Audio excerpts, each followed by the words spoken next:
In a remote provincial estate, far from the heart of the kingdom, a child was born. The father, anxious and tense, had hoped desperately for a son. As the baby was swaddled, the elderly midwife smiled and told him his wish had come true. The child looked just like the lord of the estate. She turned and asked the couple if they had chosen a name. The mother gently answered, Luen Ardle. She whispered her hope that one day he would shine light into this world. Luen Ardle's early years were quiet, nothing out of the ordinary. One day, as he was buried in a book, he overheard two men talking about collecting seafood. That small moment caught his attention. He turned and called out, Uncle Mr. Beggins. Mr. Beggins turned, surprised. What is it, young master? Luen Ardle hesitated, then said nervously, Please, don't go near the South Mountain Road. I felt something strange there, a weird mana flow. Mr. Beggins blinked in confusion. He wasn't sure what the boy meant. Later, he relayed Luen Ardle's words to the lord of the estate. But even he couldn't make sense of it. The skies turned dark. Rain poured down. Mr. Beggins burst through the doors, soaked, where Head was already waiting anxiously. You're late, Head said, concerned. I took a different path, Mr. Beggins explained quickly, catching his breath. Sorry to worry you. Head frowned. What happened? Mr. Beggins leaned in. I avoided something dangerous because I listened to young Luen Ardle. Head stared at him, puzzled. You remember yesterday? Mr. Beggins said. Luen Ardle warned me about the South Mountain Road. Just now, I heard beastmen attacked anyone who passed through there. Head's eyes widened in shock. Mr. Beggins nodded grimly. Everyone who went through that route was in serious danger. But I wasn't there, thanks to Luen Ardle. They both went silent. Mr. Beggins finally asked, Do you think Luen Ardle can really sense mana in the air? Head looked uncertain. If that's true, he could be the future of the Ardle family. From that day forward, Luen Ardle's abilities became clear. At just 6, he could sense mana. By 7, he could control it. At 10, his magic talent was undeniable. A ceremony was held at the renowned Ignite Magic Academy, the top academy in the entire Radiant Kingdom. The hall fell silent as a man stepped forward. I now invite the representative of the first years, he announced. All eyes turned as Luen Ardle took the stage. Though born of a minor noble house, Luen Ardle had surpassed the heirs of prestigious families. He entered Ignite not just as a student, but as the top-ranked applicant. The academy gave him the title of genius. That title, however, came with pressure. Luen Ardle tried to accept the weight, reminding himself that his success could raise his family standing. But reality hit hard. On the very first day of class, he learned the truth. He wasn't the best. He wasn't even second. During a practical, the instructor barked, Release your energy now. Luen Ardle focused. He tried, but his mana wouldn't respond. Confused and shaken, he stood frozen. This wasn't how it was supposed to go. Luen Ardle stood there, frozen. He couldn't figure out what was going wrong. Whispers spread through the crowd of students watching him. Confused, concerned, even curious. Then came the diagnosis, mana release disorder. The truth hit hard. Luen Ardle couldn't project magic even a meter beyond his body. For a mage, that was the worst possible fate. His body rejected the very foundation of magic. It didn't take long for rumors to spread. His humble background, his magical flaw, it all became public knowledge. And with it came the shift. One student shoved him. Luen Ardle stumbled, barely keeping his balance. Another laughed, asking his friend if he was okay. After all, he'd just touched someone defective. Better wash up quick, the boy joked, or you'll catch it too. That was all it took. Luen Ardle was branded, incapable, broken, unfit to be at the academy. Not a prodigy, not a genius, just defective. Jealousy festered into cruelty. His top-entry status, now, served as a twisted joy for those who wanted to see him fall. One of the boys who mocked him sneered, Why are you looking at me like that? You don't even deserve to. He swung at Luen Ardle like the insult was his right. Luen Ardle stood there, shaking with rage. He turned, slammed his fist into the wall, breath ragged. Was this really happening? Was the dream over? He had worked harder than anyone, outperformed the elites, entered the academy with top marks. It all crumbled the moment his flaw was exposed. The verdict echoed across campus. The genius who became useless. It should have been the end. It felt like it was. But just as Luen Ardle teetered on the edge of despair, something awakened. A strange notification blinked before him. Player artifact activated. Status window unlocked. Everything spun. Luen Ardle felt himself falling, deeper and deeper, as if sinking underwater. A voice echoed around him, telling him something impossible, that he was the incarnation of a world destroyer. He didn't understand. He didn't believe it. And yet, he couldn't deny it, either. Then, it appeared. A towering figure emerged from the shadows, red eyes glowing in the dark. Luen Ardle's breath caught in his throat. It felt like a dream, but it was far too vivid. The figure leaned closer, opening its mouth. It didn't speak, but Luen Ardle knew it was about to give him an order. Suddenly, his vision shifted. A new image burned into his eyes. He was no longer in that abyss. He was back, hours earlier, at the training grounds of Ignite Academy. It was his turn. He heard the instructor's voice call out. Next, Luen Ardle stepped forward. All you have to do is form a fireball, the man explained, and hit the scarecrow. Just like we practiced.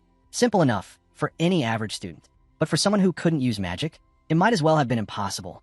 Luen Ardle stepped into place. Luen Ardle stood there, desperate. He didn't know if he'd succeed this time either. Get on with it already. Heidel snapped, irritated. Luen Ardle hesitated. He knew if he stood there too long, the failure would catch up to him again. Taking a breath, he focused. He had to get this right, no matter what. He began channeling mana into his hand, concentrating with everything he had. Just one fireball. That's all he needed. Gasps echoed through the crowd. The fireball forming in Luen Ardle's hand was bigger than expected, overflowing with raw energy. Clearly, his body held a massive reservoir of mana. Heidel stayed quiet, watching intently. Luen Ardle dared to believe, for a moment, that he might actually pull it off. That maybe, this time would be different. But then it hit him again. Something snapped. His hand stopped responding. The mana stalled. The fireball flickered and then collapsed. Confused, Luen Ardle tried to force it out, but it wouldn't budge. His body gave in. He coughed from sheer exhaustion. Mana fatigue tore through him like a wave. Frustrated, he spat on the ground. Enough. Show us what you've got already. Heidel barked, but Luen Ardle couldn't. No matter how hard he tried. I can't get it to leave my hand, he muttered, barely audible. Are you serious? Heidel scoffed. You're in your senior year. You still can't cast a basic spell? The words cut deep. If you can't even fire off a simple spell, Heidel growled, then forget about passing your final exam. You're done. Luen Ardle stood there, silent. Deep down, he agreed. He clenched his fist and whispered an apology, vowing to try harder during the next round of practice. The test was simple, 10 fireballs. 10 hits on the target. For most students, a warm-up. For Luen Ardle, it was a nightmare. He couldn't even land one. Students around him whispered and laughed. How'd that guy even get in here? One of them said. He should quit while he still can. Another sneered. He's just dead weight. They mocked him relentlessly. To them, he wasn't a genius. He was a joke. They hated the idea that someone from a backwater province, some noble nobody, had outscored them. Envy twisted into cruelty. Their ridicule became constant. Luen Ardle tried to bear it, but he knew he couldn't endure it forever. His spirit, once so full of ambition, was crumbling. The harsh truth wore him down, day by day, piece by piece. For 6 years, he endured this curse. Mana release disorder. He held on longer than most would have. But now, even he was beginning to wonder how much more he could take. Later, in the academy's hallway, a group of boys chatted about their exam scores. Then someone spotted Luen Ardle. Hey, look who it is. The dumbass showed up again, one of them jeered. Another chimed in, laughing. He should start packing. No way he's staying past the finals. If I were him, someone added, I'd be too embarrassed to even walk through the academy. Luen Ardle didn't flinch. Instead, he asked, calm but firm, do you know what the younger students call me? The boy grinned cruelly. What, dumbass? That's what everyone calls you. To the seniors, Luen Ardle was nothing more than a target. Not a role model, not a rival, just someone to push out. Why don't you head back to your little province already? One of them sneered, setting off laughter among the group. Luen Ardle didn't respond. Some people get lucky. They're born with talent or money. Another boy said with a smirk. You got neither. Another added, your whole family's just a bunch of stuck-up fools who've never achieved anything. That was it. Luen Ardle's fist flew before the insult could land. The punch connected hard, slamming into the boy's face and sending him crashing backward, skidding across the floor. Everyone froze. Luen Ardle stood over him, eyes blazing. Say that again, he growled. Say that about my father one more time. The boy coughed, blood on his lip, stunned. You think you can act tough just because you landed one lucky hit? Luen Ardle stepped forward. You should know when to shut your mouth. You think you're important enough to talk about my family? Before the tension could cool, another student lunged at Luen Ardle, aiming to retaliate. But Luen Ardle moved faster than anyone expected. One punch. That's all it took. The boy collapsed to his knees, gasping for air, hands clutching his stomach. His friend looked on in disbelief, completely thrown by Luen Ardle's strength. But the golden-haired boy wasn't about to let it go. Fury took over. He began gathering mana in his hands, ignoring the rules, the risks, everything. You don't lay a hand on me, he shouted. You're nothing. You don't even belong here. Luen Ardle's eyes widened. He's going to use magic inside the academy? The glowing sphere launched toward him with deadly speed. The boy didn't care that this could get him expelled. Die, he hissed. Luen Ardle froze. His body refused to move. He could only raise an arm to shield himself. A voice echoed across the courtyard. One of the instructors was running toward them, shouting, Stop! Now! Too late. The magic struck Luen Ardle. Light exploded in front of his eyes. He flinched, raising his hands instinctively. He waited for the pain, waited for the end, but something else happened. Player artifact activated. Status window unlocked. Everything around him shifted again. A towering figure appeared before him, its red eyes glowing, its presence overwhelming. Luen Ardle stared, stunned. He didn't know where he was or what was happening. Then the figure spoke. It said his name, his full name. Luen Ardle felt every word land like thunder in his chest. He stared into the glowing eyes, terrified, confused, but somehow drawn in. Then, just as suddenly, the darkness lifted. A voice called his name again, much softer this time. He opened his eyes. Helen. The instructor leaned over him, relieved. You're awake. For a second, Luen Ardle thought maybe it had all been a dream. But deep down, he knew it was real. He sat up slowly. Where am I? In the break room, Helen said gently, placing a hand on his shoulder. You need to rest. I'm fine, he murmured. Just a little dizzy. He wasn't even sure if he had blacked out. Luen Ardle lay there, confused. That towering figure, what was it? It had felt too real to be a dream. How long have I been out? He finally asked. All day, Helen replied softly. I've been here watching over you. She gave a small, relieved smile. You're incredibly lucky. Honestly, I thought it'd be much worse.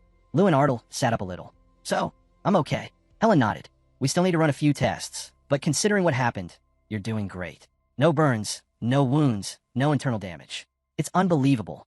Luen Ardle blinked. But that was a lightning sphere. It should have torn me apart. He knew how deadly that spell was. A direct hit could incinerate someone in seconds. And yet, here he was. Alive. Intact. I've never seen anything like this, Helen admitted. Just then, the door creaked open. A professor stepped in, murmuring an apology for interrupting. I'll go check the test data, Helen said, rising to leave. The professor will stay with you for now. And Luen Ardle, if anything feels off, speak up. She gave him a final glance before stepping out. Moments later, Heidel approached the bed. How are you holding up? I feel fine.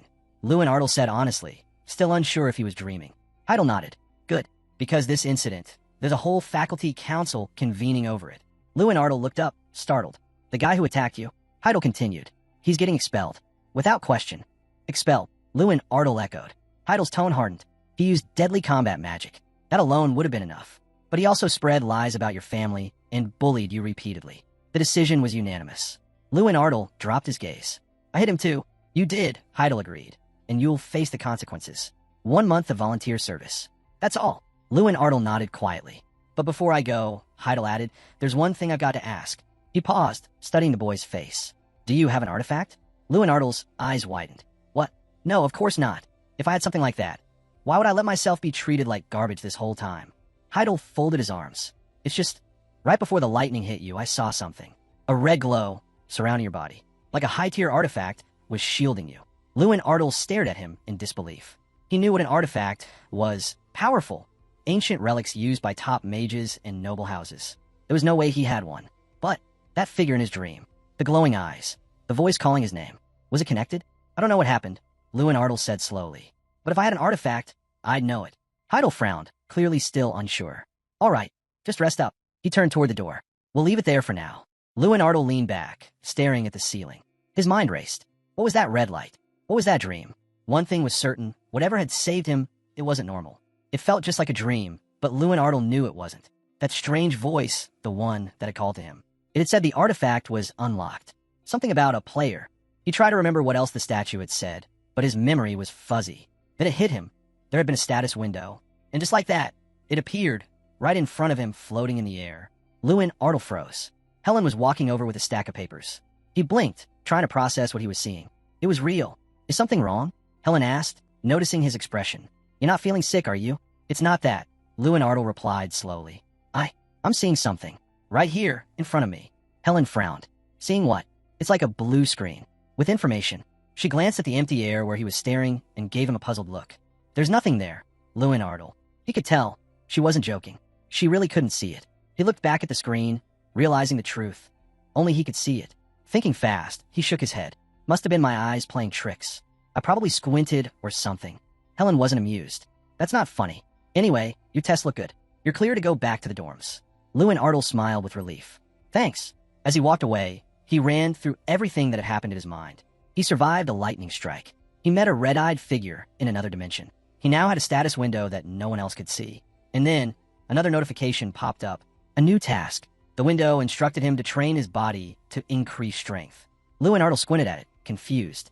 Why would a mage need physical strength? Still, he didn't hesitate. He threw a punch. Immediately, the strength stat went up. He hit again.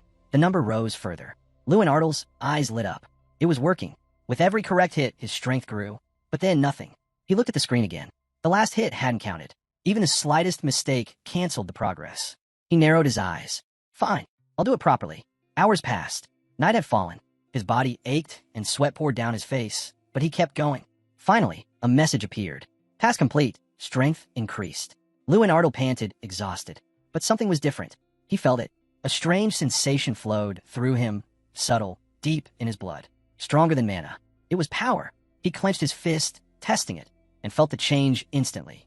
One punch shattered the object in front of him. Mana surged around his hand. Everything, strength, speed, resistance, felt amplified. He could feel the energy pulsing through him. Then came his second reward. Another screen appeared before his eyes. The next task, Power Circle. Luen Ardle leaned in, eyes locked on the glowing text, ready to read. Luen Ardle stared at the new task, eyes widening as he read it. It told him to replace his mana circles with power circles. He froze. Every mage had mana circles. They formed around the heart and were essential for sensing, storing, and releasing mana. The more mana one could control, the more circles they'd form. That was basic magic theory. Luen Ardle had 4 mana circles, an impressive number for someone his age. But with his disorder, they were practically useless. Then it hit him. He focused inward and felt it. The mana circles were gone, replaced. In their place, energy surged wildly, power circles. The sensation was completely new. Foreign, raw, but unmistakably real. Luen Ardle had never even heard of mages without mana circles. What would it mean for him now? Could he even call himself a mage anymore? The thought struck hard, but he shook it off. Now wasn't the time to spiral. He needed to see what this new strength could do. Luen Ardle held out his hand and conjured a fireball. To his shock, it formed instantly. No struggle, no delay, faster than he'd ever managed before. His eyes widened. The ball of flame swirled with dense energy, power he couldn't explain. It had to be the artifact. He remembered that in standard magic theory, it took around 10 seconds to properly gather and release a spell. But this fireball formed instantly. He didn't need to charge it.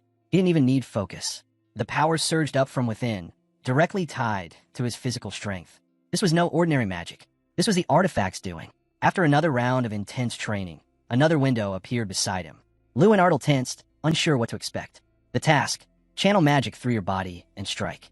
He blinked. How am I supposed to do that? Then he remembered the dream, the name Draa, and that strange red-eyed figure. Maybe Draa had the same disorder Luen Ardle guessed. Maybe that's why he fought using magic infused into his fists and legs instead of casting it traditionally. Luen Ardle still didn't know how he'd made it work, but it had. And now, a new task had appeared. He had to hit a target. Physical force. A mage using brute strength. Luen Ardle had never even considered this path before. But now, maybe it was exactly what he needed. He summoned a fireball again. Fast, efficient, powerful. The task completion window flashed up. Success. He sat down on the ground, completely drained, but smiling. For the first time, he had done it. Really done it. He had reached the final step. The one he'd always failed at before. The release. It had always been his weakness. And now, he'd broken through. He looked at his hands, still buzzing from the impact. The magic had flowed freely. He thought about Draa again. Whoever they were, they had discovered something that no one else had. And now, Luen Ardle had inherited that path. He didn't understand it fully. Didn't even know where this power came from. But one thing was certain. He wasn't the same anymore. His body began to feel heavy, fatigue finally catching up with him. His eyes drifted shut. Then voices. Someone nearby said, "Did he really train until dawn?" Another chuckled. "He passed out right here on the field." Luen Ardle stirred, barely aware of where he was. "Wake him up," another voice said. "There's no way he's dead. The guy survived yesterday." The lingering image of the lightning sphere still flickered in Luen Ardle's mind. His head buzzed with noise, and he wasn't sure why. Around him, a small group of students had gathered, staring down at him in disbelief. "Don't scare us like that again," one of them said, visibly rattled. Luen Ardle sat up, stretched, and looked at them like they were the weird ones. "What's with the faces? Never seen someone sleep outside before." They fell silent. One of the students muttered, "This isn't exactly how nobles from respectable academies act." Another squinted at him. "Were you drinking or something?" Luen Ardle rolled his eyes. "Get lost. I was just tired and passed out. That's all." The group still looked uncertain. They whispered among themselves, eyeing him with confusion. Something was different about Luen Ardle, and they could all sense it. One of them glanced over at the training dummy area. His eyes went wide. "Wait, where's the scarecrow?" Everyone turned. The training target was gone, completely obliterated. "Could it have been him?" the guy whispered. No way, someone scoffed. He doesn't even know how to use magic properly. Later that day, back at the academy dorms, Jason greeted Luen Ardle as he walked in. He was brushing his teeth, lazily leaning against the wall. "Oh, look who finally decided to show up," he said, foam still in his mouth. "You get into some trouble." "That's none of your business," Luen Ardle muttered, brushing past him.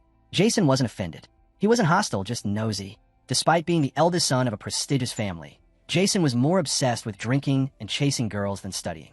He was constantly sneaking off campus for both. Grinning, Jason leaned in. "So, was it a girl?" Luen Ardle didn't even flinch. He picked up some clothes and tossed them straight into Jason's face. "I went to the bathroom," he said flatly. "Whatever story you've made up, keep it to yourself." Later, soaking in warm water, Luen Ardle finally relaxed. His muscles ached, but it felt good. Then it hit him. He had another task to check. Opening the status window, he saw the same training mission, but now the requirements had doubled. Same reward, more reps. Luen Ardle sighed. It wasn't going to be easy, but it didn't matter. If this was the only path he had left to become a mage, he'd take it. A month passed. He learned that the task could only be completed once per day. The catch? If he missed a single day, his progress reset entirely. Every day, the number of required repetitions increased, but the reward stayed the same. And so, he never missed a day. Even as the numbers climbed, Luen Ardle stuck to his routine. Fortunately, the requirement capped at 3,000 reps. Any higher, and it might have killed him. But he pushed through. He ran. He trained. He hit. Over time, something amazing happened. He unlocked a new skill, and when he read the skill's details, he couldn't help but grin. It was exactly what he needed. Meanwhile, around the academy, students had started whispering. "Luen Ardle's acting weird lately," one of them said. "He keeps sleeping during class. He never used to miss a word." "That's all you've noticed?" Another scoffed. "He's basically moved to the training grounds. The guy's out there every day, practicing kicks, punches, everything." One student rolled his eyes. "Ignore him. He's always been strange." The other students assumed Luen Ardle was just trying to compensate for his mana disorder through brute training. To them, it looked like a desperate attempt, and a failed one at that. But they didn't know the full story. Over the past month, Luen Ardle had been steadily completing system tasks and, more importantly, digging through any information he could find about the mysterious figure named Draa. He scoured old records, combed through the Academy's library, collecting book after book, but no trace. No mage named Draa. No legacy. Nothing. And yet, Luen Ardle couldn't stop thinking about him. Who was Draa? Who was the one that had passed this strange, hidden power to him? Just then, a voice broke through his thoughts. "Luen Ardle, you haven't heard." Jason ran in, eyes wide with excitement. Luen Ardle looked up, confused. "Heard what?" Jason blinked. "So you don't know? You're just here reading like nothing's happened." Luen Ardle stood up, sensing the tension. "What happened? What's going on?" Jason grinned. "The head of the Ardle family. Your father. He's here at the academy." Luen Ardle froze. "What?" Jason nodded, practically bouncing. "Yeah, your father." Without another word, Luen Ardle shot out of the room, racing down the corridor. "Father," he shouted. The man speaking nearby turned, and there he was. Head Ardle, his father. Luen Ardle stopped, breathless. His father smiled, eyes lighting up. They quickly moved to a quieter place, setting aside time to talk. "How have you been?" Luen Ardle asked. "It's been 6 years since you sent me here." Head nodded. "Doing well, as always." Luen Ardle leaned in. "And my sister? How is she?" "She's growing fast," Head said, chuckling. "She's even learning swordsmanship now. Says she wants to protect her weak, big brother." Luen Ardle scratched the back of his head, slightly embarrassed. "Really? She's always been confident," Head added. For a moment, Luen Ardle said nothing. Then quietly he spoke. "I'm doing okay." "Really?" His father looked puzzled. "What do you mean by that?" Luen Ardle hesitated, then repeated, firmer this time. "I'm fine. No one's mistreating me, physically or mentally." Head sipped his tea, thoughtful. Then he finally admitted it. "I didn't come here for a simple visit," he said. "I came to ask if you want to leave the academy." Luen Ardle looked up, surprised. "You've been here a long time," Head continued. "If things are too hard, the door to our home is always open. I want to know, what have you gone through all these years?" Luen Ardle stayed quiet for a moment. Then, with calm honesty, he said, "I won't lie to you. It was hard. From the beginning, I was treated badly." Head's expression darkened, but Luen Ardle raised a hand. "But I think I found a way through it." He leaned forward. "Let's make a deal." Head raised an eyebrow. "There's a practical exam coming up," Luen Ardle said. "If I pass it, if I prove myself, I stay. If I fail, I'll come home. No arguments." He looked his father in the eye. "But I will succeed." Head saw the fire in his son's eyes. He didn't argue. Shortly after, he returned to the estate. Then, the long-awaited day arrived. The first phase of the exam began, the written test on magic theory. The hall was silent. The instructors stood watch. Everyone was warned. Any violation would result in immediate punishment. Once the results were reset and confirmed, the exams began. Luen Ardle picked up his pen. The exam was split into two major parts, written and practical. The practical portion was further divided into 4 categories: precision shooting, magic power measurement, group combat, and finally, one-on-one duels. Despite his disorder, Luen Ardle breezed through the written exam. His knowledge was flawless, a result of relentless study and preparation. During the training period, one student always stood out in the practicals, a top-ranked contender from a prestigious family. But this time, Luen Ardle believed things would be different. This time, he was aiming for first place. After completing the written portion and spending a few more days preparing, the day of the practical exams finally arrived. As Luen Ardle waited, someone called out to him. It was Jason. "You've been acting kind of weird lately," Jason said, walking up. "You got a plan for today?" Luen Ardle nodded. "Try something new with magic." Jason raised a brow, intrigued. "Interesting. So what's the strategy?" Before Luen Ardle could answer, Mikkel interrupted them. "What's he doing here?" he sneered. He laughed, eyes full of scorn. "You're seriously taking part in the exam?" Luen Ardle remained calm. "Yeah, that's why I'm here." Mikkel chuckled, clearly amused. "You? With your release disorder?" The others nearby started laughing too. Mikkel threw an arm around Luen Ardle's shoulder mockingly. "Look, from someone who's failed the practical 6 times, take my advice. Just don't bother. Save yourself the embarrassment."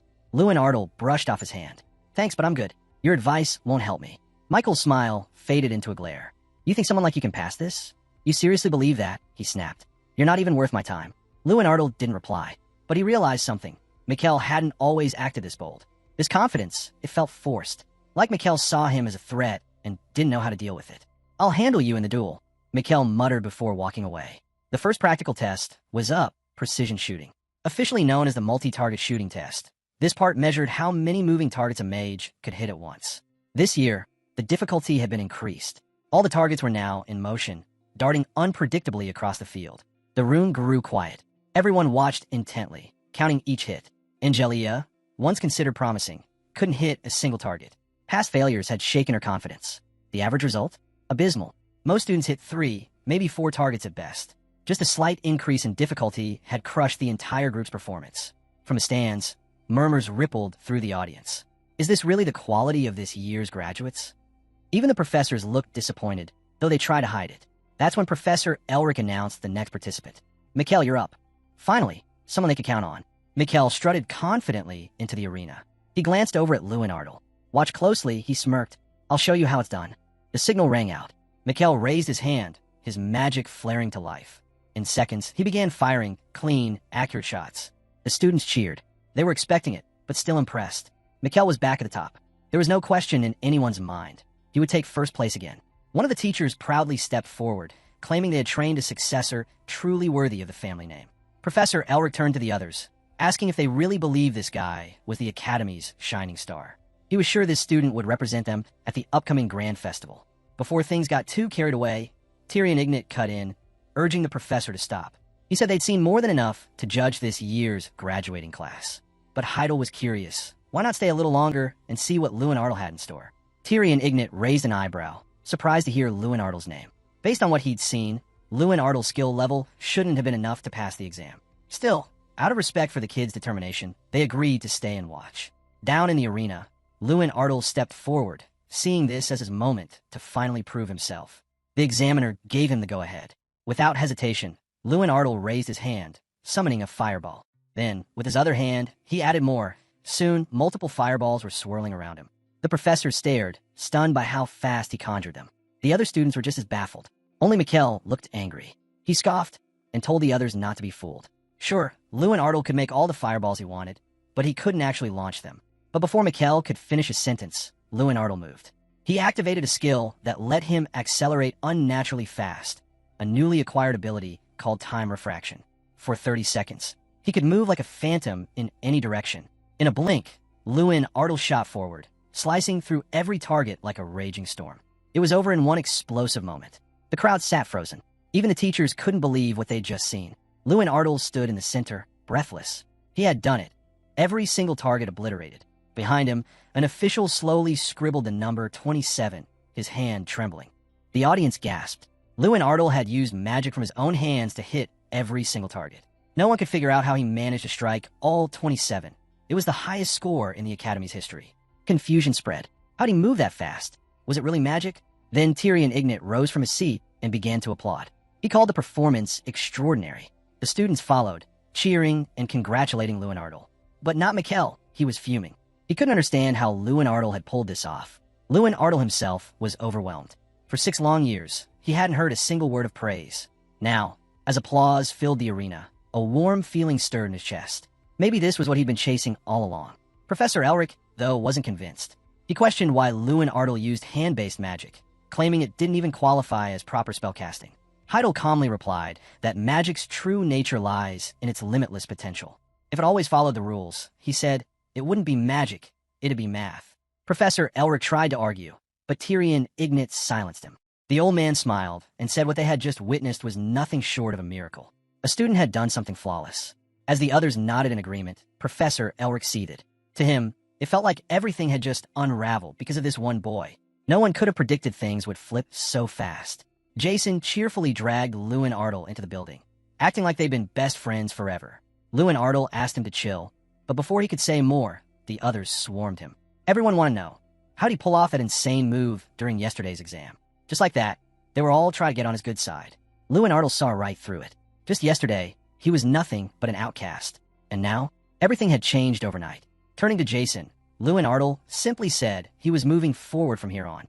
Of course, that kind of talk didn't sit well with everyone. When he opened the door to his room, he stopped cold. Mikkel was already inside, standing silently by the window. Luen Ardle narrowed his eyes. What are you doing in my room? Mikkel didn't even turn around. He muttered that Luen Ardle was getting too full of himself, all because he scored a few points with something that wasn't even real magic. His tone dripped with annoyance. Luen Ardle raised an eyebrow. Sounds like jealousy. Michael's face twisted. He'd been at the top for 6 years, and now this guy, who'd spent all that time crawling at the bottom, was suddenly talking back. He stepped forward, but Luen Ardle didn't flinch. Calmly, he reached out and pushed Michael's hand away, then held it tight. Michael's eyes widened. The strength in that grip wasn't normal. Luen Ardle didn't raise his voice. He just said that if Mikkel really wanted to fight, then they should settle it the right way. One-on-one. Fair and square. They both needed to graduate, after all. Then he let go. Mikkel growled that no one had the right to challenge him, especially someone like Luen Ardle. He couldn't believe this guy was even trying. Luen Ardle looked him straight in the eye and said, just wait. We'll see who stands at the end. Mikkel stormed out, slamming the door.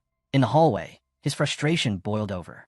There was no way this so-called rival would even make it to their match. He jammed his hand into his pocket, then paused. He remembered how tightly Luen Ardle had squeezed it. That grip, it wasn't normal. Was Luen Ardle even a mage? Next up was the second stage of the practical exam, a direct measurement of magical power. This part used the Academy's most prized treasure, an ancient artifact that existed in only a few places on the continent. 5 centuries ago, the Archmage Freud had sealed a creature named King Ram into the artifact, turning it into what was now a magical measuring tool, like a living punching bag for spells. The task was simple. Blast the statue with the magic you were most confident in, and see what score you could pull. But simple didn't mean easy. Luen Ardle asked Jason for tips, and he agreed. It was all about choosing the spell you knew best. Still, Jason warned him.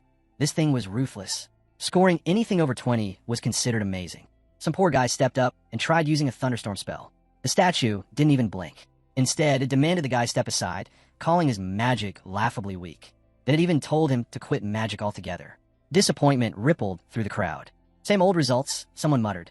The statue called for the next challenger. Before anyone could move, a girl dashed past the last guy and jumped in line. She glanced over her shoulder and told him, "Watch closely." A student stepped up, ready to prove her strength. With focus, she launched an ice spell straight at the statue. It landed cleanly, and for a moment, her confidence surged. The ogre responded, voice booming. Her power was impressive. Her eyes lit up in surprise, until he added that it was her hopelessness that impressed him most.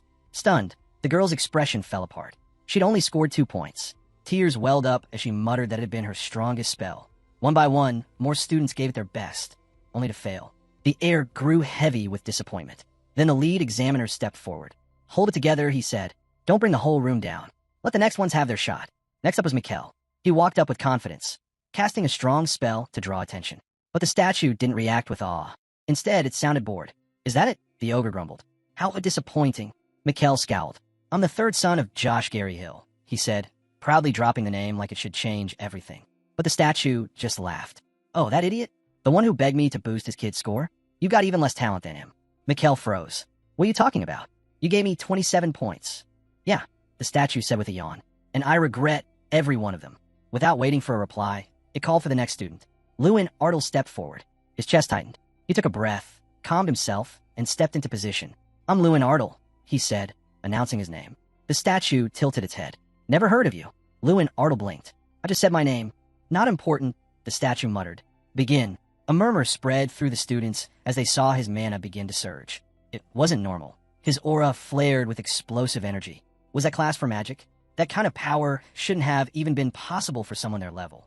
Even the statue looked puzzled. Luen Ardle didn't say a word. He just launched himself into the air. From above, he twisted midair, shifting the magic from his fist down to his leg, and then detonated it. The force rippled across the room. The students gaped. One whispered that this wasn't just Class 4. It had to be Class 5. Luen Ardle landed, steady on his feet. He couldn't believe it had worked. His timing had been perfect. But the statue's reaction was strange. It leaned closer. "Who are you?" Luen Ardle frowned. "I already told you." Luen Ardle. The statue narrowed its eyes. "Are you Draa?" That threw Luen Ardle off completely. The crowd exchanged confused glances. Draa? Who was that? For months, Luen Ardle had studied every book he could get his hands on. He'd never seen that name anywhere. He looked up. "Do you know this Draa?" The statue nodded. "I've been waiting for him. And now, he's finally here." Luen Ardle's heart skipped. "What do you mean, his incarnation?" The ogre looked amused. "Say your name again." "Luen Ardle." The statue went silent for a moment, then spoke. Everyone stood in stunned silence. They'd never forget what they just saw. The student recording the results stepped up and asked the statue to give Luen Ardle's score right away, before it disappeared again. But the ogre shook his head. "Too much. I'll tell you later, when no one's around." The recorder blinked in confusion. "What do you mean? The evaluation isn't optional. You're under contract. Mr. Kingram must assess every student." The ogre's expression darkened. "I've been doing this for centuries, judging kids who barely even count as mages. And now you're quoting rules at me." The guy quickly apologized, but still pressed. "I just need a number. What should I write down for Luen Ardle?" The ogre grumbled, clearly irritated, but finally gave in. "Fine, I'll give him a score, but let him decide. Z or 100. The crowd gasped. Luen Ardle stared, stunned. 100? He echoed. The ogre nodded slowly. Luen Ardle steadied himself and gave his answer. "I'll take 100. Gasps echoed through the room. The students couldn't believe it. No one had ever been awarded 100 points. Not in the last 100 years. One teacher murmured that Luen Ardle had officially become the talk of the academy now. Luen Ardle turned. "And what are you doing here?" he asked, spotting the professor in the crowd. The teacher held up a sheet of paper. "Word travels fast," he said. "Your scores already reached the head of the academy. Take this." Luen Ardle unfolded it, his eyes scanning the text. "The artifact room? What the hell is this?" The teacher simply replied, "Come with me." They walked in silence, the door closing behind them as they descended a hidden stairwell. Luen Ardle glanced around. "I've never seen this part of the academy before." "You wouldn't have," the teacher said. "No one's allowed here. You're the first." Luen Ardle frowned. "Then why am I allowed?" The man stopped. "This is the farthest I can go. You're on your own from here." Luen Ardle hesitated, then nodded and stepped through the next door. He had no clue what to expect, but he was sure this was his reward. The room beyond took his breath away. Relics, artifacts, legendary items he'd only ever read about were scattered everywhere. It felt like he'd just walked into the Archmage's personal treasure vault. Then, he heard a voice. "You look lost." Luen Ardle spun around, startled. Standing there wasn't a statue, but the ogre himself in the flesh. "You're not stone anymore?" Luen Ardle asked, stunned. "This is the only place where I can appear like this," the ogre replied. "The ancient mana in this room allows me to manifest fully, not just as a statue, not just an artifact." Luen Ardle stared. "What did you mean earlier, when you said I didn't understand my true value?" The ogre's gaze sharpened. "Exactly that. You have no idea who you really are, or what you're meant to become." Luen Ardle was thrown off. This ogre was acting strange, especially for someone tied to the same artifact he'd used earlier. "How could he know about it?" "You've seen the artifact," the ogre said. "It's rare, one of a kind. So tell me, how did you come to possess it? What's your connection to Draa?" Luen Ardle shook his head. "I've been trying to figure that out myself. I don't even know who or what Draa is." The ogre paused, silent for a long moment. Then he spoke. "There was once a being who dreamed of becoming God. He came to the Sky Peak tribe, my tribe, many years ago. Small, frail-looking, nothing impressive on the outside." The ogre's voice grew darker. But his power, it was monstrous. No one could stand against him. Even when we joined forces, even when we tried to crush him together, he only grew stronger. And still, we came to respect him. He became one of us. A brother. A teacher. The ogre looked at Luen Ardle. That being was Draa. He taught the next tribal leader everything.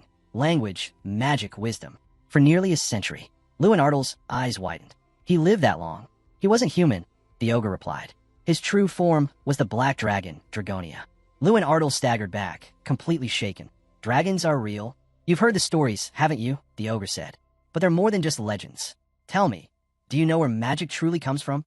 Luen Ardle could only shake his head. I've only heard the myths. Draa couldn't use magic the way others did, the ogre explained. Instead, he created his own path, one that infused raw power directly into his body, into his arms, his legs, into every movement. Luen Ardle listened closely, slowly putting the pieces together. He was like me, Luen Ardle said quietly. Treated differently, misunderstood. The ogre nodded. Exactly. Draa forged a unique ability, something no one else could copy. He converted magic into pure power. That technique made him the strongest being alive. Luen Ardle's mind raced. Then why was he called the Destroyer of Worlds?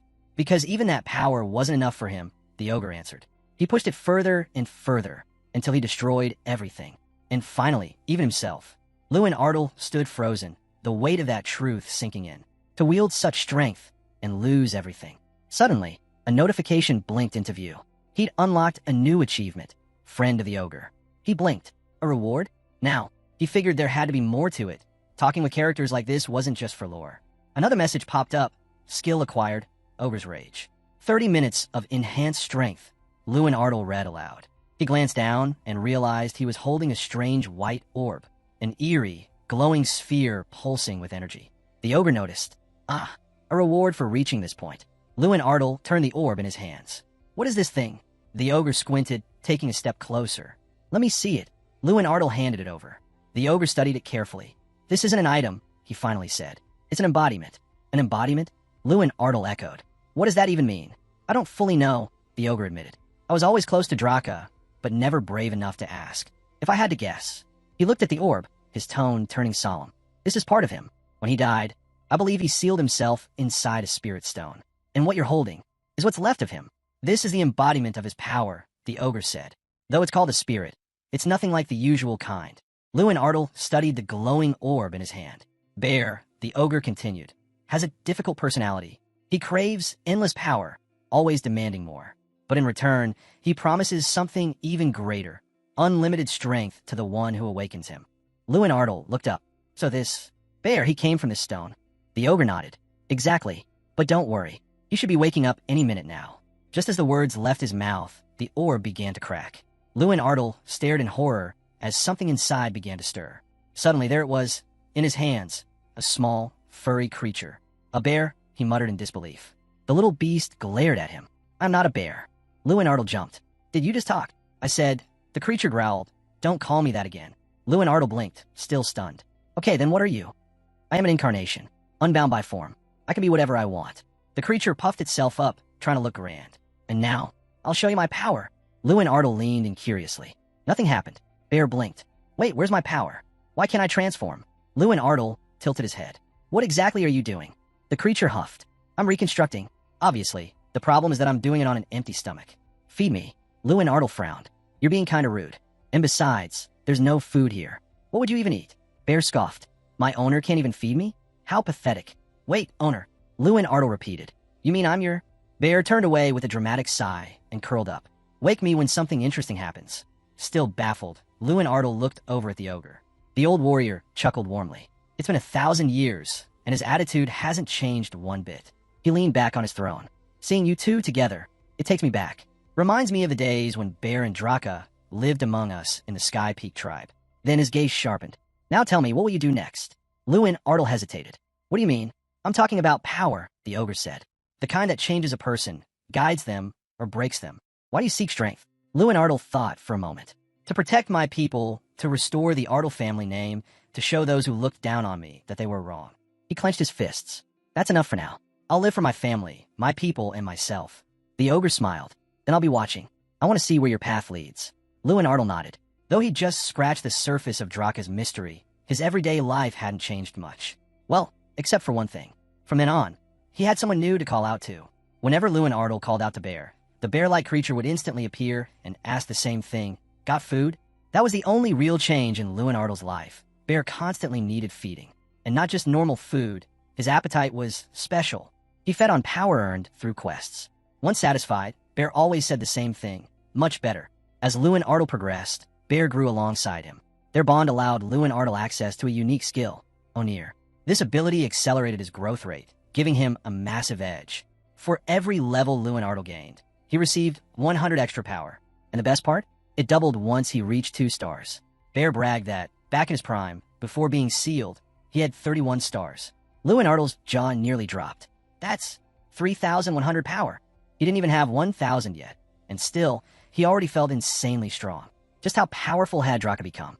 Was it really all through quests? Bear grinned and chuckled. That's why I'm the Great Bear. Luen Ardle sighed. You want to share the secret or not? Sure, just give me a glass of water.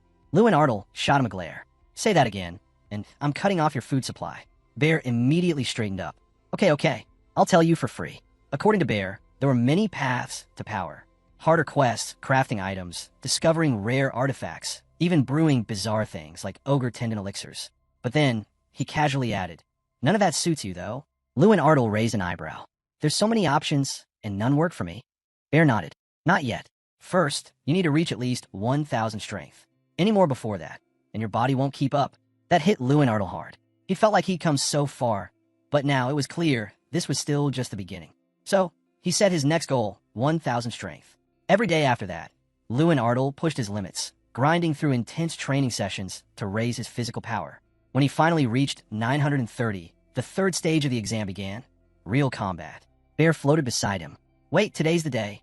Luen Ardle nodded. Yeah, I've been waiting for this. The final test was infamous. Unlike the previous stages, this one was full-on chaos. Mages often launched spells from the back, and one wrong move could hit their own allies. The point of the test? To see how well they could manage danger and work in a real battlefield. Jason jumped in first, hurling a fireball, but the armored knights in front turned around, confused. What the hell are you doing? Aim properly. One of them shouted, he's out. He's gonna get someone hurt. Knights were brought in to oversee the combat, not just to protect the students, but also to test their synergy in battle. Still, the students watching couldn't help but laugh at Jason. The test spanned 10 brutal days. Depending on the points they earned, students were given different monsters to fight. Now, on the final day, 13 top scorers had been chosen. Everyone held their breath. What kind of monster are we gonna get? Someone whispered. Then, boom, a rumble shook the ground. A massive figure stepped into view. An ogre. Ogre lived in tribes, spread all across the continent. Bigger, stronger, and faster than humans. And now, one of them stood right in front of the students. Ogre weren't just brutes. They were as intelligent as humans and just as cunning. But their nature was brutal, violent. That's why there were constant clashes between their kind and humankind. Now one stood in the middle of the exam grounds. No one knew how to fight it. And worse, many feared this wouldn't end with just bruises. Someone could die. Heidel raised his voice. Focus. Treat this like real combat. No holding back. The ogre charged forward with terrifying speed. The knights barely had time to react. Mikkel quickly formed glowing magic spheres behind the front line, hoping to intercept the beast. He launched a neat, concentrated arrow of mana, but the ogre leapt high into the air, dodging it completely. Gasps echoed around the arena. No one expected something that big to move like that. Mikkel dodge. Heidel shouted, but Mikkel couldn't move. His legs were frozen. Fear had him in a stranglehold. Heidel clenched his teeth and slammed his staff down. A wall of roots erupted from the ground. Tree prison. It surged up just in time, wrapping around the ogre's limbs and halting its charge. The ogre snarled and thrashed, but the teacher's magic held. Mikkel hadn't been touched, but he was done. He's out, Heidel said firmly. Meanwhile, in the observation area, Professor Elric slammed his fist against the table. His eyes burned with frustration. Mikkel had failed again. But Luen Ardle? Luen Ardle was still in the running, and Professor Elric couldn't let that happen. He turned to Tyrion Ignat. Are we really going to continue like this? Tyrion Ignat raised a brow. What exactly are you suggesting? You know what I mean? Professor Elric snapped. Luen Ardle's turn is coming up. Tyrion Ignat nodded slowly. Yes, and he's the only one who's ever gotten a perfect score from King Ram. Professor Elric said. We both know it wouldn't be fair to test him the same way we test the others. Tyrion Ignat leaned back. So what do you propose? Professor Elric's eyes narrowed. We still have one more creature. When the knights brought in the ogre, they also delivered an ogre. I say we use it. Tyrion Ignat's face hardened. Using an ogre during an exam is extremely dangerous. But the knights and professors are here. It'll be controlled. Don't you want to see what Luen Ardle's really capable of? A long corridor stretched ahead, dimly lit. Luen Ardle stood at one end, leaning quietly against the wall. A voice called his name. He turned as a professor stepped forward, hand raised to stop him. Before you begin, there's something you should know, the man said. Luen Ardle tilted his head. What is it? Your test. It's going to be harder than the others. Luen Ardle narrowed his eyes. So, that's what this is about. The professor nodded. You got the highest score from King Ram. That's never happened before. Some people think it wouldn't be fair to give you the same opponent. Luen Ardle was silent. The professor looked him straight in the eye. You won't be facing an ogre. Luen Ardle's eyes widened. Then what? A ogre, the man said flatly. Luen Ardle blinked. An ogre? From beside him, Bear, grinning wide, chuckled. Oh, your first real opponent is an ogre? Now this is going to be fun. Heavy chains rattled as the towering beast stepped into view. Its head rose, and it let out a bone-shaking roar. Jason, watching from a distance, asked nervously, Is that the ogre, Captain? No, someone answered. That's an ogre. Jason's brows furrowed. An ogre? That can't be right. The young knight beside him gripped his sword tighter. I was the one who brought it in, but I didn't think they'd actually use it for a test. That thing's too strong. Though they looked similar to ogre, ogres were built entirely different. Bigger, heavier, meaner, and now, Luen Ardle had to fight one. Ogres weren't just stronger than ogre. They were terrifying. One swing from them could shatter a skull or snap a spine. The knight clenched his jaw. Are you sure about this? The professor nodded calmly. Even we knights had trouble capturing that thing. The knight gave a dry laugh. Seems like the academy's gotten real, comfortable gambling with people's lives. Luen Ardle stepped forward. Then I'll gamble mine too. The knight blinked. What? Luen Ardle turned to face him. I'm Luen Ardle. I'm the one taking this test. The knight raised a brow, eyeing him skeptically. You're the one they're throwing at an ogre? He frowned, muttering, no way this guy can take it down. Then, more seriously, he added, if anything goes wrong, we'll step in. You don't need to die out there. But Luen Ardle didn't answer. He had already started walking toward the wrong side of the field. Hey, where are you going? The knight called out.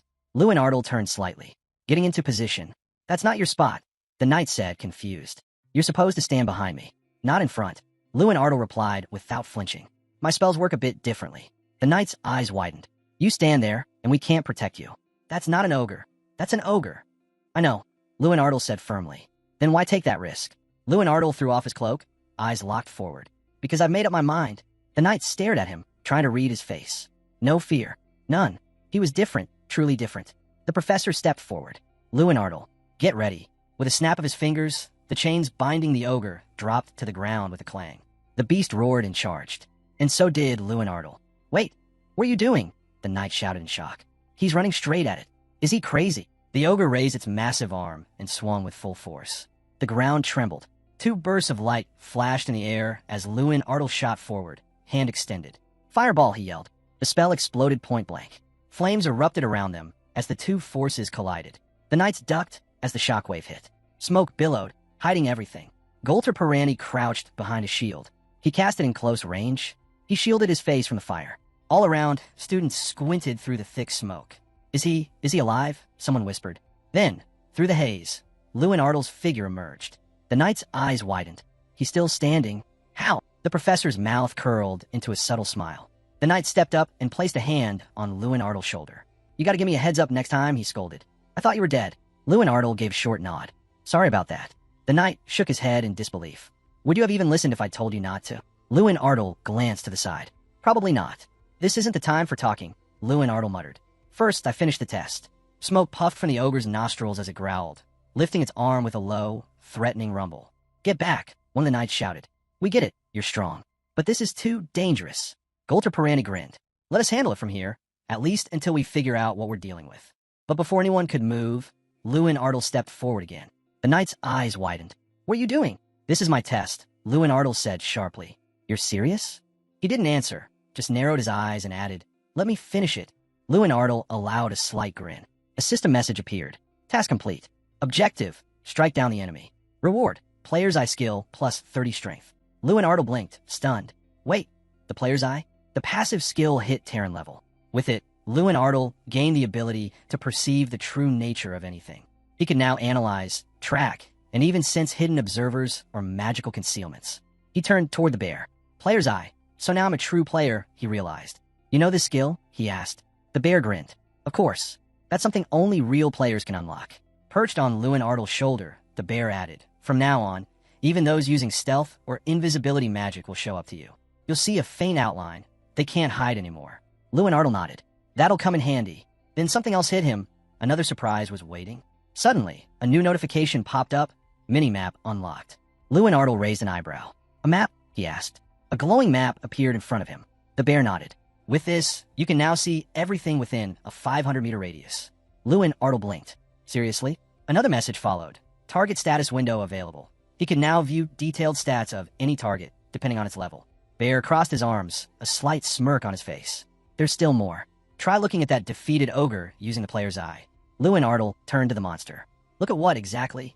Focusing, the skill activated. Species, shoulder blade ogre. Habitat, Thunder Mountains. Notable traits, shorter and weaker than typical ogres. Temperament, less aggressive. Distinguishing feature, protruding shoulder blades. Luen Ardle grinned. So, I can even see this kind of data now. He shifted his gaze to the professor. 6th class magician. Access denied. Some data's locked. Luen Ardle muttered. That's normal, Bear said. If someone's way stronger than you, their info stays hidden. The bear raised his paw. But as your strength grows, so does the amount of detail you can access. Luen Ardle nodded, hand resting thoughtfully under his chin. Got it. News of his victory in the real combat trial spread like wildfire across the academy. Later, Luen Ardle sat on a bench when Jason walked over. Feels weird, huh? Jason asked. Everyone talking about you. I guess, Luen Ardle replied. Still kind of new to me. Just then, a voice called out from behind. Excuse me, I wanted to apologize. Luen Ardle turned to see a girl walking up. She looked him in the eyes and asked, Are you Luen Ardle? Standing before him, she said, You were incredible in the 3rd trial. Take this. Another girl chimed in, handing him a package. Eat it if you're hungry. Without waiting for a response, they walked away. Luen Ardle looked at the package, lifted it, and asked, What's this supposed to be? The guy beside him froze. Wait, you're asking what you want. Clenching his fists, the guy snapped. How could you treat her like that? She was so embarrassed and still made you that snack. Luen Ardle raised an eyebrow. Why are you so worked up? Tears welled up in the guy's eyes. Luen Ardle watched him curiously. Jason, he thought, activating player's eye. Class, 2nd class mage. Potential, high. Luen Ardle leaned back, thinking, I've scanned nearly everyone in the academy. And out of all of them, only this guy's shown real potential besides me. He looked over and said, Try a bit harder. I think you'll crush the next test. Jason blinked in surprise. From across the courtyard, someone muttered, Is he getting sentimental? Luen Ardle shook his head. Not really. I'm just saying he's got talent. What he needs now is to believe in himself and keep pushing. Jason stared at him, stunned. You mean? Sitting beside Jason, the protagonist nodded. Yeah, and maybe don't spend all your time gaming. Jason chuckled. Fine. For the next stage, I'm aiming for the top 10. It won't be easy, though. He glanced at Luen Ardle. Seriously, though, can I ask you something? Luen Ardle tilted his head. What is it? Jason scratched his chin. Are you really the same Luen Ardle I've known for the past 6 years? The same guy I used to hang out with? Luen Ardle raised an eyebrow, but said nothing. Inside, he thought, honestly, even I find it hard to believe sometimes. A sudden flame flickered in front of him, catching his attention. Someone nearby muttered, There've been rumors lately. Rumors? Luen Ardle asked. The student went on, that you'll dethrone Miguel, not just as top graduate, but as the Academy's representative too. That caught Luen Ardle off guard. He blinked. I'm not really interested in that. As they started heading back inside, the student hurried to catch up. Wait, seriously? How can you not be interested? This year's the Great Festival. The Great Festival? Luen Ardle repeated. Yeah, the student nodded. It happens every 5th month.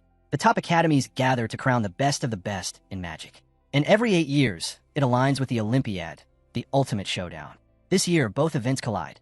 Luen Ardle listened silently as the student continued. It's a national competition. Only the elite make it. Winning means not just a huge cash prize, but prestige and privileges for the entire academy. That's why the number of participants is limited. 1 for individual matches, 30 for the group. Only 31 students can compete for our academy. Luen Ardle thought to himself. So, the one selected for the solo competition becomes the academy's official representative. In the cafeteria, whispers filled the air. I wonder who's going to be our rep this year, someone said. Who else? It's got to be Luen Ardle. Another chimed in. He's the only magician who scored a perfect 100. At a nearby table, Jason tapped his fork against his plate. You guys remember Michael's performances in the past magic festivals? The group fell silent. Across from him, Luen Ardle finally spoke. Honestly, there's not much worth remembering. Group competitions were a mess, and in the individual rounds, he placed last in 4 out of 5. Jason nodded grimly. Because of that, we got labeled the last academy. We couldn't hold our own in either category. Students walked by, still murmuring. The only way to turn that around is to send Luen Ardle, someone said. No, you're right, another agreed. We need him. But what does Luen Ardle think? One asked. Clenching his teeth, the protagonist muttered. The exam's not over yet. He stared forward, thoughts racing. It's too soon to expect anything. The Academy chooses their great festival participants based on two things: first semester exam scores and faculty recommendations. And there's still one more test left. The final stage loomed. Luen Ardle was set to face Mikkel one-on-one. He frowned. That's why I need to stay focused, he told himself. Right now, all I can think about is beating him. For days after the third trial ended, Luen Ardle suddenly sprang up. He unleashed a powerful kick. Achievement unlocked. Strength reaches 1,000. Preparation complete. Bear raised both arms with excitement. Finally, I've been waiting for this moment. We're leveling up now, right? Luen Ardle asked. The bear nodded. A notification appeared. Repeating quest. Advance to level 2. Suddenly, Bear leapt into the air. Luen Ardle stared in disbelief. Flames exploded around the bear. Difficulty doubled. Rewards tripled. Bear swallowed something mid-air, arms spread wide, and shot upward. Lightning bursting from him in every direction. Luen Ardle squinted at the blazing figure above. What is this flame? Eyes wide, he muttered. What the hell is happening? Elsewhere, a student stared out the window. A professor furrowed his brow. Damn it, this gave him extra points again. In the midst of a battlefield, the professor muttered, could Mikkel even beat Luen Ardle now? He looked at the two students. No, that's unlikely. He lowered his head, a storm of thoughts brewing. If Luen Ardle keeps rising like this, it won't just be his seat at the great festival on the line. Mikkel might lose his position as top graduate, and his family's reputation rides on it. Grimacing, he muttered, I won't let that happen. Back in the training area, Bear stood at the center of the fire, his strength now ranked up to Tier 2. In Luen Ardle's palm, flames burst forth again, plus 200 strength gained. Luen Ardle turned to the bear. You've really powered up. Stretching his arm forward, he said, thanks to you, I hit 1,200 strength faster than expected. Bear grinned. This is just the beginning. I'd bet the difficulty and the rewards will keep rising. He opened the quest menu. More data scrolled in. Repeating quest, body training, basic strength achieved. But the training never ends. Keep pushing forward. Punches, 0/5,000. Kicks, 0 out of 5,000. Roundhouse kicks, 0 out of 5,000. Run, 15 kilometers/1. Real combat training, 0 out of 1. Reward, plus 30 strength. Luen Ardle put a hand on his face. Ugh, again with the endless reps. At least I've done this kind of grind before. He paused, then looked at Bear. What's this real combat training about? Bear raised his paw. Remember when we first met? I said I could become anything. Luen Ardle nodded. Yeah, I remember. Well, Bear grinned. I can transform now. Still limited, but we're getting there. A new training camp unfolded around them. Wait, does that mean you can turn into a human? Someone asked. Bear nodded. Yep, once I reach rank 5. Full transformation won't be perfect yet, but it'll be close. Luen Ardle smirked. So, who can you turn to right now? Bear's grin widened. Want me to show you? Suddenly, he began to spin, faster and faster. Out of nowhere, energy surged, and then something bizarre took shape. The main character stared at the odd creature and asked, what even is this scarecrow thing? Before he got an answer, the scarecrow turned to him and snapped. What kind of reaction is that? The protagonist shook his head. Forget it. I just imagined something different. Their training session was underway. Bear nearby chimed in, don't underestimate him. The scarecrow, clearly irritated, stepped forward. Do you even realize how useful I was when you first started actual training? Standing in front of it, the hero asked, so you're a practice dummy? More like a training assistant. The scarecrow replied with a smirk. Hearing that, the protagonist raised a brow. So, you're saying I need to spar with you daily? Exactly, the scarecrow confirmed, as smoke swirled around him. You're still weak. Just a third-class mage. Bear gave a small grin. But once I regain my original strength, anything's possible. As monsters began to appear around them, Bear added, if I wanted, I could even turn into a demon or a dragon. The protagonist placed a hand on his face. Then let's start. Right now. Bear grinned. Start what? Training, the protagonist said confidently. As a mage. Surprised, Bear laughed. Now we're talking. Suddenly, energy surged in Bear's hands. The bear now held a staff and stood firmly in front of the hero. Even if your spells hit me, you'll only knock me back. They won't leave a scratch. The protagonist narrowed his eyes. What about you? Bear smirked. I can hit you as much as I want. The protagonist grinned. Sounds like a solid training partner. Flames burst around them as Bear nodded. Let's begin. The hero took off running. Then, Luen Ardle leapt into view. The protagonist glanced ahead. Michael's probably training hard too, itching for our battle. Elsewhere, a boy scowled at a piece of paper, then turned to his uncle. This brat's starting to get on my nerves. What should I do? From a distance, the man muttered. Damn, kid. Maybe he's not so weak after all. The boy spun around. You don't get to complain. Rumor has it you're the reason Luen Ardle scored so high. The man blinked. What? Mikkel glared. I heard you were the one who suggested tossing an ogre at him. His fist clenched. That's why he aced it. If our family finds out, you're dead meat. The man gritted his teeth. Why is that brat blackmailing me now? Mikkel sat beside him. If you don't like it, stop talking nonsense. We should focus on fixing this. Mikkel turned to his uncle. If I became the Academy's rep at the great festival. No, the man cut in, but don't stress. I got a plan. He handed Mikkel a flask. Mikkel stared at it, surprised. The awakening herb, the flaming flower? The awakening herb, also known as the flaming flower, only grows deep in the illusion-ridden northern territories. It's rare, powerful, and often used to brew specialized elixirs. Professor Elric extended his hand and said, "Drink this, and you'll trigger awakening. It'll drastically cut down the time needed to cast spells." Mikkel raised an eyebrow. But it causes pain and makes it impossible to tell friend from foe, right? The man smirked. Exactly. You'll basically lose all sense of awareness. Sounds like you haven't been paying attention in class. Mikkel held the flask, staring at it. Why should I even drink this? Yes, the man replied simply. Whispers echoed from the garden. Rumors that Mikkel had lost it. Professor Elric shrugged. He's just making excuses after losing. Maybe he's hoping to get kicked out of the family in disgrace. Michael's eyes stayed locked forward. Still, this is dangerous. The professor knows what I'm capable of. If he picks up on something, he won't stay quiet. The man grinned. Have you forgotten who I am? I'm the one in charge of all drug testing. He pushed the flask toward Mikkel. This potion will mask the herb. No one will know you took it. Mikkel hesitated. The man added firmly, drink it after the first one. Don't worry, we're family. This is how we survive. Michael's thoughts spun. What now? Do I go through with this or not? Eventually, the day of the one-on-one battles arrived. The exam was set inside the mana barrier room. A wave of excitement buzzed through the crowd. Every year, these duels packed the stands, and this time was no different. The final match was about to begin. The protagonist loosened up his hands, readying himself. Luen Ardle versus Mikkel, the announcer called. Taking his position, the hero glanced sideways. So this is it, the final stage of the exam, and my opponent is Mikkel. Bear, watching closely, muttered, he knows you'll try to close the gap.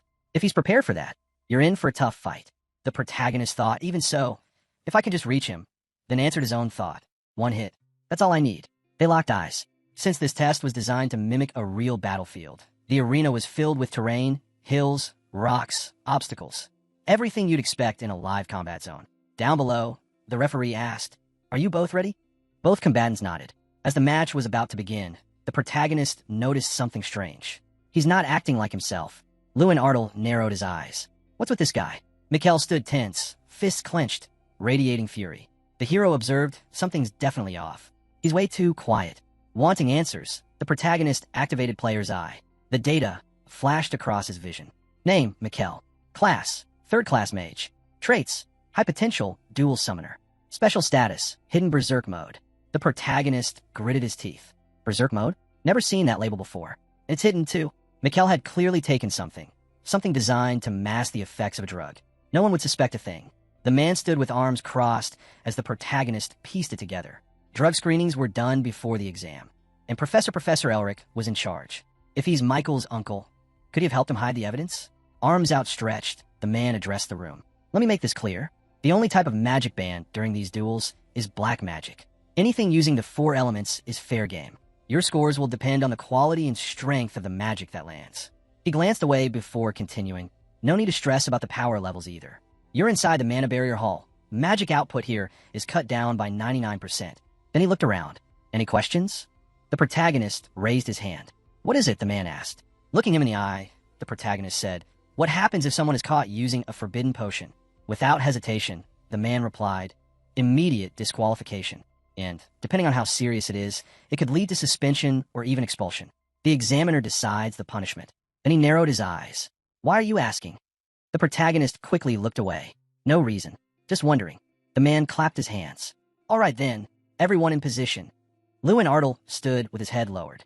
I've got no proof, he thought bitterly. Only I can see his status screen. No one else would believe me. Scowling, the protagonist told himself, I need solid proof. Something undeniable. He stood face to face with Mikkel as the referee shouted, begin. Both launched forward. As soon as they moved, a green glow enveloped Mikkel. Die, Luen Ardle. Mikkel roared. Vines whipped out and wrapped around the protagonist's leg, but in an instant he snapped free. Gasps filled the hall. How'd he break out so fast? Michael's spell had barely held him. It hadn't worked right. Charging in, the protagonist grinned. This barrier weakens mana, but my physical strength isn't affected at all. Just then, a skull appeared above Michael's head. He shouted, I'll stop you right here. The summoned skeleton blasted fire at him. Fire breath. The flames shot out, but the protagonist leapt through them, boosted by acceleration magic. He closed the gap. Luen Ardle dashed behind a large rock. Peeking out, the protagonist analyzed what he'd seen so far. Faster casting. Stronger mana absorption. That's the awakening herb, no doubt. Michael's voice echoed through the hall. You hiding again? Come out already. The protagonist stayed low. He's too amped up. No doubt about it now. He took it. Another plant grew, slithering toward him. The protagonist narrowed his eyes. The flaming flower. That's what it was. Mikkel laughed wildly. Come on, Luen Ardle. Let's go. The protagonist studied him. Hand tremors, exaggerated excitement, pain resistance, and he can't tell friend from foe. Every symptom lines up. His expression darkened. The last thing I need to confirm is whether he feels pain at all. Standing tall, the protagonist said aloud. So that's why you were so confident. He took a step forward. It's all thanks to that herb, isn't it? Mikkel looked at him and grinned. What was that? The protagonist replied. It's because of the flaming flower. Michael's eyes widened for a moment, but then he scoffed. So what? It won't stop me from crushing you. The hero raised his hand. Then you'd better be ready. In a blink, he charged forward, activating time refraction. Michael's face twisted in panic. Damn, he's way too fast. The protagonist closed in, shouting, It's pointless to resist. Suddenly, a massive wall of ice surged up between them. Professors in the audience gasped. What was that? Was it even magic? Before they could react, a monster burst into view. Mikkel roared, Go! Bite him to pieces.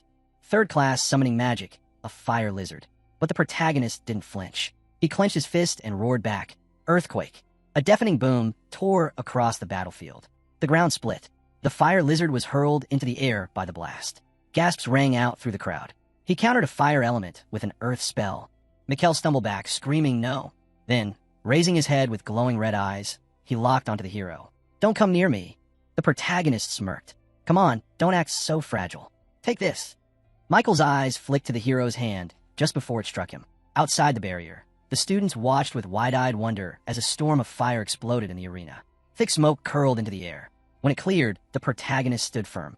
Straight ahead, Michael's eyes gleamed red. Don't look down on me, he growled. That was just a flick. Before he could move again, the hero struck him. Mikkel let out a scream and stumbled backward. But the hero didn't let up. He charged forward. Mikkel suddenly collapsed onto the cracked battlefield. Still on the ground, he started laughing. You thought that weak hit could stop me? That didn't even hurt. The protagonist narrowed his eyes. He's still awake after that. At this rate, he'll die from the buildup of injuries. He grabbed Mikkel by the shoulder. This match can't go on. It's too dangerous. He raised his hand and summoned the shackling tree, binding Mikkel in place. Then, the protagonist turned to the examiners. Mikkel used a banned potion. A murmur spread. One of the men stepped forward. What do you mean? Are you sure? Yes, the protagonist said firmly. I'm certain. Someone helped him cover it up. The man's expression shifted. If you're wrong, you'll be disqualified. I know, but the truth is anyone could help hide the effects. Even the drug tester. Confused, the man asked, Are you saying? The protagonist interrupted. Who in this academy can get their hands on rare ingredients and also oversees the drug testing before these matches? Realization hit. There's only one person like that in the entire academy. Suddenly, Professor Elric vanished from his seat. The protagonist narrowed his eyes. Think about it. Professor Elric. He's Michael's uncle, isn't he? The man held up a hand. Hold on. Are you saying? Before he could finish, Professor Elric appeared, storming toward them. His voice thundered. Do you even understand what you're accusing me of? His glare locked onto the hero. You're saying Mikkel took the drug, and I looked the other way? Grinning, the protagonist said, Yeah, I did, and I can prove it. The examiner narrowed his eyes. Is that so? Professor Elric stepped forward. Then let's run another drug test. But the hero quickly cut him off. No point. You already gave him a special elixir, didn't you? One that masks the effects. Professor Elric looked away. Then what are you suggesting? I'll show you, the protagonist said. He placed his hand on the shackling tree binding Mikkel. A brilliant light flared. The entire tree was burned away in an instant. That was the same flick I used on Mikkel, he said calmly. Looking straight ahead, Luen Ardle continued. Even if Michael's magic had improved with training, there's no way someone should still be laughing after a hit like that. His voice was steady. Right now, he's got a concussion, at least 4 fractured ribs. And yet, Mikkel, still tied up, was laughing uncontrollably. He doesn't feel pain, the protagonist said, and that's not normal. The professor stood frozen, speechless. Then Tyrion Ignat turned, his face red with fury. How dare you pull something like this during an official exam? On sacred testing grounds. He pointed at Professor Elric. Get to your office. Now, the professor's face went pale as he stumbled back in fear. Meanwhile, Mikkel, still restrained, kept laughing like a madman. The aftermath of the fourth exam stage spread like wildfire throughout the academy. It was confirmed Professor Elric was dismissed, and Mikkel expelled. The truth of their family's deception had come to light. As the news settled, the academy buzzed with one name, Luen Ardle, the student who dared expose everything, the one who stood up to magicians. He had a new title now. Walking forward, the protagonist approached a towering gate. A radiant glow wrapped around him. He'd been summoned by the head of the academy. Rays of light surrounded him as he stepped through. Luen Ardle's jaw tightened slightly.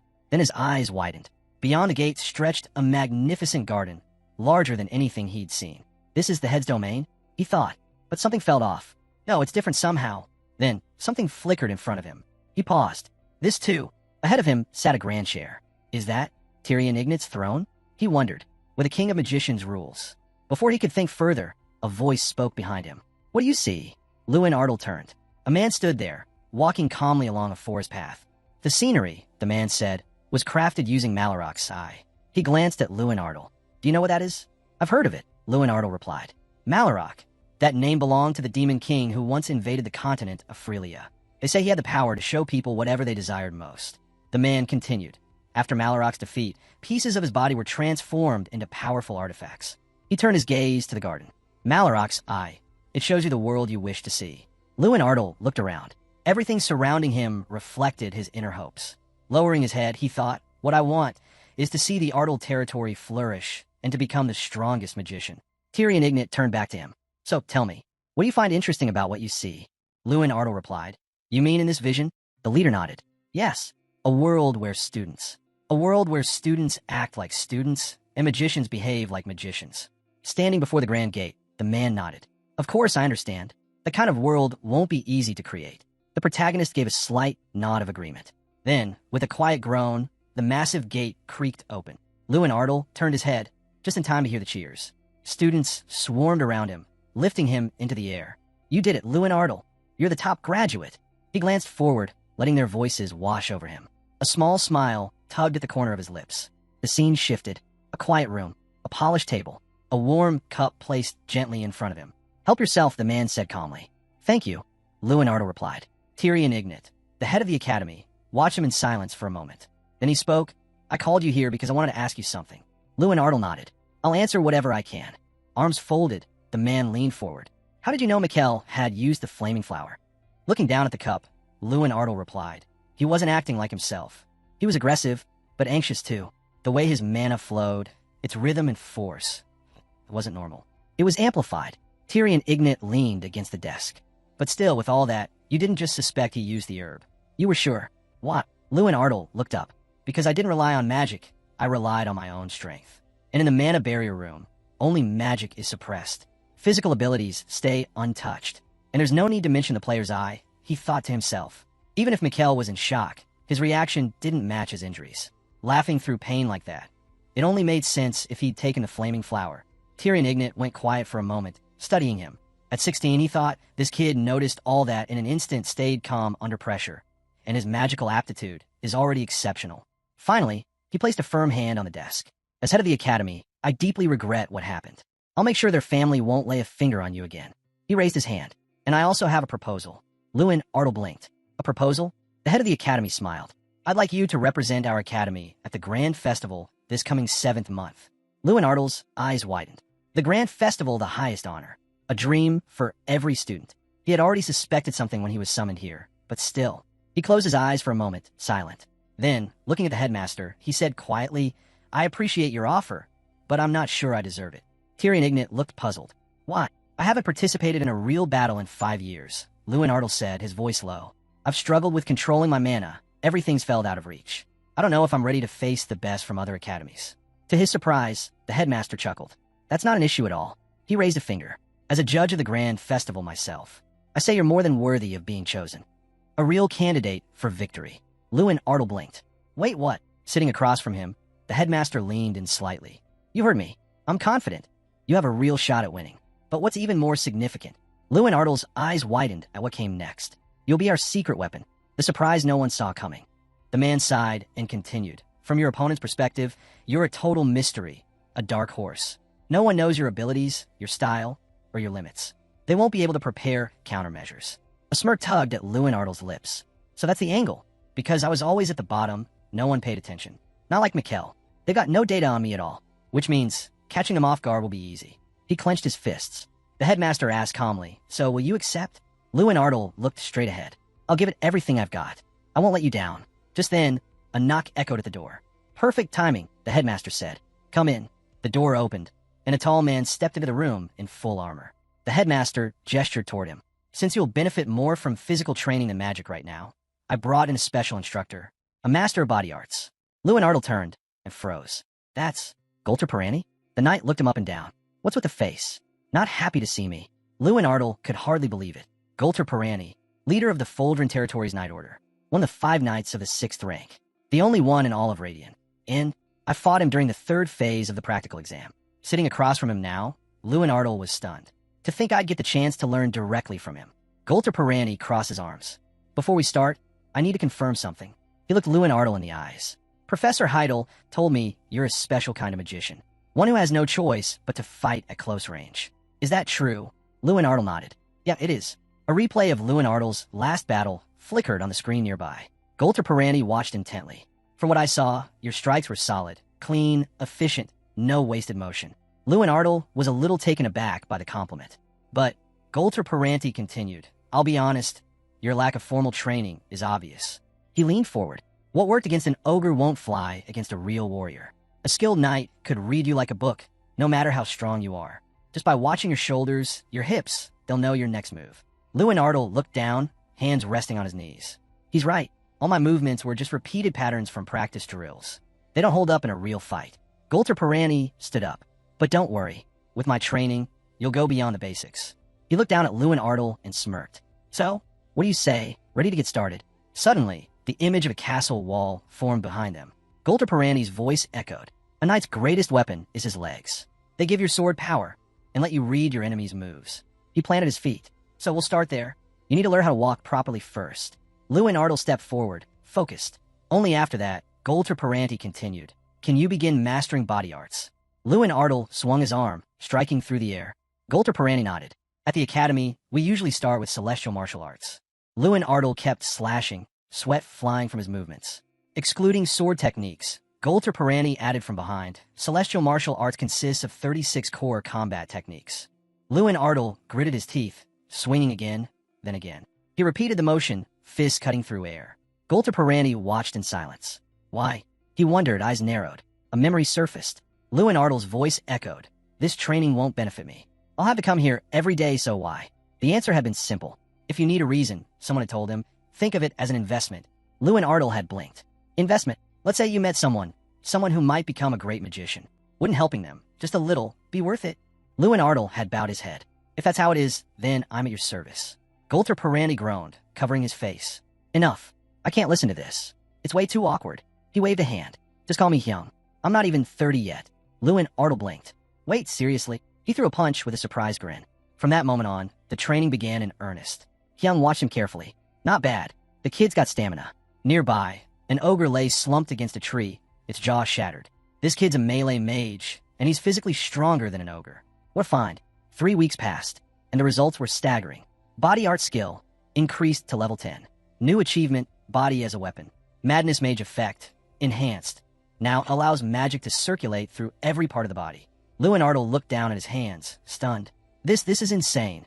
Looking at Bear, he said, mastering celestial martial arts. This power is something else. Bear grinned. Yeah, thanks to that, you've jumped to rank 3. Current strength, 2,130. Luen Ardle clenched his fist. This power, it's overwhelming. Bear let out a low sigh. You're growing insanely fast. Took me over a year just to hit 2,000. Then another 6 months after I met you. Luen Ardle raised an eyebrow. Maybe it's a time perception thing between humans and dragons? Just then, a voice called out. Luen Ardle turned around to see someone rushing toward him.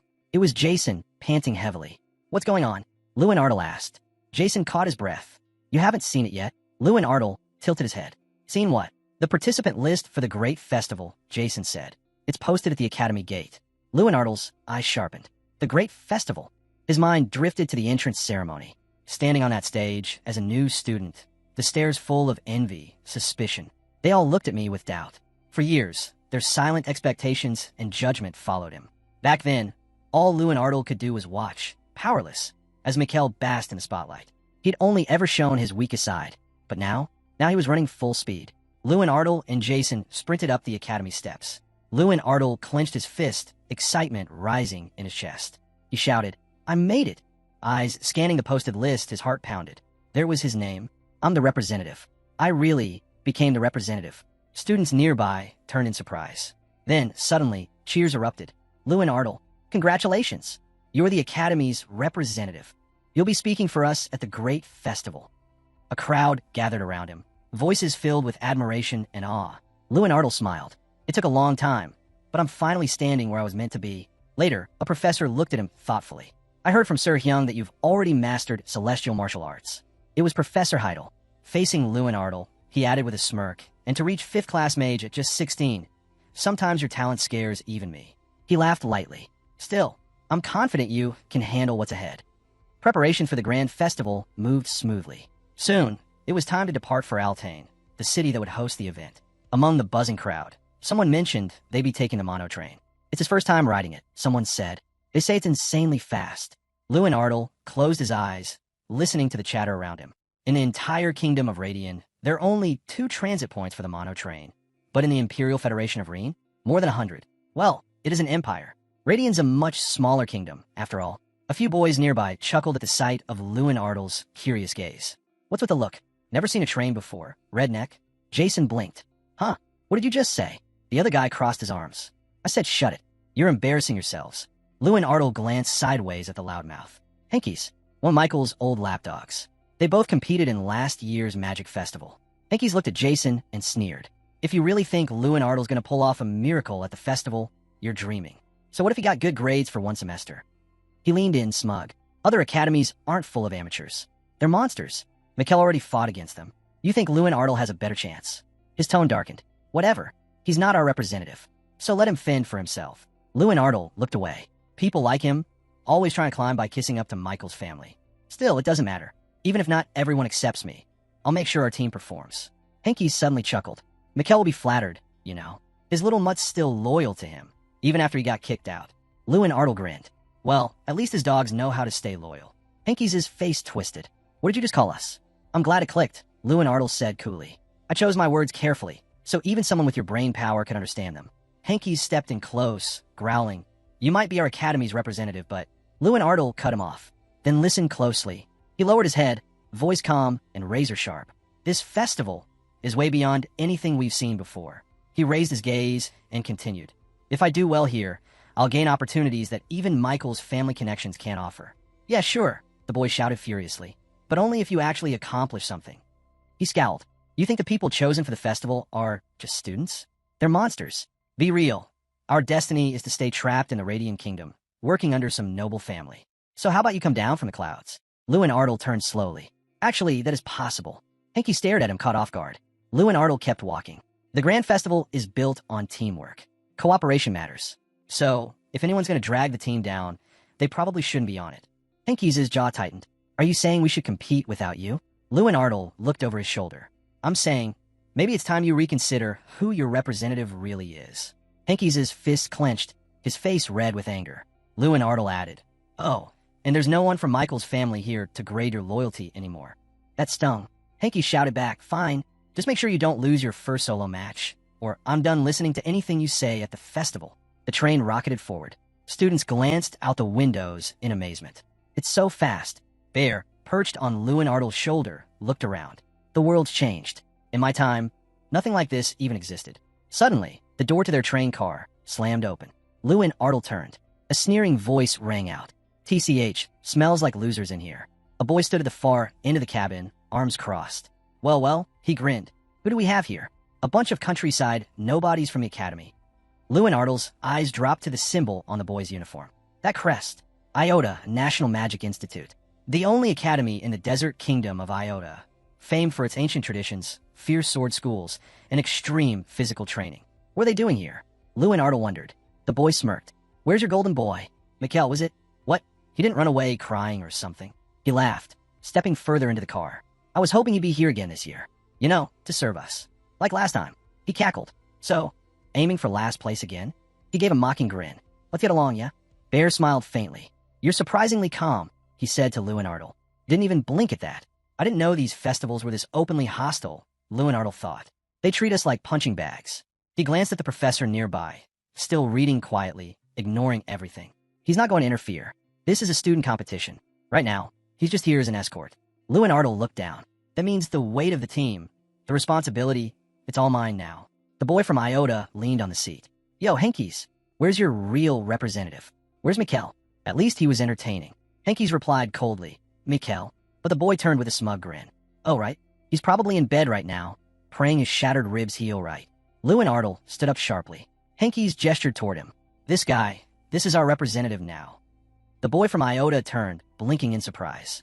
The man stared at him and said this was the first time they'd met. Taking a few steps forward, he walked right up to the hero. He introduced himself as a representative from Iota.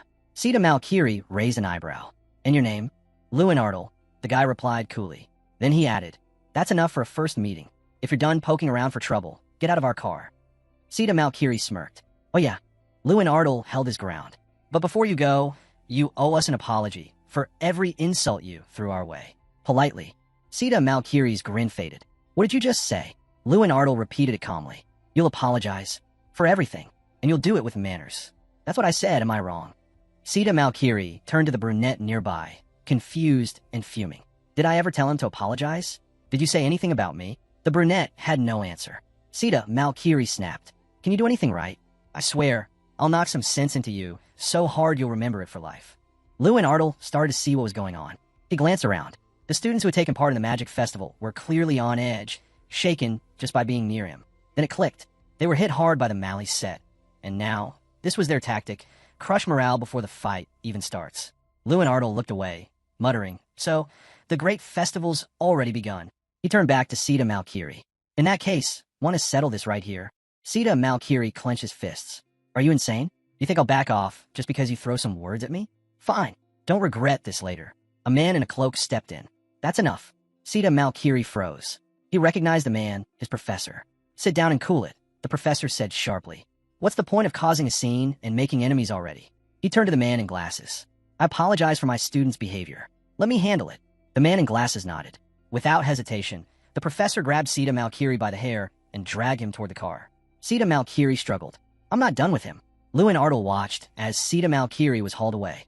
The brunette next to him frowned, already expecting trouble from start. He turned to the professor. Why did you stop us? Sita Malkiri growled. This was your idea, wasn't it? What changed? The professor let out a breath. Didn't you notice? Notice what? He was smiling. Sita Malkiri blinked. Huh? The cloaked professor glanced at Heidel. The academy professor. He was smirking while watching you, like he was waiting for a fight to break out. You think that was confidence?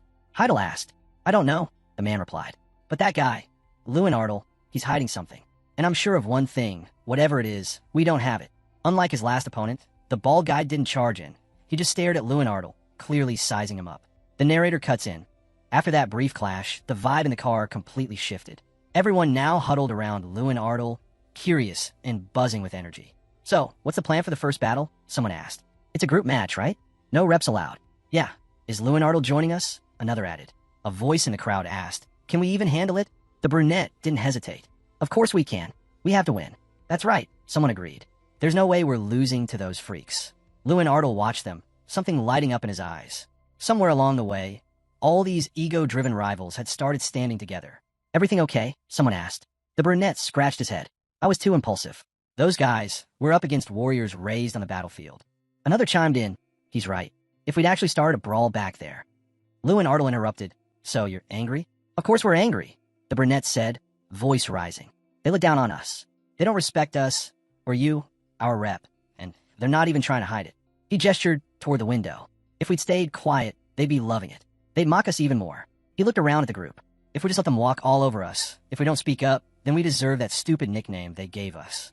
His eyes narrowed. You want to keep putting up with that? Keep letting them treat us like trash. The car went quiet. He went on, louder now. We let them beat us once. That's why they've been dragging our names through the dirt for 5 years straight. Luen Ardle looked around. Then what are you going to do? You think now's the time to fight, just to feed your pride? One of them replied. I'm thinking of leaving my friend at the gate. Luen Ardle blinked. You mean me? The brunette crossed his arms. Watching the group, he realized something. The MLS guys had decided they were backing Luen Ardle. From here on out, they had to see it through to the end. Suddenly, a voice announced over the intercom, "Next stop, Due of Altian." Heads turned. "We're here. Grab your stuff. Let's go." As the scene shifts to a wide map, a narrator explains. Altian, part of the Imperial Federation. It's the only region officially recognized as neutral ground within the Empire. Here, past grudges mean nothing. Even the fiercest rivals are expected to keep the peace. But don't mistake silence for weakness. The knights stationed here, they're always ready for war. If blood is spilled on this land, the Empire itself will step in. A trial will be held, led by the ruler of the continent. The guilty will answer for their crimes. This is why major international events, like the Magic Festival for mages and the Sword Grand Prix for sword masters, are hosted right here. A hush falls over the group. Wait, this is part of that empire. Someone scoffed. Idiot. It's not an empire. It's the neutral zone. An imperial federation. Under the empire's control, someone asked, clearly confused. So what's the difference? The blonde shook his head. Everything here's on a whole different level. He turned to Luen Ardle. What do you think? Before Luen Ardle could answer, he added, I'm from a wealthy region myself, but even that doesn't come close to this. The brunette stared ahead, taking in the sights. The grandeur of the Imperial Federation, it really did feel like the heart of the kingdom. People strolled through the streets with ease, laughter in the air. Everywhere he looked, history seemed to echo through the buildings. Noble elegance, it's everywhere, he thought. We really did come from a tiny corner of the world. A chariot pulled up. One of the guides motioned to them. Time to head to your temporary residence. Load up. As they climbed into the carriages, the man added, not trying to sound threatening, but the man in glasses stepped forward serious. Avoid the other schools, even accidentally. No good will come from stirring trouble here. Luen Ardle gave him a curious look. Why the warning? Just then, Bear called out. Luen Ardle. Look. Luen Ardle turned. What is it? Just look, Bear repeated. Luen Ardle looked again, puzzled.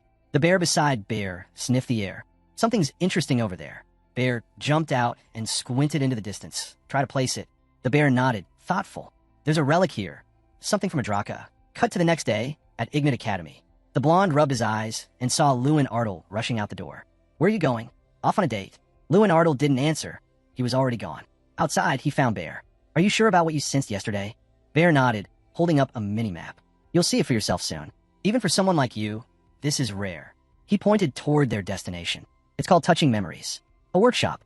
Luen Ardle pushed open the door. He glanced around. This is it. I thought something used by the Black Dragon would be in a vault, or at least a secret auction. He imagined shady dealers or a collector's treasure trove. But this place? It looked too normal. Bear explained. That relic is useless to mages who don't rely on power-based magic. For them, it's just junk. Luen Ardle activated the player's eyes. Light flooded his vision, and then he saw it. A spark. A pop-up appeared. Ring of Invul. Vulnerability. Unique artifact of the player. It was the first artifact forged through battle, and also his first failure. The ring held the power of invulnerability. There was a chance, small but real, to resist any physical force. Sometimes it could nullify all damage completely. But Bear added a warning. There's a catch. He looked at Luen Ardle. It's not just enemy attacks. This thing might block a friend's touch, or even the hug of someone you love. Luen Ardle stayed quiet, focused. The effect doesn't always trigger when you need it, Bear added. And when it does, Luen Ardle calmly examined the artifact. An item forged in failure, maybe, but still valuable. And more importantly, he needed it. He nodded to himself. A system message flashed. Strength increased by 200 points. Just that alone made the ring worth wearing. He slid it onto his finger. It fit perfectly, like it had been made just for him. Luen Ardle approached the shopkeeper. I'd like to buy this ring. How much? The old man shook his head. No need. It's been gathering dust for years. I didn't even know what to do with it. You can have it. Luen Ardle glanced around. In that case, I'll take something else too. Consider it fair. The old man just smiled. Fine by me. Luen Ardle activated the player's eye again. The skill really was incredible. Not only could he scan an object's quality, he could even estimate its true worth. His eyes landed on something ahead. A book. It shimmered faintly with a high rarity rating. Title: Quantum Mechanisms of Magic and Swords. He moved fast, reaching for it, but a hand snatched it first. Luen Ardle looked up, annoyed. A blonde girl stood in front of him, holding the book. Immediately, he identified her. A 5th-class mage. High potential. Her name was Irene Prius, from the Women's University. He recalled her reputation. The King of Magicians, known as the Terran Artemis and the King of the Border, had personally selected 11 elite magicians to represent the next generation. Irene Prius was one of them. Luen Ardle had heard she was close to 5th class, but seeing her now, he realized the rumors had actually fallen short. She was already there. She glanced at him. Mind giving me that book? Luen Ardle raised an eyebrow. I saw it first. She pointed to the insignia on his uniform. You're from the academy, right? I'm Irene Prius, Women's University. That book, you only noticed it now. I came here just for it. He didn't respond, just stared at her quietly. She softened her tone. If it doesn't really matter to you, could I have it? Luen Ardle quickly understood. She had overheard everything. Of course, they were both participants in a great festival. He decided to test her. Then tell me, why do you need it? A book like that, you don't just stumble across it. Her expression faltered. She looked away, trying to come up with something. It's part of a personal assignment, she said, a bit flustered. I can't share the details. Please don't ask. Luen Ardle narrowed his eyes. That didn't sound like a typical university task. Could it be a request from the king? He wondered. Without saying more, he handed her the book. Irene Prius blinked, stunned. You're giving it to me? You said it's important, Luen Ardle replied. So take it. She hesitated, then accepted it with a nod of thanks. As Luen Ardle wandered off, browsing for something else to buy, the blonde next to him was left speechless. Not far away, someone asked, was that Irene Prius? What were you two talking about? They leaned in. Is she really as gorgeous as they say? Someone asked, leaning in with a smirk. The blonde chimed in. So, where did you meet her? What was the situation? Luen Ardle sighed. Can you at least ask one at a time? I'm just jealous, man, the blonde admitted. I dream about touching her hand just once. Luen Ardle blinked. That's seriously your dream? The guy burst into laughter. You all sound so pathetic. Grinning, he added, I saw her at the great festival too. Even sat next to her. But someone cut in curious. Wait, did you talk to her? The guy scratched his head. Oh no, we didn't really cross paths again. Another voice jumped in. Anyway, that girl's strong, but she's always second place. I heard she's super hung up on always losing to the same person. The blonde snapped. What kind of nonsense is that? How dare you talk like that about my Irene Prius? Luen Ardle crossed his arms. Didn't realize she belonged to someone now. Then he added, and it's not nonsense. The person she keeps losing to is #1 at the Special School of Combat Magicians. He's basically the most recognized student in the whole continent. The brunette nodded. Yeah, and he's got the shining sword too. Luen Ardle raised an eyebrow. The what? The guy explained, it's a top-tier artifact. That's why she wanted that book so badly. She's trying to beat him. Luen Ardle thought about it. But being a magic swordsman isn't all it's cracked up to be. Unlike other weapons, a magic sword doesn't really boost your magic that much. And mastering swordsmanship, that's a whole other mountain to climb. The brunette agreed. Still, that guy's been different from everyone else since day one. His sword's a rare artifact.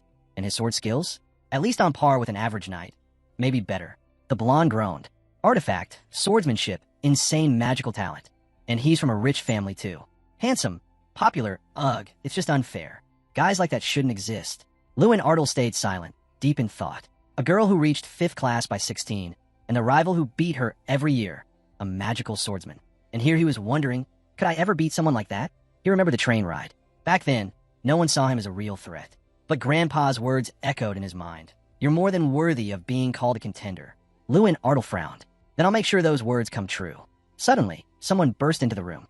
First team, assemble. It's time for the opening ceremony of the great festival. Luen Ardle took a breath, rose to his feet, and headed for the door. His thoughts spun as fast as his heart. It's starting.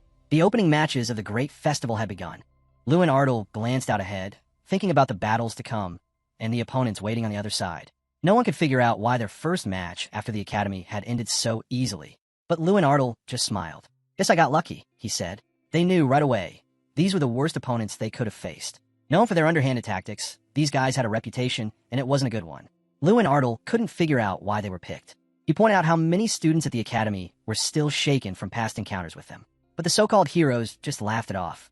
To them, this fight was nothing but a snooze fest.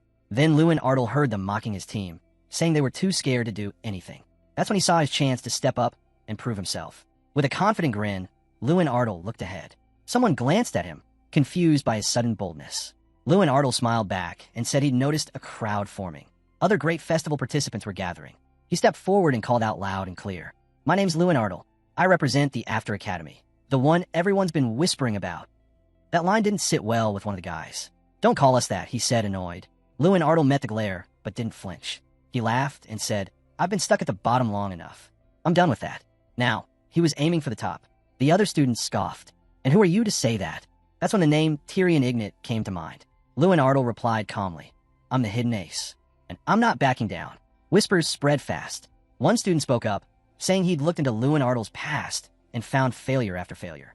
Another chimed in, but something changed this semester. He's a whole different beast now. His results are off the charts. Now it made sense. His confidence wasn't just talk. The hero snapped out of his thoughts and stood tall. He was ready to make a move. We'll show them the traditional way, he said. At tomorrow's event, the mana grenade throw. This was a group contest where everyone except the team's representative participated. The goal? Take down a mithril golem using mana-charged grenades. The faster the golem goes down, the better. Someone asked Luen Ardle if he could really pull this off. He nodded. We may lack top-tier talent, but we've got a strategy. Luen Ardle realized teamwork was key. With the right coordination, they could win. The others were surprised when he proposed forming specialized groups. One to charge the mana grenades, another to transport them, a third to launch the attack, and a fourth to sabotage the enemy's golem. Luen Ardle's ideas got everyone thinking. What do you say? He asked. The guy answered, we're done being last. This time, we're taking first. Luen Ardle was determined. Whatever it took, they were going to win. He explained that while the others threw one grenade at a time, their team would throw 2 or 3. More attacks meant more pressure. The team rallied around the plan. Everyone started shouting in agreement, full of energy and trust. With Walken leading the charge and grenades moving into position, they got organized fast. Each person was placed where they'd be strongest. The pieces were falling into place. The real reason Luen Ardle was able to make all these decisions? His ability, Player's Eye. It allowed him to see the true essence of each goal. With it, he could spot the flaws in the team and sharpen their strengths. As Luen Ardle guided everyone into roles that suited them perfectly, even the ones who doubted him started to believe. Smiles spread. Confidence grew. The team could feel it now. Victory was actually within reach. Just then, the door burst open. A battered classmate stumbled in and collapsed on the floor, calling Luen Ardle's name. Luen Ardle rushed over. Who did this to you? He asked, shocked. It didn't take long to figure it out. The culprits were exactly who he suspected. Inside their building, the so-called heroes lounged on couches like they owned the place. As Luen Ardle entered, the leader smirked. Knew you'd come crawling eventually, he sneered. But Luen Ardle didn't flinch. Calm and composed, he locked eyes with one of them and called him out. Voices echoed from their side. Sita Malkiri laughed mockingly. This guy's out his mind. Someone turned to Luen Ardle, baffled. Why are you being so bold? Luen Ardle simply placed a hand on the guy's shoulder, but the grip tightened, painfully so. Sita Malkiri dropped to a crouch, gritting his teeth. He couldn't believe what Luen Ardle had just done. Furious, Sita Malkiri jumped up and raised a fist, but Luen Ardle caught it midair, holding in a firm lock. Still smiling, Luen Ardle leaned in and warned him. Touch me outside the arena again, and next time, you won't get back up. Sita Malkiri hit the ground, groaning in pain. The others looked on, stunned. Luen Ardle turned to them with a grin. Want to make a bet? He said. Cheers erupted behind him. Luen Ardle shouted to the crowd that if they won, Sita Malkiri would take a flick to the face and owe them an apology. Now everyone had a reason to fight. The team roared with renewed fire. The destination? Altane Stadium, home of the great festival of magic. Held across the continent, this legendary event brought together only the best. Magicians who shone here went on to make history. Every name etched into the festival's legacy had become someone powerful. Cries of Ignite Academy echoed in the air. Luen Ardle realized the weight of where he stood, right in the middle of a battlefield where legends were born. Suddenly, a voice shouted for the ceremony to conclude. Students were told to return to their seats. Luen Ardle walked forward, slow and steady. As he turned his gaze away, Sita Malkiri shouted after him. This time, I won't go easy on you. Be ready. Luen Ardle didn't respond. He knew Sita Malkiri was already trying to figure him out, analyzing, preparing. But Luen Ardle had other things on his mind. The spotlight was shifting to the Doom Prime.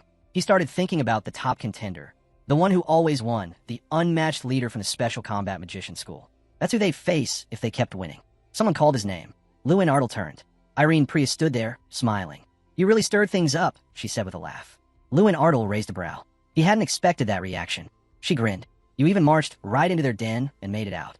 Luen Ardle had practically sparked a war just by stepping into the Institute's territory. Wait, how do you know all this? He asked Irene Prius, surprised. She just laughed. You didn't just go talk.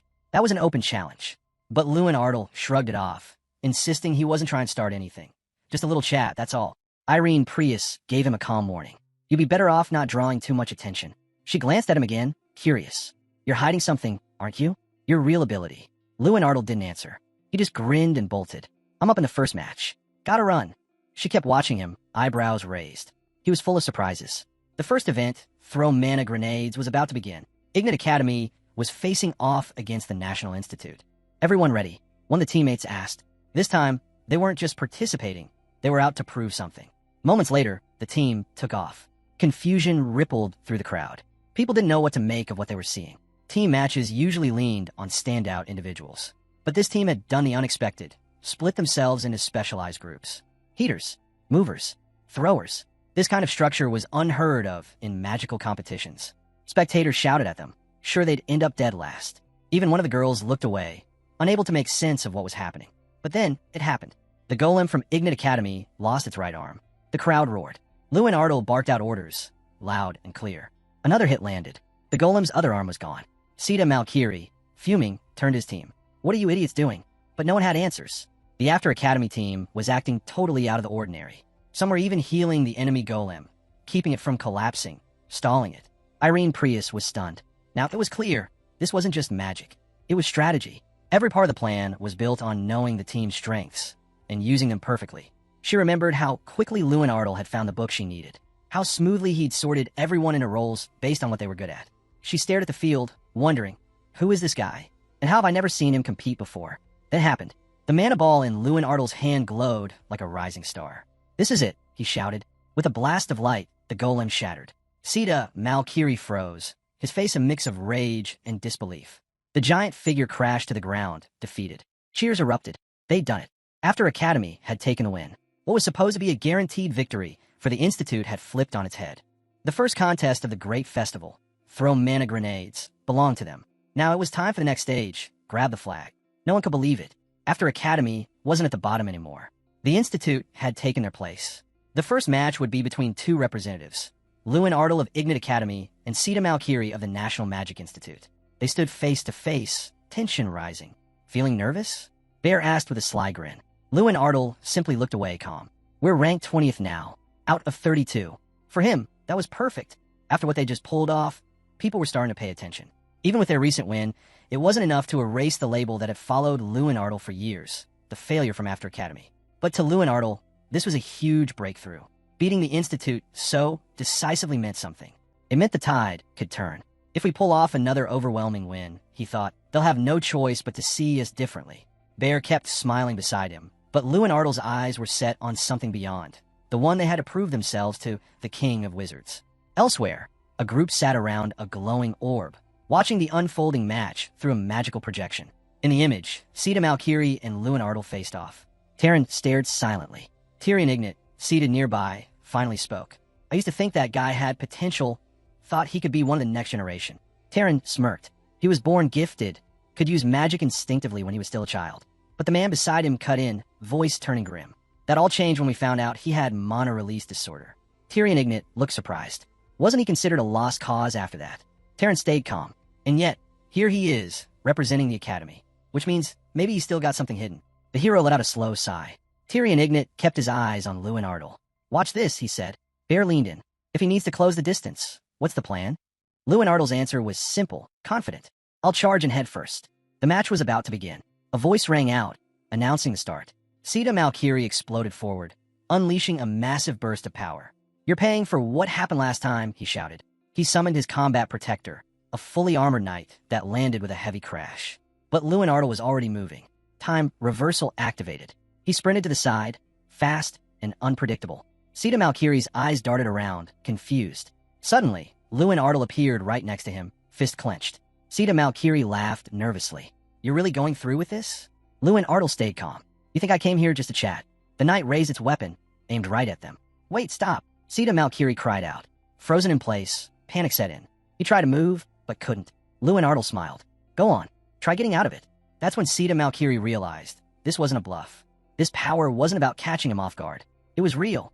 The knight's blade pointed straight at him. And in that moment, Sita Malkiri knew he'd lost. His eyes narrowed, barely open, stunned by the truth. Then came the follow-up. Luen Ardle unleashed a burst of firepower straight at the armored knight. Sita Malkiri gasped. That's not possible. Luen Ardle had hit the steel-clad warrior with his bare hands, and it was cracking. Piece by piece, the knight began to fall apart. Luen Ardle stepped forward. Sita Malkiri, dazed, asked, Did you just save me? Luen Ardle looked at him. Save you? After what you did to my teammate. He smirked. Nah, I just wanted to finish you off myself. Then he leaned in. Don't tell me you forgot our little bet. Sita Malkiri didn't even get a chance to answer. Luen Ardle flicked him in the forehead, hard. Sita Malkiri went flying across the field like a rag doll. Eyes wide, he stared at the sky and shouted, "Wow, it's kind of beautiful up here." The crowd went silent. Then they all turned toward the arena in stunned disbelief. The stadium erupted into cheers. The crowd's roar shook the stands. Luen Ardle stood quietly, watching the celebration with a faint smile, soaking it all in. Tyrion Ignat leaned in closer to the glowing magic orb, eyes fixed. Nearby, a man remained still, gaze low but focused. Magician, the king of the border, a mage of the rare 8th class, standing at the demigod level, stared at the image in disbelief. Despite all his experience, even he had never witnessed magic like this. His expression darkened. The orb showed Luen Ardle's face. Taran narrowed his eyes, trying to make sense of the mysterious figure. "Who is this kid?" he muttered. Tyrion Ignat looked over as Taran's irritation grew. "Tell me everything you know about him," Taran demanded. Tyrion Ignat paused, thinking, he's a model student. Everyone thought he'd give up, but he didn't. Turn his flaws into strengths. If anyone embodies what it means to be a magician, it's him. Taran's gaze dropped to the floor, dissatisfied. He considered summoning Luen Ardle, questioning him directly. Tyrion Ignat glanced away, sensing what Taran was about to do. The man knew someone had to stop this. Taran forced a smile. "Don't forget," he said slowly, "magicians have the right to keep their techniques secret." Luen Ardle looked over calmly. "Then maybe we should talk, just the two of us." Taran clenched his fist behind his back. If he wanted to stand at the top of the magical world, he had to uncover what kind of spell he'd just witnessed. Meanwhile, back at the dorm, laughter and shouts filled the air. Luen Ardle sighed. It was just one win, and we haven't even prepped for what's coming. But the others wouldn't hear it. "Tonight's for celebrating," someone called. The table was already stacked with drinks, local coconut vanilla juice, and the infamous dragon's kiss. Luen Ardle stared at the crimson drink in surprise.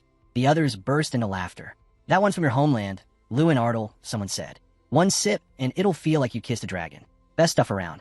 With a chuckle, the guy poured the drink for him. Luen Ardle looked away, unsure. Then, unexpectedly, Sita Malkiri appeared beside him, eyes heavy. Luen Ardle blinked, surprised to see him. Sita Malkiri clenched his jaw. "Can you leave me alone?" Luen Ardle asked, not hiding his frustration. But Sita Malkiri lowered his head. "I came to apologize." Everyone went quiet. Sita Malkiri turned to the group. "I'm sorry for always looking down on you." He hesitated. "After losing, I realized something. Just because someone's weaker now doesn't mean they'll always be." Luen Ardle remained calm. "There are people far stronger than me out there too." Sita Malkiri seemed shaken. That truth hit deep. "Change isn't easy," Luen Ardle added quietly. Sita Malkiri nodded. "Still, I'm sorry." The silence was thick. Everyone felt the weight of the moment. Sita Malkiri stepped back. "Sorry for killing the mood." Luen Ardle turned to him. "Was that real? Or just guilt?" Sita Malkiri met his gaze. "It's real." Luen Ardle smiled slightly. "Then thanks for having the guts to say it." Their hands met in a quiet handshake. The others around them watched, moved but silent. Luen Ardle accepted Sita Malkiri's apology. And just like that, the tension melted. Arms slung over each other's shoulders. Laughter echoed as they raised their glasses, sharing Dragon's Kiss and soaking in the night's joy. Luen Ardle glanced away, his expression uneasy. One of the guys nudged him with a grin. "Hey, you alive over there?" Luen Ardle groaned, rubbing his head. "Barely." Another chimed in. "Do you even remember last night?" Everyone laughed. "You were crying your eyes out, thanking us for believing in you." Luen Ardle blinked. Wait, what? He was mortified. He had no idea he'd acted like that. From now on, he'd steer clear of anything that made him too emotional, especially that drink. Someone teased. "You sure you're Luen Ardle? 'Cause last night, you were acting like Sita Malkiri." Sita Malkiri stepped in with a half-smile. "Hope you got some sleep." Luen Ardle's mind flashed back to the night before. How they'd shared that moment of real respect. Sita Malkiri called out, "We'll meet again." Luen Ardle gave a quick wave and left. Soon after, he ran into his professor, who gave him the usual look of disapproval. "You're always getting into something," the man muttered. Before Luen Ardle could respond, he heard his name being called. The professor's tone shifted. "It's the head of the academy. Sounds like he's worried about something." Luen Ardle paused. "Wait, Taran." The professor nodded. "He wants to see you." His expression turned serious. "Be careful. A man like Taran, he hides everything. And people like that, they're dangerous." Luen Ardle lowered his gaze, thinking it over. Then, with quiet determination, he said, "I understand." From across the courtyard, the rest of the team shouted and laughed. "Luen Ardle." He turned and smiled. "Looks like we got another reason to win." They blinked at him, confused. "What do you mean by that?" But Luen Ardle didn't answer. He took off running, straight toward the next event, arrow ball. It was no ordinary game. In arrow ball, the ball was a sentient flying arrow. Each team had 9 players, attackers, defenders, and 1 goalkeeper. The objective? Score more goals by guiding the arrow into the opponent's net. Simple rules. Brutal execution. It took more than brute force. Strategies had to be sharp. Timing had to be perfect. Some players cast defensive barriers. Others unleashed crowd control magic. Just catching the arrow took serious skill. Luen Ardle shouted, "Let's do this." The match kicked off. He bolted across the field. Spells flew in every direction. An ice tree burst from the ground. A spear of ice shot through the air. A wall of fire rose between teams. Chaos erupted. "Luen Ardle, go!" Sita Malkiri shouted from behind. Everyone turned, stunned. Wasn't Sita Malkiri losing his mind just yesterday over the defeat? And now, he was backing Luen Ardle? Real men become friends after a fight. Sita Malkiri yelled. Someone in the crowd burst into laughter. The others looked at Sita Malkiri, puzzled. But Luen Ardle kept his eyes on the field. From the sidelines, a man watched silently. And after witnessing the match, he was certain Luen Ardle was the next generation. Every player was strong. Sita Malkiri knew that firsthand after facing them during the Magic Festival. But Luen Ardle? Luen Ardle was something else entirely. He wasn't just strong. He could lead. He could unite. From the Institute side, someone called out, "We're next. Time to talk strategy." "Someone stop Luen Ardle," another shouted in panic. But Luen Ardle was already weaving through defenders, dodging attacks like they were nothing. With a wide grin, he shouted, "All right, our turn." Luen Ardle surged forward, channeling all his strength. His fists drove through the air like cannonballs. Shards of ice exploded in every direction, sending players scrambling. "Get out of the way," someone screamed. "You'll get hit." But it wasn't just Luen Ardle they had to worry about. "He's not the only threat," another voice yelled. Still, Luen Ardle had already grabbed the arrow ball, and there was no stopping him. He launched a wave of magic, knocking opponents off balance. The scoreboard lit up, 1-0. Seconds later, another point, 2-0. Now, the opposing team was locked in on Luen Ardle, pouring everything they had into stopping him. But their tunnel vision was a mistake. His teammates saw the opening and struck hard. With the defense scattered, the formation crumbled. The other team couldn't recover. "Is this even real?" someone whispered. In a game where teams usually scored 4 points in 3 minutes, After Academy racked up 11. The opposing team surrendered. They had no choice. Another stunning victory for After Academy. Luen Ardle smiled wide. This was more than just a win. It was domination. The others laughed, finally starting to believe it. We could actually become number one. Back on the sidelines, someone called out to Luen Ardle. The professor approached him. "Don't forget," he said. "Meeting's set for 7 p.m. during dinner." Luen Ardle nodded. He already knew. A server brought him a glass of wine, but Terran's voice echoed in his mind. "Don't eat anything. Wait for the meeting." With a focused look, Luen Ardle turned away and walked forward. Someone called out again. Tyrion Ignat appeared, smiling. "Shall we go in together?" The two entered the grand room. Luen Ardle looked up, stunned. Terran was already seated on a throne. Bear stared in disbelief. "He's a monster." Luen Ardle didn't argue. Terran wasn't just a magician. He was on the line between man and something far more powerful. The king of magicians. The long table before them was piled high with food. Terran's voice was calm. "I've known about you for quite some time." He spoke casually. "I had the chance to observe you." Then his tone shifted. "It's been 5 years since I selected 11 children. You were one of them." Luen Ardle didn't waste time. "Let's get to the point." Terran studied him. "Tell me what's happening to you?" Luen Ardle paused, realizing their thoughts aligned. Terran wanted to understand him. He wanted confirmation that he hadn't made a mistake. Luen Ardle met his gaze and answered. "All I can say is this. Calling a talent might be a stretch, but no effort should ever be ignored." Terran stayed silent. He didn't fully get it, but Tyrion Ignat smiled. "That's what I like about him." Terran nodded slowly. "Recently, I've taken an interest in body magic." Luen Ardle knew why. It was his way of overcoming his condition, mana release disorder. Terran tilted his head. "I've never heard of an object that could create that kind of effect." Before Luen Ardle could say more, Tyrion Ignat interrupted. Terran leaned back, thoughtful. "There are still many matches ahead. Let's see if your effort can stand against the ones I've chosen." Luen Ardle grinned. "Then keep watching." Terran was curious now, and so was Luen Ardle. He wanted to know just how far apart he was from the king's hand-picked prodigies. As Terran stepped out of the arena, the entire stadium erupted in applause. Someone shouted. Terran raised a brow, mildly surprised. They spoke more politely than I expected. A maid passed by slowly, balancing a tray with grace. Terran turned to Tyrion Ignat with a quiet smile. "I always welcome talent, but curiosity's been getting the better of me." Tyrion Ignat tilted his head. Did that curiosity get satisfied today? Terran leaned back. Something else took its place. Tyrion Ignat chuckled. "Luen Ardle's still young. Don't be too hard on him." The demigod gave him a sideways glance. Strange, he didn't seem afraid. Most would be trembling on their knees. Terran's eyes narrowed with interest. "He's different. I like that. I hope the one I'm raising turns out half as intriguing." Meanwhile, the crowd was still roaring outside the arena. The next team marched out to battle. One of the heroes scoffed. Why bother? This is just empty noise. Another whispered to him. You really think that? Luen Ardle visited the magic tower, that made him freeze. His fist clenched tightly. His voice lowered, tense. So he met him before me? Someone nodded. Yeah, the guy's magic had the entire place on edge. Unstoppable. But you didn't see Luen Ardle as a rival? Someone asked. No, the man said flatly. No matter how many struggles he overcame, I didn't feel it. But now there was something else. Something in Luen Ardle's unorthodox approach to magic that sparked a strange curiosity, even in him. Taran found himself recalling every moment he'd observed Luen Ardle. In another corner, one of the other heroes punched the wall with everything he had. His fury burned. Not just because Luen Ardle had met Taran, but because deep down he believed he was the only one worthy of the King of Magicians' recognition. Then the door creaked open. Everyone turned. A shadow stepped inside. It was Doom Prime. He glared across the room. Grinding his teeth, he snapped. So what did you and that filthy king talk about? Luen Ardle blinked. You waited just to ask that? Doom Prime stayed silent, eyes demanding an answer. Luen Ardle crossed his arms. Do I owe you one? In a flash, Doom Prime drew his sword. I need to hear it from you, he growled. Luen Ardle dropped into a stance, sensing the pressure radiating from Doom Prime. It wasn't just anger. It was deadly. We're not in a tournament right now, Luen Ardle warned. Doom Prime's eyes narrowed. Doesn't matter. Their magic clashed. Power surged between them. Doom Prime pushed forward, furious, but Luen Ardle didn't back down for a second. He's not holding back, someone whispered. The energy flared, raw, powerful.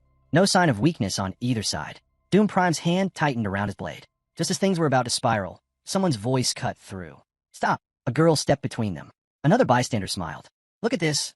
Everyone gathered in one place. Luen Ardle relaxed slightly. I was just wondering how to introduce myself properly. Doom Prime turned sharply and stormed off. Luen Ardle turned to the girl, puzzled. Does he always act like that? She laughed. Normally, you can't get him to say a single word. Then she added with a grin, but when it comes to Taran, Doom Prime completely loses it. He wants to be the one Taran sees, the one he picks above everyone else. Irene Prius spoke calmly, her tone unreadable. We should note, private meetings like that, completely out of character for the so-called Dirty King. Luen Ardle blinked. What are you saying? She tilted her head. Are you seriously thinking of picking a fight with him? Luen Ardle chuckled. Come on, they probably just wanted to scare me. Irene Prius raised a brow. Did it work? Luen Ardle's expression shifted. Doom Prime's like a wall. Thick, unmoving. You can't crack it with just a normal strike. But even the thickest walls, he said, smirking, will crumble if you hit him enough times. Irene Prius let out a short laugh.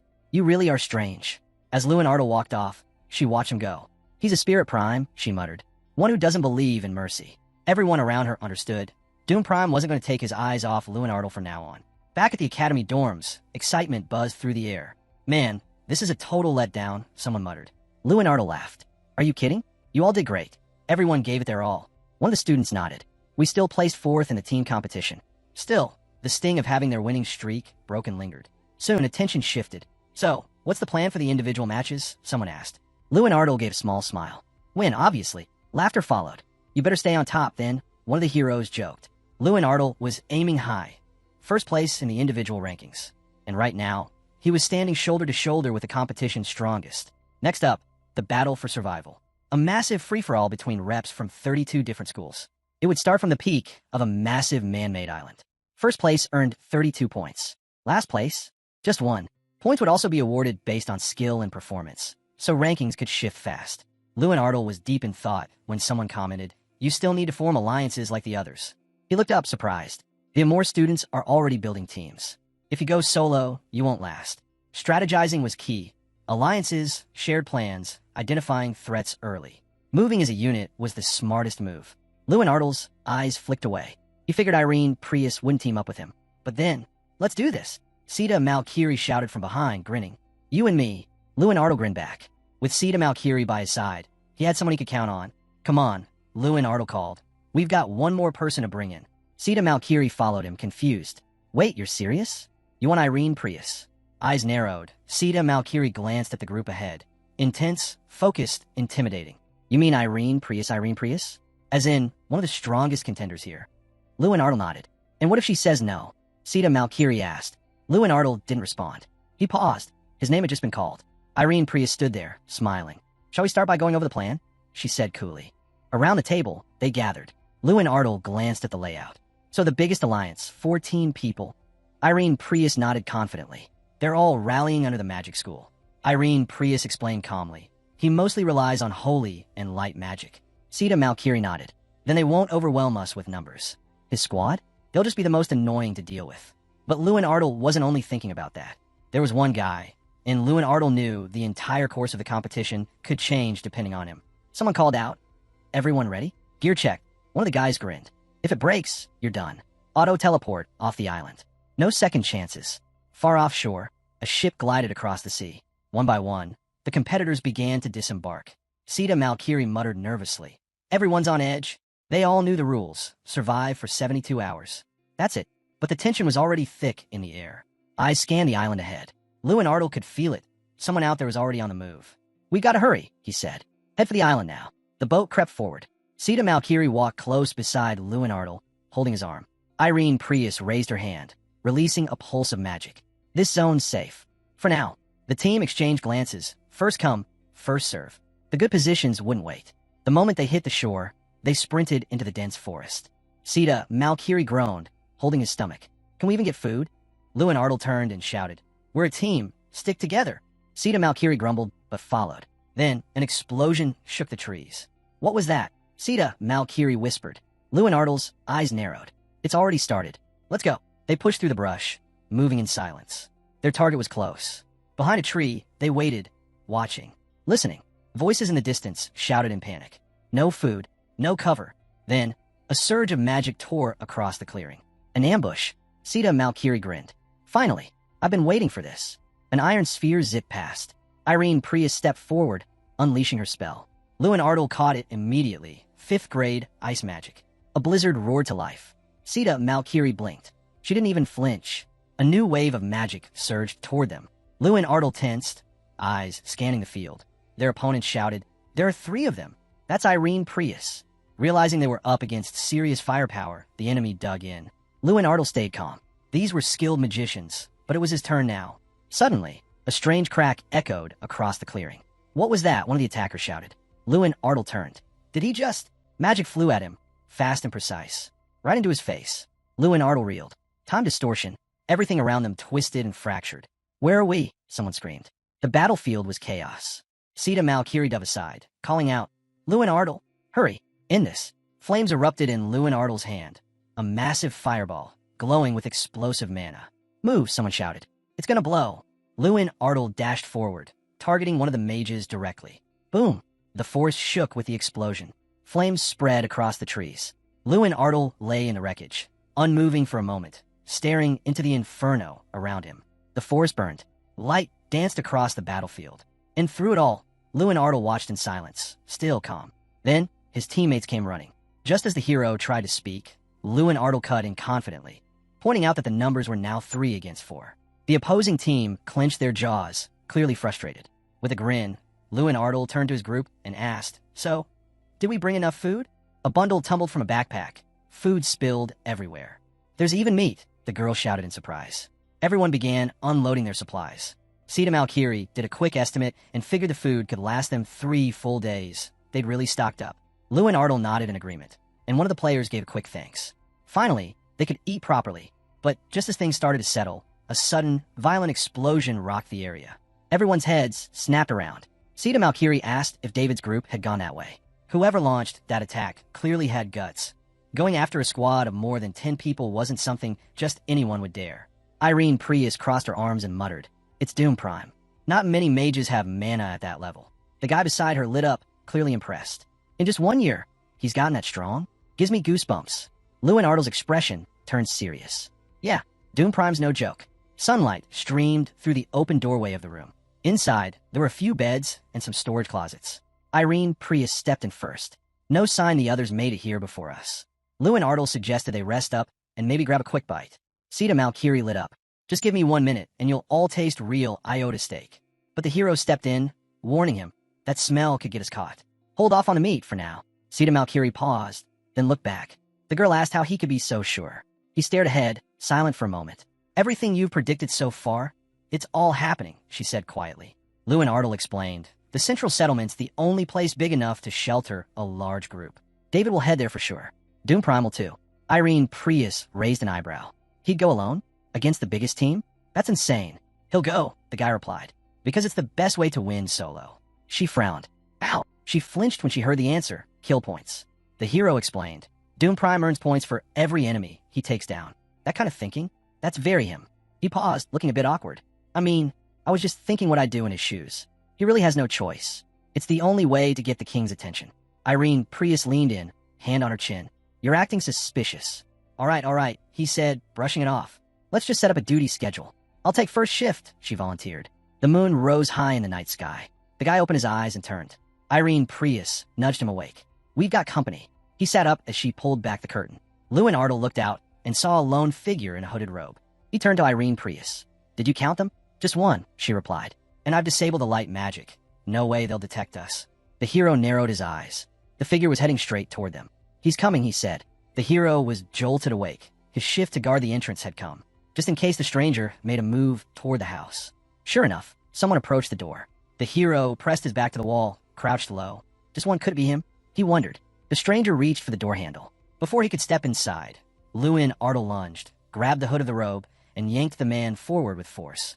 Clamping a hand over his mouth, Luen Ardle pinned him. The girl raised her hands instantly, shouting light. As the glow filled the room, Sita Malkiri came running. He froze. It's Calm Khalees. From the academy, he shouted. Luen Ardle pulled his hand away. The man coughed and quickly apologized. I swear, I wasn't trying to break in.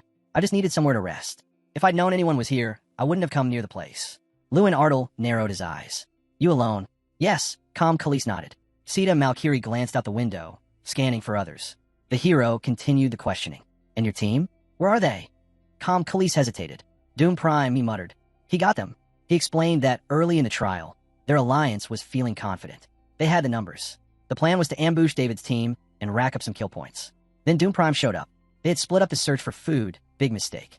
Irene Prius's eyes narrowed. You're telling me Doom Prime took down a team of 6 by himself? Calm Khalees shook his head.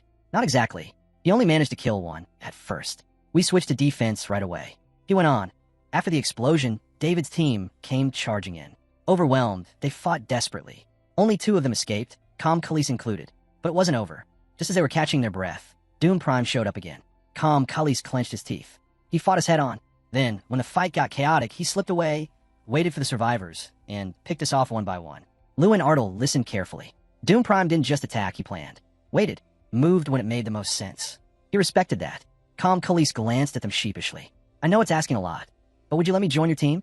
Sita Malkiri blinked. He rubbed his chin. Even after all that, he's still thinking strategy. The others weren't so sure. Luen Ardle didn't hesitate. No. Irene Prius turned to him. Why not? Luen Ardle locked eyes with Calm Khalees. Tell me, how did you escape? Calm Khalees opened his mouth to answer, but Luen Ardle didn't let him. If we're talking about Doom Prime, then no way he let someone walk away. Not even wounded. Sita Malkiri snapped his fingers. Right. The hero spoke firmly. 3 options. 1, you're lying. 2, Doom Prime spared you, and he's still out there watching. Or 3, his eyes suddenly glowed a piercing blue. We got a system notification. Identity unknown. He clenched his fist. You're not Calm Khalees. An owl burst from a nearby tree, then vanished in midair, leaving behind only a trail of burning ash. A puppet, the girl breathed. Luen Ardle stood tall. We're out of time.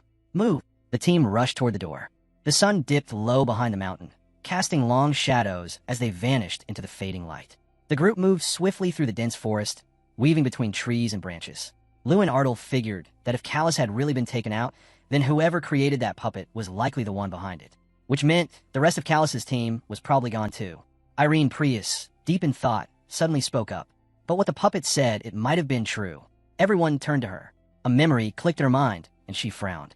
Cherky, she explained. Cherky was one of the 11 chosen children, the top student at Dalain College of Magic, a genius with potions and puppets, and he was in Mockin's team. Luen Ardle raised a finger to his lips. So we're boxed in, enemies on every side. If Cherky had already tracked them with a puppet, then it wouldn't be long before others caught wind too. The hunt was on. Irene Prius added that the western part of the island wouldn't stay open for long. The barrier was closing in fast. Any ideas? Luen Ardle swung his backpack onto his shoulder, smirking. There's an old saying from the Maze Rat Ocean. Use pirates to fight pirates. He glanced around confidently. We'll let our enemies take care of each other. Elsewhere, inside a dim house, Cherky was being questioned. Did you find them? Someone asked. Cherky chuckled, covering his face with one hand. They're hiding in the western part of the island, like rats. I nearly had them, but I got exposed at the last second. The leader raised an eyebrow. Your puppet got found out. Cherky shrugged with a grin. No idea how. One moment, bam. It was over. Malkin raised a finger to his lips, thinking hard. Irene Prius, Sita Malkiri, Luen Ardle. All three of them were a problem. We're not wasting time, he said coldly. All power. Focus on taking them out. Back in the forest, Team Malkin moved quietly down a narrow path. The trees rustled softly in the wind. We're almost to the western base, the commander called back. Up ahead, a sudden flash of light exploded through the trees. Thunder followed. Cherky narrowed his eyes. Looks like a fight. Malkin immediately assumed. Luen Ardle must be there. The team took to the air, rising fast. Move in. It's time to earn some points. Malkin shouted. They weren't far when they spotted a group of 3 fighters. Ambush, one of them shouted, turning to run. Malkin readied his bow. Holy arrow. He fired, then froze mid-attack. That's not Luen Ardle. A huge pillar of light rose up. In a tree nearby, Luen Ardle's team watched the chaos unfold. That's holy magic, Irene Prius said calmly. Malkin's using it. Everything's going just right, Sita Malkiri laughed. We lit up the sky, and now every creature on the island's running toward them. And we're not even down there. Irene Prius turned to Luen Ardle. What now? Luen Ardle stood. We go in and claim our kill points. Back on the ground, Malkin suddenly spun around. Bright light flashed behind him. A fiery blast roared toward the team. Smoke swallowed the battlefield. One of his men hit the dirt hard. From aside, a blonde fighter yelled, Malkin, it's Luen Ardle. Up in the trees, Irene Prius watched with focus. Looks like their team's numbers are dropping fast. Turns out the story about Doom Prime might have been true after all. Sita Malkiri glanced around. Still outnumbered, he muttered. 3 enemies emerged behind them. With a crooked grin, Sita Malkiri added, looks like a temporary alliance is forming. But hey, why not ride it out? Malkin suddenly charged in. Even if they team up, they're only 6. Hit them hard. One of Luen Ardle's allies barely dodged a blast of flame. The explosion trapped another in a ring of fire, while a powerful strike sent a player flying, leaving a deep scar on the ground. The team was stunned. Sita Malkiri's voice dropped. That power, it's Doom Prime. From above, a figure descended like lightning. Doom Prime flew between both groups and slammed into Malkin's team, striking with a sword. Sita Malkiri watched carefully. He's saying it without saying it. He's with us. For now. Irene Prius nodded. Looks like our little alliance just got an upgrade. The hero's eyes narrowed. So that's his plan. Take out Malkin's crew first. With everyone gathered here, the match could end soon. Cries erupted from Malkin's side. Why is he only going after us? Everyone fall back to base. Don't retreat. Malkin roared. We fight together. Luen Ardle clenched his fists. It's our turn. Energy flared around his eyes. Time refraction activated. A beam of light sliced through the chaos, warping through the crowd. Luen Ardle slammed his fist into the ground. How dare you? Earthquake. The ground cracked open under his feet. Across the battlefield, Doom Prime landed smoothly. He walked straight toward Luen Ardle. Their eyes locked. Luen Ardle, Doom Prime said, sword in hand. His voice was cold. I'll finish this myself. He launched forward. Luen Ardle let out a deep breath and braced for the clash. Later, in the organizer's chamber, a group of officials sat around a glowing table. Tyrion Ignat looked up. That's it. The top 10 finalists are set. Tyrion, head resting in his hand, added, yeah, all the right names made it in. He raised an eyebrow. Didn't Luen Ardle say he'd prove he's better than the 11 chosen? A grin tugged at his lips. I'm curious now. Can he actually beat that monster? Morning broke. A small house nestled in the trees. Luen Ardle jogged around the clearing, stretching his arms, shaking off the weight of the last battle. They were now stationed at Base B, right near the center of the island. After everything, only Malkin and Cherky remained from their once massive alliance. The survivors who had joined them temporarily had vanished, and so had Doom Prime. Suddenly, a system window appeared in front of Luen Ardle. Quest complete. Repeat task. He grinned. Finally, it's been so long since I cleared one. Just then, the front door creaked open. Irene Prius stepped out with a soft smile. You're up already? He asked. Have you been training this whole time? Luen Ardle stretched his arms. Yeah, my whole body's itching. She raised an eyebrow. Even after what happened. Oh, and Sita Malkiri left your share breakfast, she added. Eat up. I'll be back soon. Thanks, Luen Ardle replied. Irene Prius tore into a huge piece of steak. Her eyes lit up. He's a better cook than I thought. Luen Ardle stepped back into the house and chuckled. That good, huh? She nodded with a grin. Yeah, Sita Malkiri really knows his stuff. Irene Prius nodded. I went to bed without saying anything. Sorry about that. Luen Ardle waved it off. No need. You were probably wiped out after your shift. She poured tea into a cup as Luen Ardle sat down at the table. Irene Prius turned to him. Their eyes met. There's something I've been meaning to ask you, she said seriously. What is it, he asked. She clenched her fists.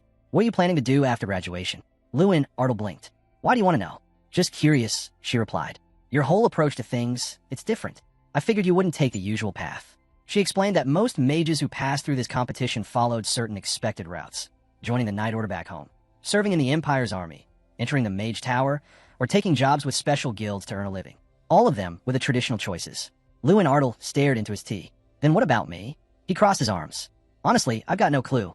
I haven't thought that far ahead. He admitted that until this year, he was always at the bottom of the class, just trying to survive, let alone dream of the future. His biggest concern was whether he'd become a mage at all. He let out a breath and smiled faintly. But after all this, going back to the academy, I think I'll come up with something. What about you? He asked. Irene Prius looked down at her tea. I don't know either, she said quietly. I've never really known what kind of mage I wanted to be. I just did what people told me. Irene Prius, you should be great. You should be the best. That kind of thing. She took a sip, then set her cup down with a quiet clink. Her tone shifted. But that's why I want to fight Doom Prime first.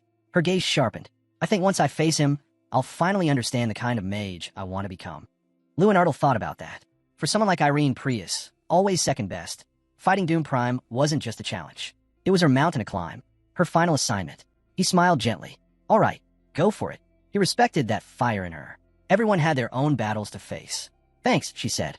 Outside, the moon glowed in the night sky. The team stood by the window. Irene Prius's voice broke the silence. The barrier's closing in faster now. We need to move within the hour. Luen Ardle studied a map. Sita Malkiri pointed at a location. Only one spot's safe for tonight, Base A, right in the central settlement. Irene Prius added. Assuming Malkin and Cherky are hiding there, taking the village could work to our advantage. Luen Ardle nodded slowly. But remember, Doom Prime might be waiting for us too. Sita Malkiri pulled the heavy curtains shut. Then maybe we wait until the others join the fight. Irene Prius agreed. If we go in too early, we're just walking into danger. Got any other ideas? She asked. Sita Malkiri stretched, folding his arms behind his head. We could always attack first. Luen Ardle frowned but stayed quiet. Irene Prius answered calmly. We need to keep a low profile. Right now, everyone's watching. I'll take first watch. One of them offered, and the others agreed. As they looked around, the hero raised a hand to stop them. Wait, I've got an idea. He stepped forward and explained. There aren't many players left at this stage. Climbing even one rank now could earn us a serious chunk of points. Sita Malkiri and Irene Prius listened closely. And like Irene Prius said, Luen Ardle continued.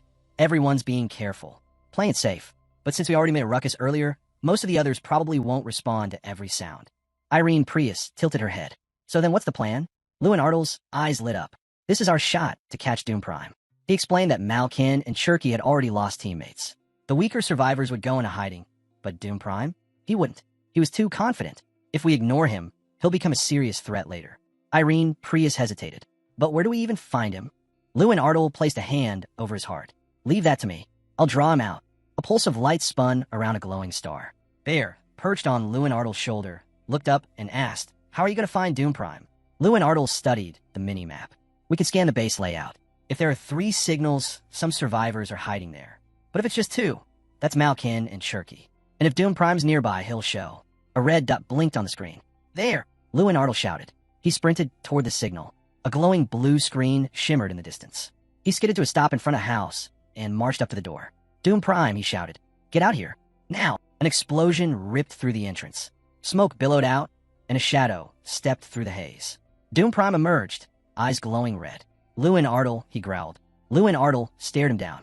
Hope you got some sleep. We got somewhere to be. The others are waiting. Out on the street, Sita Malkiri saw them approaching and screamed. Whoa, what? You brought Doom Prime. They grabbed him before he could bolt. Hold on. I didn't grab him, Luen Ardle said, flustered. I tracked him. He's here because I brought him. Sita Malkiri blinked. Wait, you wanted to bring him? Luen Ardle scratched his head, embarrassed. It's not like I planned some elaborate trap or anything. He turned to Doom Prime. Look, I'm not your enemy. Then he looked at Irene Prius. But Miss Irene Prius. Sita Malkiri stood frozen, still trying to make sense of the situation. Doom Prime folded his arms and turned to Irene Prius. So, are you my opponent? She met his gaze. Maybe I am. Doom Prime narrowed his eyes. If you go down now, the king won't be pleased. Better hold on a bit longer, boost your rank. He didn't expect her answer. That's not why I'm here. Irene Prius snapped. A glowing sphere of magic formed in her palm. I'm here to defeat you. Luen Ardle, standing between them, explained quietly. She's strong, but she's always been second place.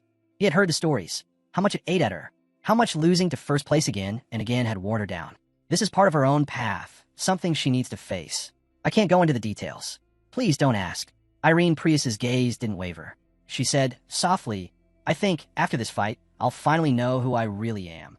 Irene Prius raised her hands, magic swirling at her fingertips. A glowing circle of energy formed in front of her. She pointed it directly at her opponent. Blizzard. The air cracked as icy winds surged forward. Doom Prime didn't flinch. He lifted his sword in front of him, shielding himself from the incoming magic. An explosion lit up the battlefield. Irene Prius's eyes went wide. A red energy sphere had formed around Doom Prime, absorbing the attack. Cracks spiderwebbed across its surface, then it shattered. From within, waves of flame burst outward. His eyes burned with red light.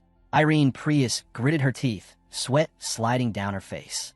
Nearby, Sita Malkiri watched anxiously. Luen Ardle, are we really just going to stand here and let this happen? Luen Ardle frowned, eyes shut tight. Doom Prime struck again, swinging his blade. Irene Prius raised her arms, panic setting in. I won't dodge in time. Just before the flaming pillar reached her, Luen Ardle stepped in front, shielding her from the full force of the attack. The blast cleared. Irene Prius dropped to the ground. Luen Ardle turned his head slightly. I said I'd let you fight him, but I never agreed to let him finish you off. He smirked. Besides, I can't lose one of my own. Not even for a win. The flames died out. Luen Ardle shouted toward Doom Prime. Let me join this fight. Doom Prime sneered. Just you? Or do you want to bring that little fish along too? Sita Malkiri clenched his fists. Say what? The two sides faced off. The tension hung thick in the air. Luen Ardle replied, casually. Well, going solo doesn't sound too cool. Guess it's 2-on-1. He turned to check on his friends. You good, Irene Prius? Sita Malkiri hovered near her. Hey, you okay? Luen Ardle took a breath, thinking back. Hyung once told me, the most important thing for a knight isn't just the sword, it's the legs. That's where the strength comes from. That's how you read an opponent. Luen Ardle dropped into a ready stance. Watch his legs. Doom Prime moved. He launched into the air, blade raised. As he came down, Luen Ardle noticed it. His foot tapped the ground first. Now, Luen Ardle ducked low, evading the strike just in time. A grin crossed his face until a flash of red energy surged at him. His eyes widened. The blast hit hard. Blood hit the ground. Luen Ardle staggered, gripping his shoulder. Doom Prime stared him down. You're not a knight. You're a mage. Luen Ardle growled, leaning forward against the pain. Doom Prime continued, people think sword mages are weak because they're not quite magicians, not quite warriors. He lifted his blade. They only believe that because they've never met a real sword mage. A cyclone of shattered stone and earth shot toward Luen Ardle. Doom Prime advanced with strike after strike. Let's see if you can keep up. Luen Ardle dodged, barely, each move tighter than the last. I've never fought someone like this, he realized. Every mage before had a vulnerable moment, right as they cast their spell. That's when I struck. But Doom Prime was different. He eliminated that weakness completely with his sword. Luen Ardle tried to shift his weight, but pain stabbed through his leg. He looked down. His pants were torn, the skin beneath cut. Doom Prime's voice came again. That's the trace of radiance. He walked forward, slow and steady. That wound will burn every time you move.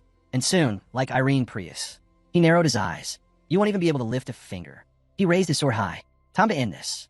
A blinding column of purple light erupted in the sky. Black wings burst from the ground, rising behind Doom Prime like a shadow taking form. In his hands, a glowing sphere of raw magic pulsed with power. Irene Prius and Sita Malkiri froze, jaws dropping. Luen Ardle was stunned. 5th grade natural magic. A surge of blue light erupted beneath Doom Prime's feet. Katana wings, he declared. The attack landed before anyone could react, violent and overwhelming. The blast hurled the team aside like ragdolls. Doom Prime didn't pause. He pressed forward, launching another barrage. Luen Ardle scrambled behind a nearby rock, breath ragged. Of course, what else should I expect from the guy who wins the magic festival every single year? He bit into his sleeve, tore off a strip of cloth, and quickly tied off his wounded leg. Out of the corner of his eye, he caught sight of the ring on his finger. In the scorched circle of ground, Doom Prime stood alone, frustration etched on his face. He let out a sigh. I expected more from you, but all I've gotten is disappointment. From behind a rock, Luen Ardle stepped out. You're not wrong, he admitted, facing Doom Prime directly. You're strong. So strong. It felt like I was standing in front of an unscalable wall. Doom Prime raised an eyebrow. So you're saying you're giving up? Luen Ardle's lips curled into a crooked grin. Nope, not even close. He pointed to the ring on his finger. A lot of people believe in me, and maybe that's why I want to tear you down. Doom Prime scoffed. You're out of your mind. With his sword raised, he snarled. Then I'll teach you to keep your mouth shut. Luen Ardle opened his arms wide. Ogre fury. Flames ignited around him in a roaring surge. "Better protect your chin," he shouted. They charged at each other, blades and fists, magic and fury. The collision cracked the air. Doom Prime swung hard. "Keep talking, and you might not live long enough to regret it." Luen Ardle gritted his teeth and countered with a lighter strike, his timing perfect. Doom Prime's expression tensed. He resisted, but the blow hit clean. The blade struck Luen Ardle's ring directly, but couldn't leave a mark. A flash of blue text appeared. Effect: invulnerability, small chance to nullify any physical force impacting the body. The sword shattered, splintering from the impact. Luen Ardle's counterattack landed. A hit to the shoulder, then one to the leg. Doom Prime buckled and dropped to one knee, eyes wide in disbelief. Luen Ardle stood over him. "There's one thing I want you to hear." His gaze sharpened. "I don't have enemies." Doom Prime looked up, confused. "That arrogance, that belief you're untouchable, is exactly why you're losing now." Luen Ardle raised his fist. Doom Prime opened his mouth to speak. Too late. Crack. Lightning exploded from Luen Ardle's strike. Doom Prime hit the ground, flames curling around his body. From a distance, Sita Malkiri clutched his chest. "I thought my heart was going to stop. If you lost, that'd have been it." Luen Ardle exhaled. "I just got lucky. Barely held on." He turned to Irene Prius. She looked down, saying nothing. Luen Ardle extended a hand toward her. "Sorry for stepping into your fight." Irene Prius smirked faintly. "No, I should be the one apologizing." She lowered her head in a short bow. "For chasing my own selfish goal." Irene Prius lowered her head. "I put the whole team at risk." "I'm sorry." Luen Ardle clenched his jaw. "You couldn't reach your goal in this match because of me." She turned away. "Forget it. That goal doesn't matter anymore." Then she paused and looked back. "I'm not interested in Doom Prime anymore," she said, pointing at him. "Now, I'm interested in you." Luen Ardle let out a small, crooked smile. "That's not going to make things any easier." Irene Prius smiled back. "I'm ready. Just wait. I'll surpass you, no matter what it takes." Luen Ardle took a breath, then turned his attention to the others. Two more mages stood before him, Dalian and Cherky. They had given it everything they had, but it still wasn't enough to stop his team. He nodded, including them. There were 5 contestants left. Suddenly, a powerful explosion echoed through the forest. Dust clouds shot into the air. Bodies were scattered across the ground, unconscious. Even the blonde was out cold. Luen Ardle looked at what remained. Down to 3. Sita Malkiri, beside him, threw up his arms. "Can you believe we made it this far?" Luen Ardle smirked. "And just so we're clear, I'm not giving either of you a free pass." Irene Prius placed her hand on her hip. "I'm stepping out here. I'm not exactly in top shape, but we'll fight again when we're both ready." Luen Ardle gave a small nod.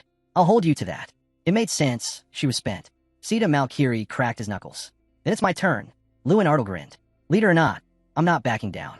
Last time, I went easy on you." He raised his fists. This time, no holding back. Sita Malkiri shot up into the air.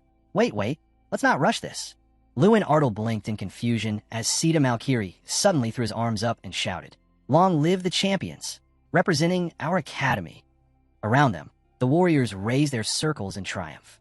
"Raise your circles for the winner, Luen Ardle." Luen Ardle turned, surprised. Someone called out. He wasn't in the dorm. "We figured he'd be here." Irene Prius and Sita Malkiri stood beside him. Irene Prius smiled, eyes closed. "We couldn't miss the party. After all the joy and pain we went through, it's only right to end it together." Luen Ardle blinked, startled. He started to say something, but stopped. She leaned in. "Don't start distancing yourself again. The competition's over." Only she would decide how to speak to him now. Luen Ardle's eyes lit up with a spark. Just like before, even after the brutal survival rounds, here they were, together. He was the last one standing. Doom Prime had racked up impressive kill points, but his survival score had dragged his rank down hard. Luen Ardle recalled him clearly, that final image of Doom Prime, kneeling, sword broken. Irene Prius and the other contenders like Dalian had also ended up below him in the final rankings. If I keep this up, he thought, winning won't just be a dream anymore. He imagined the crowd cheering, lifting him up in celebration. At the table nearby, Dalian blinked in disbelief. "Never thought I'd be sitting at the same table as Irene Prius. I could die happy." He suddenly leapt to his feet, and that's when the noise really kicked off. Some in the crowd whispered that one should tremble in awe for the goddess who had once descended among them. But Irene Prius simply turned and walked away. The protagonist watched her go with a quiet smile. The sun dipped behind the horizon. Inside the gathering hall, voices echoed. Seriously, how did Luen Ardle manage to win? Doom Prime stood off to the side, head bowed. He stared at the floor. "I lost." His gaze shifted to his broken sword. "I let that happen, didn't expect him to strike my weapon instead of me." The moment played back in his mind when Luen Ardle targeted the sword just as he raised it for defense. He'd noticed the move in that split second, but couldn't stop it. Lost, right in front of the Dirty King. Doom Prime gritted his teeth. Then a voice called out to him. Hey, the Dirty King wasn't even looking for you. Doom Prime turned his head. The guy added with a light chuckle. Don't beat yourself up. He probably didn't call for you because he knew you were burned out. Figured you needed rest. Doom Prime let out a slow breath. I need to be alone for now. The guy nodded. Got it. I'll head out. If you need me, call. He left. Doom Prime stayed still, eyes fixed on his locker. Outside, confetti filled the air. The square pulsed with cheers. Luen Ardle beat Doom Prime. The next generation of magicians has arrived. From a balcony above, Tyrion Ignat watched the celebration. He opened his eyes, deep in thought. I expected him to do well, but this? I didn't see this coming. A voice beside him spoke up. Honestly, I never thought he'd beat Doom Prime. I've been smiling ever since. And it stings, hurts my pride as an organizer. I don't think I can look that brat in the eye again without tearing up. Tyrion Ignat turned. The competition hall, he said. So, we're really there?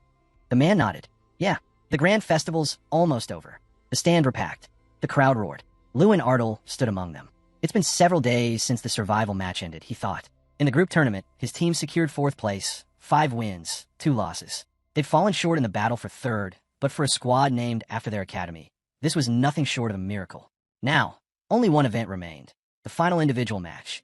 Luen Ardle took a step forward. His squad stopped behind him. He looked ahead. The arena had shifted. It was an obstacle course on the edge of the city, split into 3 categories: athletics, martial arts, and swimming. Of course, this wasn't a normal course. This was a competition between mages. They could ride summon beasts, warp through space using teleportation. Anything went. Sita Malkiri walked up with a grin. So what's it feel like? Everyone chanting your name. All around, mouths opened. The crowd screamed. Sita Malkiri repeated with a laugh. What's it like being the center of attention at this competition? Luen Ardle smiled faintly. Hard to say. I don't really know yet. He narrowed his eyes, gazed distant. To be honest, I want to enjoy this. I want to soak in this incredible moment. But I can't. Not yet. He looked toward the distance. Doom Prime. Because until a winner is truly decided, it's too early to celebrate. The sun hung low, casting long shadows over the arena. The sun blazed brightly overhead. Sita Malkiri crossed his arms. Today's the individual round, he declared. And I'm not holding back. Better be ready to dodge. Luen Ardle cracked a smile. Of course. Like I have a choice. The judge raised his hand, pistol in the air. Ready up. 3 competitors stepped forward, muscles tensed. Bang. The gun fired. They surged forward. The crowd leaned in, eyes fixed on the backs of the warriors as they launched into the course. Luen Ardle stood by the wall, warming up calmly. Then he grinned. Dust exploded from under his feet as the others sprinted ahead. Irene Prius, keeping pace, looked ahead. They've got to be getting tired by now, right? Malkin shrugged. Well then, why not form a temporary alliance? The 3 of us. Irene Prius rolled her eyes. You do love teaming up, huh? Didn't matter. On the battlefield, it never lasted. Ahead, a horse slammed its hooves into the ground. Doom Prime raised a sword and unleashed fire. Goblins scattered in all directions. Irene Prius blinked. Looks like they're doing things their own way. Malkin sighed. I've known him 6 years. Being friends with Doom Prime? Never easy. Guess it's every man for himself. One goblin lunged. Doom Prime cut it down in a flash. Why isn't he here yet? Doom Prime thought, scanning the area. He crushed another goblin and looked up. I've been ahead of the pack from the beginning. Only these 2 are nearby. He straightened, narrowing his eyes. So Luen Ardle. He must still be behind us. Irene Prius glanced around. Where is Luen Ardle? Doom Prime lowered his blade. Yeah, why isn't he here yet? The girl frowned. No clue. But it's weird. More goblins closed in. She cast a quick spell to hold them off. We've been in front this whole time, she added. No one's caught up. Not even Luen Ardle. Mockin's eyes widened. Wait, enough time's passed. You should have caught up. Then all 3 stopped, eyes widening as a thunderous rumble approached from behind. A massive cloud of dust surged toward them. From a haze, Luen Ardle. He landed hard, boots skidding on the ground, kicking up dirt. I finally caught up, he said coolly, staring them down. Doom Prime's gaze sharpened. Irene Prius's mouth dropped. What about the rest of the participants? Luen Ardle smirked. They're not coming. The stands buzzed. Spectators were shouting. Why is he just standing there? Did he give up? What's happening? We have to keep watching. It's him. The one who beat Doom Prime. Luen Ardle rubbed the back of his head. This is the moment I've been waiting for, ever since I first signed up for the Grand Festival. I've been training for months, pushing my endurance. I'm not just ready. I'm confident. But he sensed the magic flaring nearby. I'm a close-range mage. I can't afford to let my back stay exposed. Not with opponents behind me. He needed a plan. Luen Ardle lifted his hand, fire flashing in his eyes. He bolted forward. I'll take them all out one by one. The students ahead turned, startled. Too late. Luen Ardle plowed through, knocking them aside as he ran straight into the chaos. The rest of the group stood in the clearing, And honestly, by that point, Luen Ardle had stopped keeping track. His eyes drifted to the students floating in the air. Sita Malkiri looked over too, then turned toward Luen Ardle and asked, "When did you even find the time?" Luen Ardle just smiled. "You get it now, don't you?" Sita Malkiri shut his eyes for a beat. "So, the endless fight begins again, huh?" Without another word, the protagonist stepped forward. "Sorry," he said, then struck. A moment later, Sita Malkiri was launched high into the sky. Irene Prius raised her hand. "Wait, what do you mean you've taken out everyone?" Luen Ardle glanced her way. "It's not like anyone else will be able to jump back in." He paused, then added, "At this moment, there are no other contenders." Doom Prime clenched his teeth, then turned aside. This time, things will be different. The three warriors locked eyes with the protagonist. Doom Prime stared at the clearing, gripping his weapon. "I'd challenge you right now, but too many others are still chasing us." Suddenly, a blue light flared around him. A horse appeared beneath him in a flash. Through gritted teeth, he said, "We'll settle this up ahead." And just like that, he charged forward. Neen shouted after him, "I'm breaking through too." His eyes fixed on the castle in the distance. "But there's a trap zone there." Luen Ardle stood still, staring straight ahead. He began explaining. The spike traps scattered through the castle grounds were once defenses for hidden treasure. But now that the valuables were gone, the traps were just deadly hazards for competitors. Push ahead without thinking, and it could be fatal. Luen Ardle motioned toward two nearby magicians. "That's why the safe way through is to disarm the traps first." This area, he explained, was now the perfect place to test one's magical knowledge and quick thinking in a crisis. He tapped the wall beside him. "The problem is, disarming takes too long." He looked up. "That's why I'd rather just destroy the wall." Bear nodded. "Makes sense, but still, it's way too thick. You can't just punch through it." The protagonist turned to his companion. "These are ruins. Abandoned, which means there are weak spots."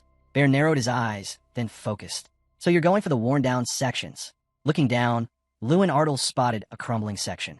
He clenched his fists, then slammed the wall with full force. Malkin turned, eyes wide. Is he seriously trying to smash through it? Irene Prius didn't look surprised. "Well, it is Luen Ardle." Malkin frowned. "Sure, we're close to the finish, but this feels excessive." Irene Prius shouted, "Hey, look!" A massive crack split the wall. Moments later, it collapsed entirely. Malkin raised his hand to shield his face. "What? How is that even possible?" He scratched his head. "Wait, can we use that path too?" Luen Ardle turned around and smiled. Luen Ardle shook his head. "Can't let you do that," he muttered. Malkin reached out, shouting, "Wait, hold on."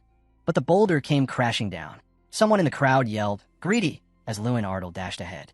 It really was impressive. He'd shattered that wall with just 2,000 strength. He gathered himself and realized only he and Doom Prime were left now. Turning the corner, Tam caught sight of him. "He's already left the castle," he said in disbelief. Then he noticed the arrow lodged in Luen Ardle's shoulder. Yep, definitely in a rush. Luen Ardle charged forward, wondering why he wanted to defeat Doom Prime so badly. Up ahead, Doom Prime leapt onto his spirit horse, but Luen Ardle knew the timer was almost up. He sprinted past. "No way you're beating me in a foot race," he yelled. Doom Prime slashed at him, but missed. Luen Ardle grabbed him mid-swing, pulled him down, and said, "Let's finish this together." The two of them tumbled over the edge and plunged into the river. Luen Ardle surfaced first, gasping, then started swimming hard.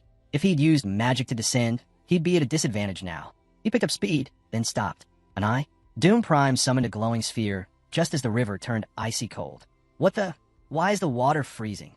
Luen Ardle shouted. Ice locked around him. Doom Prime watched from the bank. "Is that really your concern in a competition?" He smirked, then turned to go. Luen Ardle cursed under his breath. He clenched his teeth and fought to break free. The ice cracked, then shattered. Doom Prime leapt ahead, but when he glanced back, his eyes widened. What? How did he catch up? Up ahead, the stadium loomed. The final destination, Altane Arena. With no obstacles left, it all came down to one thing, running. Luen Ardle broke into a full sprint, launching himself from the water. He raised his arms. "What do you say, one last showdown?" Doom Prime gritted his teeth. "Not like this," he muttered. He wasn't in shape for another clash. Their collision sparked an explosion on screen. "Someone's coming," a voice shouted as the arena gates flung open. A horse burst through the entrance. A spectator gasped. "Look, it's him." The screen lit up, showing Luen Ardle facing Doom Prime. Luen Ardle stepped forward. "Guess I overdid it getting through those traps," he said with a crooked smile. His movement was stiff, awkward from the ordeal. "But hey, weren't you the one who said there's no time to hesitate in a competition?" Doom Prime clenched his fists in frustration. Luen Ardle turned, walking ahead with purpose. 3 flags flapped high in the arena. He stared forward. This was it. He'd earned 2 titles, victory in the survival battle and the triathlon. first place in the individual competition. That was how the great festival ended for him. The crowd erupted, cheering loud. The next generation magician, Luen Ardle, is amazing. Cheers erupted from the crowd. Dozens of voices called out his name, no longer labeling him a failure, but praising him as the next generation magician. Luen Ardle stood there, remembering everything. 6 long years, alone, locked away in a dark cave of isolation. He remembered crying, struggling, wondering if anyone would ever see him. And now, here he was, walking forward, those same voices now lifting him up. To the boy who had once stood alone, those shouts were everything. You did great, he thought to himself. Luen Ardle pressed a hand to his chest and smiled. These cheers, this overwhelming support, it was a reward for all his pain and effort. He raised his arms to the sky, shouting his thanks. And in that moment, he realized something. He never wanted to lose this feeling. Ever again. Carriages rolled through the streets. Mikkel peered out the window. There's so many of them, he muttered. But they're all nobles, and hand-picked ones at that. He turned to the others. I heard not just anyone was invited. They're all here to see Luen Ardle. Inside, Luen Ardle sat quietly at a banquet table. He glanced around, then closed his eyes. This is boring, he thought. I just want to go back to the academy. He opened his eyes at the sound of a voice. Strange, isn't it?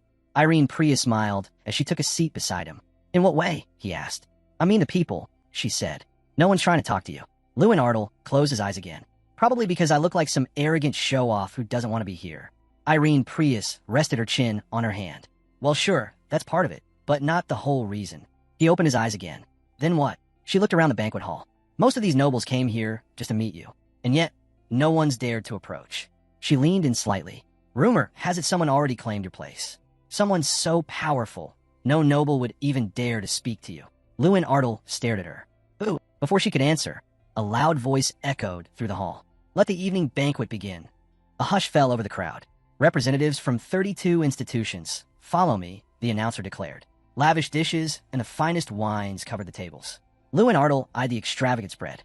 This feels more like a royal feast than a banquet. But he knew what it really was, a debriefing of the recent competition. They called it the guillotine banquet for a reason. The ones who had failed were quietly pushed out. Luen Ardle scanned the seats.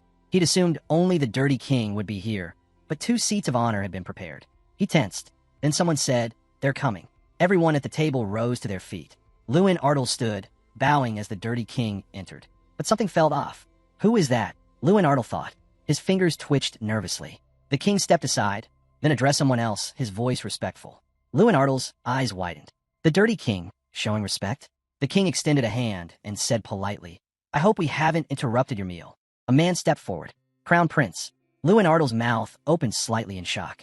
Luen Ardle narrowed his eyes, unsure of who the man was. Then in an instant, the entire room dropped to one knee. The Crown Prince, someone announced. Luen Ardle's jaw clenched. Fear gripped him. Everyone slowly returned to their seats. He glanced around nervously. Someone at a nearby table nudged their companion with an elbow. Luen Ardle leaned a hand on the table, steadying himself. Terran broke the silence. None of the chosen 11 managed to beat Luen Ardle even once, he said coldly. Is the gap in skill really that wide? He shook his head, clearly disappointed. It's embarrassing to even call them my students.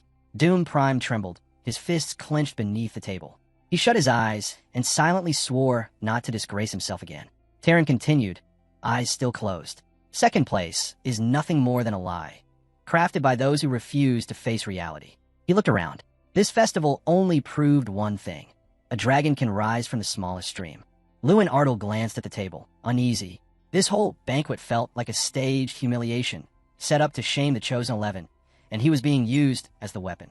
But it wasn't just the Dirty King making him uncomfortable. He could feel Crown Prince's gaze burning into him. Sharp, constant, unrelenting.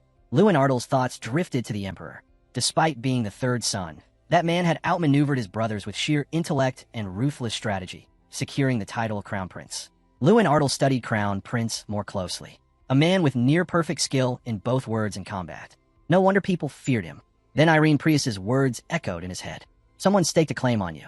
Could it be him? Was Crown Prince the one she meant? Terran suddenly turned to Luen Ardle. So, how does it feel to win the great festival? Luen Ardle lowered his head for a moment, then lifted it again. It's uncomfortable, he said. He continued, I'm proud of what I accomplished, but it doesn't sit right with me that my victory is being used to discredit others or stir resentment. A murmur rippled across the table. Terran looked at him, intrigued. You say that, he replied, but feelings of inferiority? That's the best fuel for growth. You should know that. Luen Ardle met his eyes. I see this more as provoking hostility than inspiring improvement. He sat back. There's a big difference between pointing out someone's flaws to help them grow and fueling resentment by rubbing in their losses. Then he added firmly, and I'm not from some forgotten stream. Ardle may be small, but it's a proud, beautiful country. Luen Ardle's glare sharpened. An Ignite Academy, the place where I've trained, is not to be looked down on. Terran froze, eyes locked on Luen Ardle, stunned into silence. Then, Crown Prince chuckled. He raised his head and burst into loud laughter. Luen Ardle watched him carefully. The Crown Prince turned, amused. This one's real, he said. A real pain in the ass, Crown Prince said with a laugh. He even snapped at his own godfather. Terran raised a brow. What are you talking about? Crown Prince wiped away a tear, still chuckling. He's just too entertaining. I laughed so hard it nearly split my sides. Where did he come from? Around the hall, murmurs spread. Did you hear? Someone whispered. He said he came from small stream, but then corrected himself. It was a small but beautiful country. Ardle, I think. Small but beautiful, another repeated. I'd like to visit someday. Irene Prius clutched her chest, clearly moved. She leaned toward Luen Ardle. You're not planning on causing a scene like that again, are you? Terran crossed his arms. A fine victory speech, he said flatly. But I've heard those kinds of idealistic words before, especially from your academy's head. They don't change my opinion. He glanced at Luen Ardle again. Still, yours at a sharper edge. I'm curious what your future holds. He turned toward the rest of the room. With that, the banquet is officially over. Just as things began to settle, Crown Prince spoke again.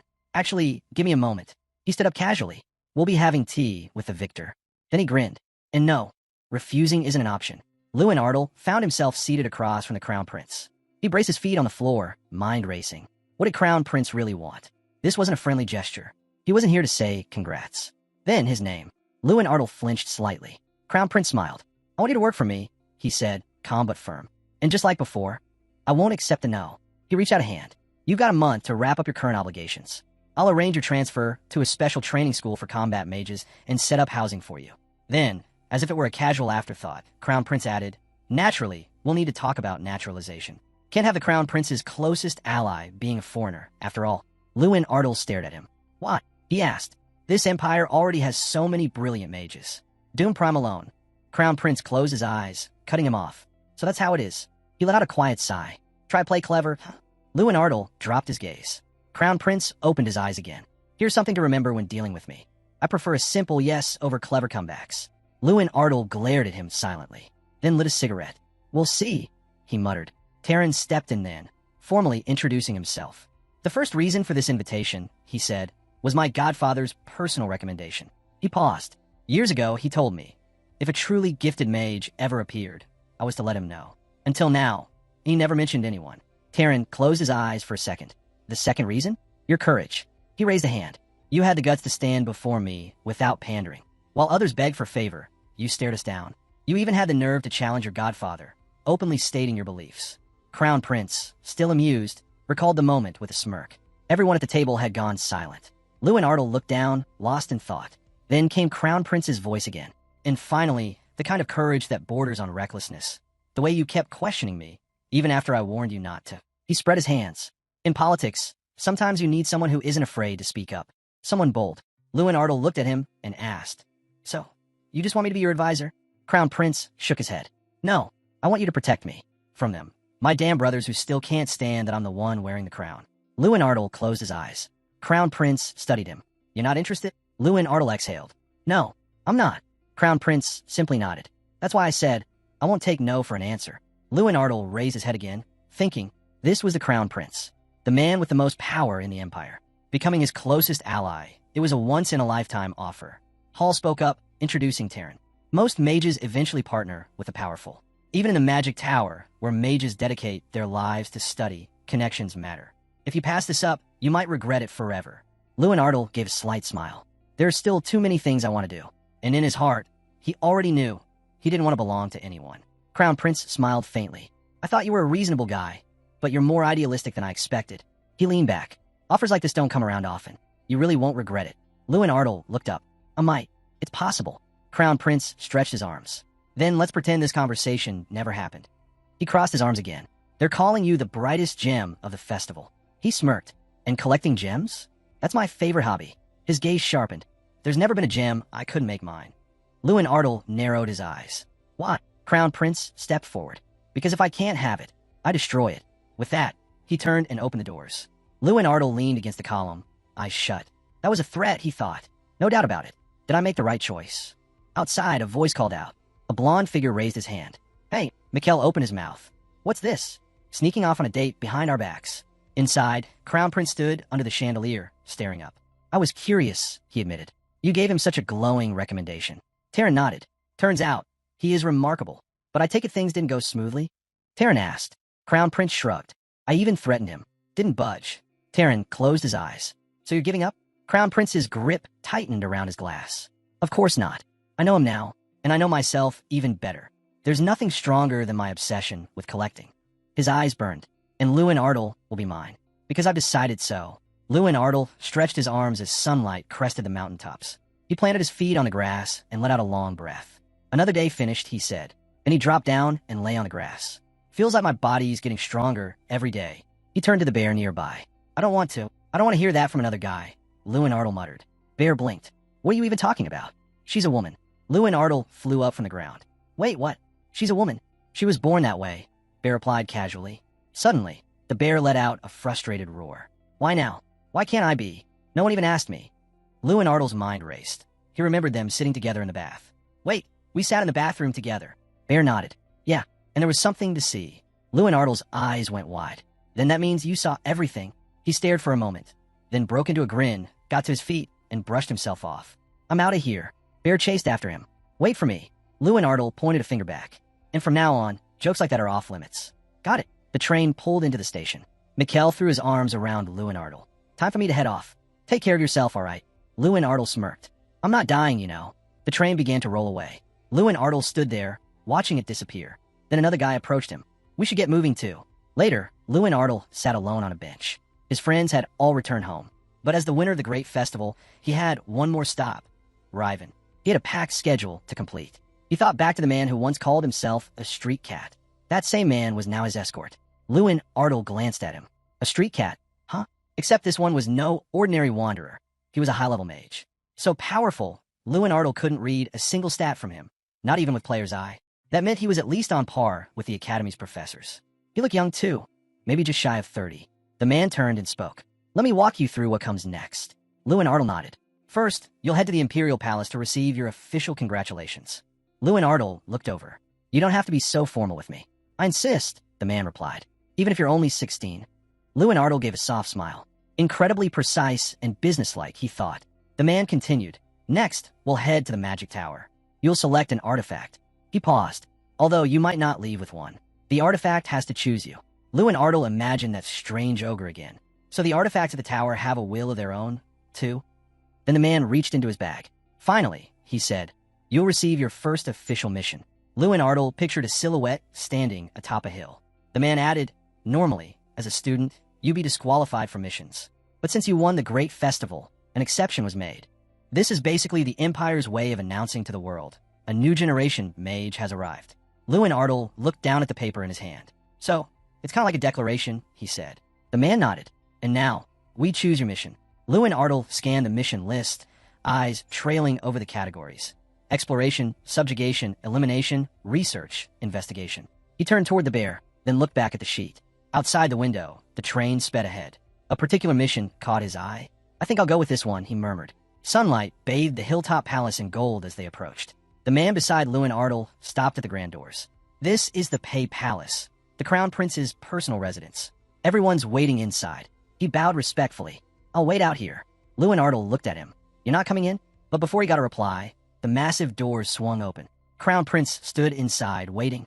His smile widened. Welcome, he said, to my empire. Luen Ardle said nothing. Then he bowed. The Crown Prince gave me 10,000 gold just as a prize, he thought. That's more than Ardle's entire annual budget. Crown Prince settled onto his throne. If that's not enough, he said smoothly, you can always come back. The doors of Pei Palace will always be open to you. Luen Ardle understood immediately. Crown Prince hadn't given up on recruiting him, but he had other things to do. No time to linger. As he walked the long, red-carpeted corridor, Luen Ardle glanced around. People here must have incredible stamina if they walk through this palace all day. His escort gave him a sidelong glance. Please hold back on the jokes. The Tower Master is waiting. Luen Ardle shrugged. I wasn't joking. I have no sense of humor. The man raised a brow. So you've officially decided on that mission? Luen Ardle nodded. Yeah. The man turned toward a door. You picked the hardest one. He smirked. Let's see what the tower master says about that. The door creaked open. Luen Ardle stepped into a dark room. Terran sat inside, smiling. Welcome to the tower, he said, raising his teacup. He glanced at the file. So, the retrieval mission, huh?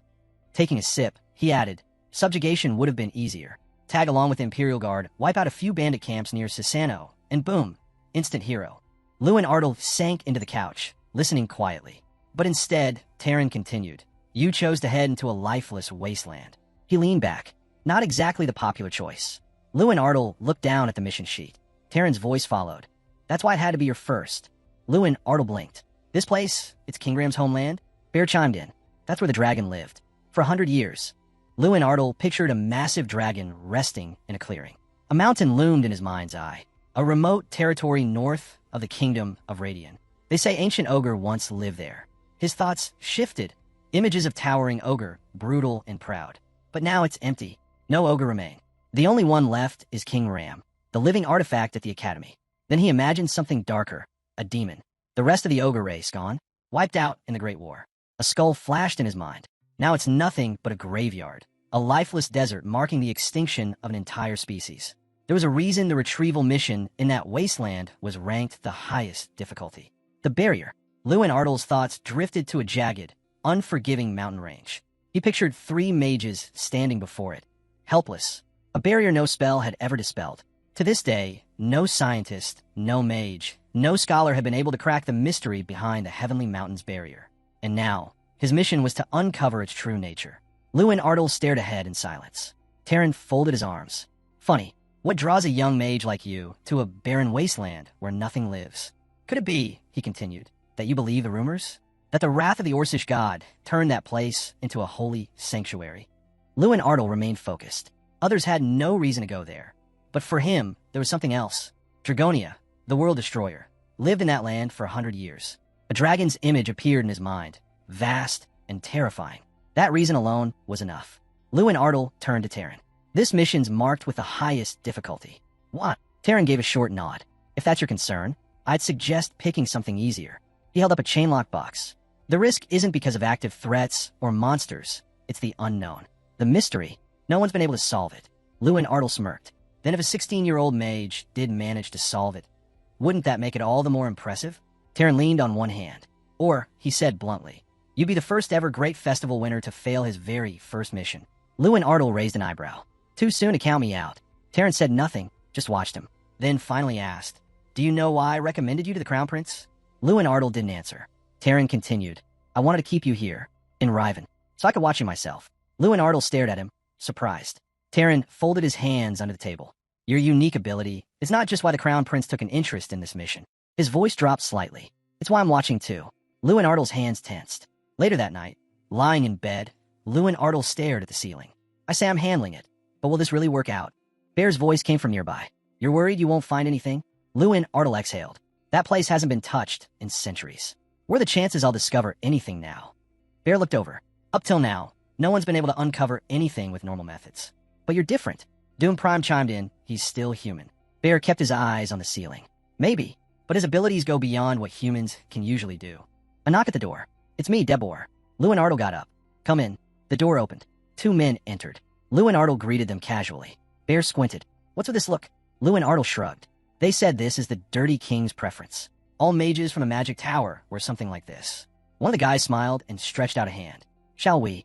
Luen Ardle nodded. Time to move. The corridor stretched before them. Quiet, grand, and pulsing with energy. Luen Ardle walked with the others toward the artifact room, the final stop before his departure. This is it, one of the escorts said. The artifact vault of the Magic Tower. He continued as they approached a large, ornate door. It's divided into 4 zones. Luen Ardle looked at them curiously. Zone C holds the most common artifacts, another explained, while Zone X contains the rarest of the rare. The cat turned to Luen Ardle. We're taking you to Zone A. Luen Ardle raised an eyebrow. Wait, but you just said there's a Zone X? The man nodded. Yes, but access to Zone X is granted only during special circumstances.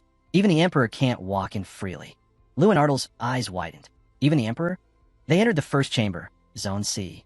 Luen Ardle followed his escorts, gaze shifting to every shelf and weapon-lined wall. He picked up a gleaming sword. This is a magic sword. Correct, someone confirmed. All the items here are in perfect condition, mostly recovered during the Great War against the demons. Luen Ardle examined the blade. This sword isn't any weaker than Doom Prime's shining sword. That alone said everything. Even artifacts in Zone C outclass the collections of most noble families. He turned to a bookshelf and spotted a familiar spine. Specializations in transformation, Tina Brown. I thought this was lost. No, one of them replied. This edition is over 100 years old. Luen Ardle smiled. There was a time when books were the only form of entertainment. His gaze drifted to another shelf. Behind the walls of the 7th grade, by MCKM Cruz. He moved down the row, exploring unknown lands in search of ancient creatures. He glanced over. Are these open to read? The cat answered, the Tower Master sometimes gives permission. But taking them out? Absolutely forbidden. Luen Ardle looked up at a wall of bottles. Zone B, a treasury of knowledge. From ancient, forgotten grimoires to rare historical texts and legendary tomes. This section practically vibrated with magic. But he left its wonder behind as they entered Zone A. This time it was different. The artifacts didn't react. Luen Ardle stood in silence, surrounded by relics.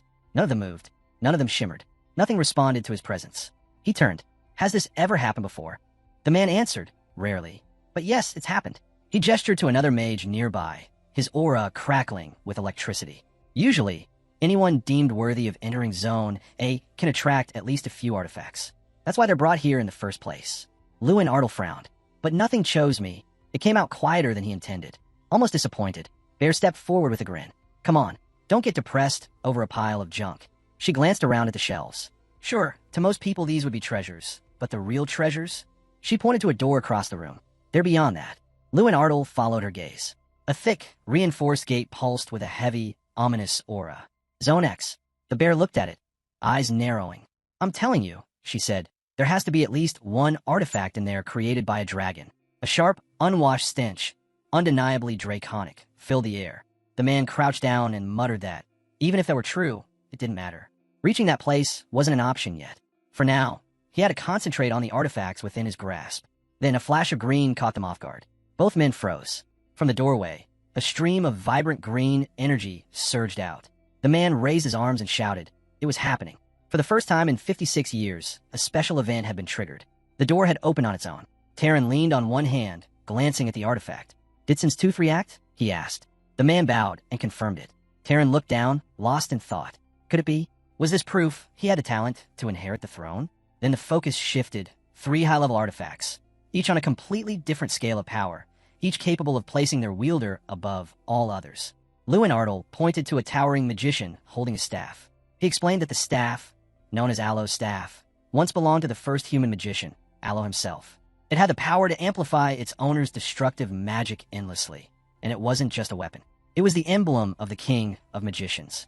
And 56 years ago, that staff had chosen Terran. Every wielder before him had held the highest seat in the tower. Next came a suit of shimmering blue armor, Morshi armor. The protagonist described it as offering complete immunity to both physical and magical attacks. It chose a new master only once every 100 years, and each one became a knight of legend. Lastly, there was the most enigmatic of them all, Kunkin's tooth. Once wielded by the first ogre leader, Molar of Kunkin. This artifact hadn't acknowledged anyone for centuries. Terran folded his arms. Could be. Today, the tooth had chosen Luen Ardle. Had he truly awakened the power of the throne? Turning to his attendant, Terran asked what exactly had happened. The man replied simply. Luen Ardle had lifted Chieftain's tooth effortlessly. Terran's eyes narrowed. That artifact was known to be so heavy it took 5 grown men just to budget. Lifting it alone was unheard of. He muttered, that's the strength of an ogre. As his thoughts turned, Terran stared at the table, envisioning Luen Ardle gripping the tooth. The kind of power, it rivaled the might of the ogre king himself. Then, with resolve, he issued a command. A new mission was to be assigned. Investigate the Heavenly Mountain, where Kunkin's tooth originated. He turned to the man beside him and ordered him to gather everyone. Then, raising his voice, he barked, summon all the Scream Mages. Meanwhile, the protagonist looked toward the west. The Heavenly Mountain was his next destination. Just then, a cat-like figure handed over a set of tickets. You have 1 month to complete the mission, the cat said. Don't be late. This is your permit ID and your train ticket. The protagonist thanked him, but the cat simply stared back. Luen Ardle glanced at him. You got something to say? The Debor replied, yes and no. Then he added, I'm a mage from the Magic Tower. I'm not allowed to have opinions of my own. But the Debor wasn't finished. Though bound by the tower's rules, he still had something to say as an elder. Luen Ardle's eyes widened as the Debor locked eyes with him. The magic tower is generous, but only to mages who kneel. For those who don't submit, it's merciless. His voice lowered. I think you already know which side you're on. Be cautious. Then he added quietly, question everything. Everyone around them fell silent, shadows darkening their faces. The scene shifted. The protagonist introduced the city of Tezsurin, the closest settlement to the Heavenly Mountain. It was built as a bulwark against the ogre threat, a fortress city meant to guard the entire continent. Its nickname, the Shield of the Continent. He pictured flames and battles, warriors defending the walls with iron resolve. Tezsurin was fortified with massive walls that rivaled those of the capital and backed by a military known for unshakable discipline. But standing in the middle of the city now, Luen Ardle muttered, "At least that's what the book said." He paused, then added, "In reality, it's almost a ghost town." Bear nodded. "It's because the city's lost its purpose." The protagonist glanced at the bar nearby. It had been built to shelter citizens from ogre invasions, yet that threat had faded long ago. Now, the only action came from inside the taverns, where drunken laughter filled the air. "They say this city once stood fearless in the face of war," Luen Ardle muttered, watching a well-dressed man slump at a table. The man clenched his jaw. "Let him give everything he has." Luen Ardle gently placed a hand on his shoulder. "The real world isn't like the stories," he said calmly. The man beside him groaned in his sleep. Luen Ardle silently watched, then stepped forward and nudged him awake. The man shot up, startled. "Forgive me. I didn't mean to fall asleep, especially not in front of a magician." Luen Ardle smiled faintly. "It's fine. Just tell me, where can I get a horse?" The man glanced around, then toward the nearby stalls. "Truthfully, there aren't any horses right now." Luen Ardle raised an eyebrow. "Any other stables?" The man shook his head. "This is the only one in Tezsurin." Bear's temper snapped. "What kind of place is this? No horses in a stable." Luen Ardle crossed his arms. "Maintaining an empty stable seems a bit pointless." The man quickly raised his hands. "Please don't misunderstand. There were 3 horses this morning, but they've all been taken. Until today, only flies showed up here. Suddenly, visitors arrive, and all the horses vanish. If you can wait a day, I'll do my best." He trailed off. Luen Ardle stared at him. "So, no one's needed horses for who knows how long. And now, today of all days, someone does?" The man nodded slowly. "Exactly." Luen Ardle's eyes narrowed. Tezsurin, a city where no one ever comes. And suddenly, others show up, asking for horses. His thoughts drifted back, question everything. He turned to Bear. "Do you feel it too?" Bear hesitated, then said, "Only now. Ever since we got off that train." Bear turned her head. Luen Ardle had caught something. Around the corner, a figure lingered. They were being followed. Without hesitation, Luen Ardle kicked off the ground. Now that he was sure someone was tailing him, it was time to act. Earlier, he'd handed a coin to the inn staff, asking them to report anyone asking about him. Then, he left the hotel on foot, using the city streets as bait. "They should have figured out I left the inn by now," he muttered. "That's when they'll start asking questions." A small grin tugged at his lips. "And it's pretty obvious who sent them. The Reet Empire. Whether it was the Crown Prince, angry over Luen Ardle refusing to be naturalized, or the King of Magicians with his obsessive interest. Either way, the reason didn't matter. Both were bad news. His thoughts drifted toward the Heavenly Mountain. Before he could head there, he had to tie up loose ends. Luen Ardle narrowed his eyes. He couldn't afford to have anyone on his tail. And now, the trail was clear. Back at the inn, the hotel staff confirmed no one had asked about him. Luen Ardle swore under his breath. "I was sure they'd show up." Bear leaned in. "Doesn't seem like he's lying." The man rubbed his temple. "Something's off. I have a gap in my memory. Around 3 minutes. No matter how hard I try, it's just gone." Luen Ardle fell silent, eyeing the man carefully. He imagined the scene. A tormented mind, bent against its will. Mind control. A 6-class high-grade spell that bends a person's consciousness. Victims don't remember being controlled, and the caster gains access to their memories. Luen Ardle ascended the stairs. "Looks like we're dealing with someone precise and powerful," Bear added. "And if they dug into his memories, then they know we're aware of the surveillance." Luen Ardle entered his room. His eyes locked onto the bed. A note. He unfolded it. "We don't intend to hurt you. Don't waste time searching for us. Focus on your mission." His jaw clenched. They were here, and they dare leave a message like this? He looked up, voice rising. "So, they think they can threaten me into submission? Fine." He played their way for now. Without hesitation, Luen Ardle vaulted out the window. He leapt from rooftop to rooftop, then hit the ground running. "We're finding them," he said, opening the mini-map. He turned his head. "Try not to fall behind." Luen Ardle picked up speed. "First place in the triathlon, remember?" A man's voice echoed behind him. "Should we go after him?" Another replied. "Their youngest, the winner of the great festival, really wants to play." Hard to say no to that. The two servants sprang into motion. Luen Ardle darted ahead. Figures in black cloaks began to appear. One of the cloaked figures turned. "We've lost Luen Ardle's trail." But the man next to him shook his head. "No, he hasn't disappeared, he's waiting." Just as he said it, a stack of crates nearby shifted, and without warning, Luen Ardle burst out from behind them. "What the?" one of them shouted. Luen Ardle launched forward, striking the nearest man square in the face. The attacker staggered back, blood spraying from his mouth as he collapsed. Luen Ardle stretched out a hand, grabbing the next one.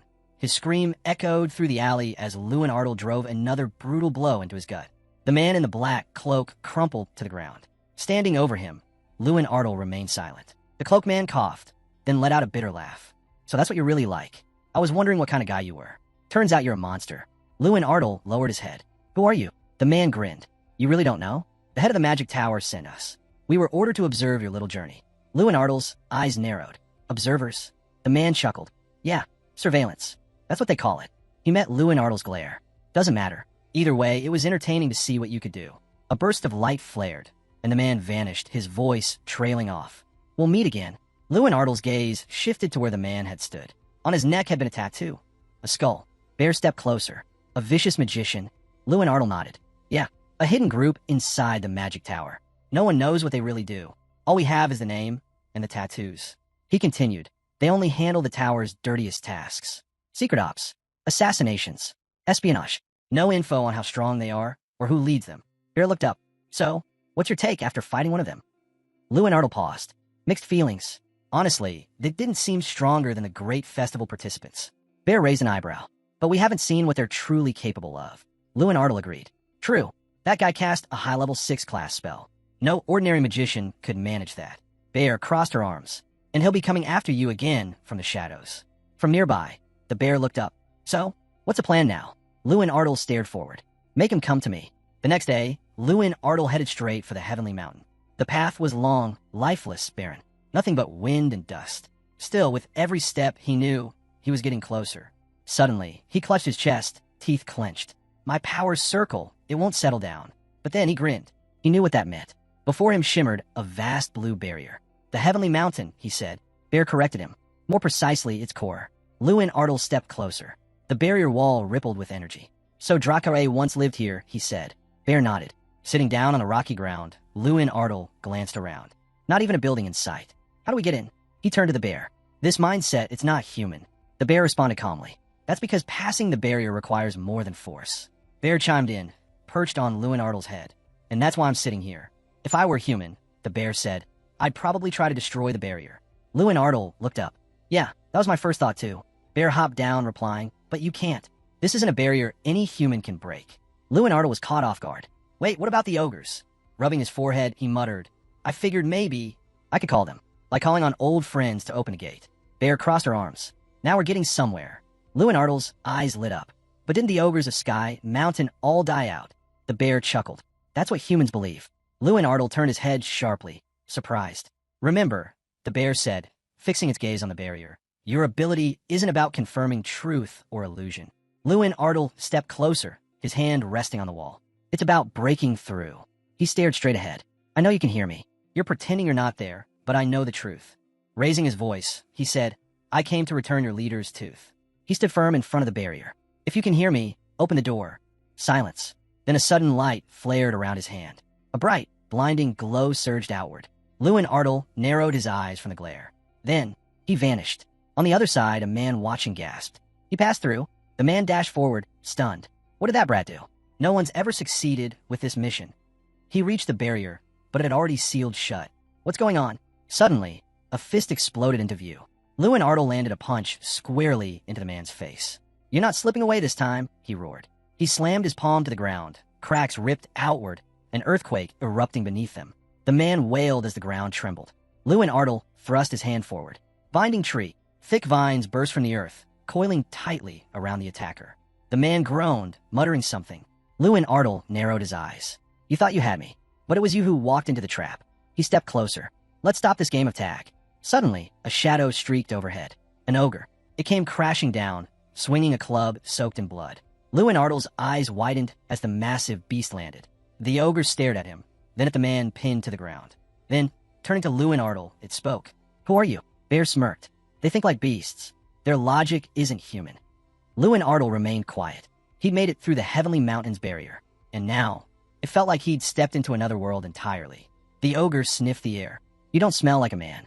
You smell like us. Bear, perched on his shoulder again, whispered, stay sharp. Human values don't apply here.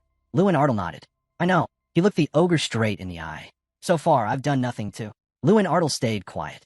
So far, the ogres had shown restraint because he carried the leader's tooth, but who knew when that would change? He followed the ogre across the rocky terrain until a towering peak came into view. That's it, the ogre said. The heavenly peak. Luen Ardle glanced up. The peak? But there's another, isn't there? But then he looked again and froze. That wasn't a mountain. It was the ogre. The massive creature stepped forward. Name's Chieftain. I've heard. You're holding the Kunkin's relic. Luen Ardle tilted his head up. This one was enormous. Even among ogres, he stood apart. Chieftain's voice rumbled. You're welcome for now. I haven't decided whether to tear you apart and toss you to the eagles yet. So who are you? Luen Ardle smirked. Didn't I say before I entered? The chieftain's tooth chose me. Chieftain eyed the artifact skeptically. Lies. No human can wield it. Luen Ardle raised the tooth. Then I'll just show you. Chieftain stepped closer. So, it is true. His tone shifted. You're interesting. I've smelled your power since you arrived. Luen Ardle grinned. Good nose. I'm strong. Chieftain crossed his arms. Then tell me, who are you? Luen Ardle opened his mouth, then looked toward Bear. Chieftain blinked. Did you just say Dracagonia? The ogre stiffened. That name belonged to a dragon who once lived here on Sky Mountain. He raised a hand. How do you know it? Luen Ardle answered calmly. I've heard of him. Chieftain's eyes narrowed. He's still alive? Luen Ardle nodded. As an artifact. At my academy, he's one of the professors. The ogre's eyes widened again. Then who are you? Luen Ardle's expression sharpened. Someone who's curious to know that himself. Chieftain stood still. You were chosen by the leader's tooth, and you've inherited the power of the World Breaker. Luen Ardle met his gaze. My name is Luen Ardle. Silence fell. Chieftain's jaw dropped. And knowing all that, I still thought about feeding you to the eagles. Then, with a grin, he added, kidding. We're happy to welcome you, really. Luen Ardle's eyes widened. Down in the center of a pit, he looked up. Didn't you mention something about hospitality? Bear, still sitting on his shoulder, piped up. Yeah, it's tradition here. Ogres put newcomers through a rite of passage. He turned his head. If you want them to treat you as one of their own, you have to earn it. Luen Ardle blinked. Let me guess, arm wrestling? A massive shadow loomed over him. The ogre stepped forward. Name's Amarush. So, you're the one they're welcoming. Luen Ardle stared at him. Wait, he's my opponent. Something felt seriously off about this. Luen Ardle gripped the ogre's massive hand. Skin like stone, strength like steel. Crush his hand, Amarush, someone shouted.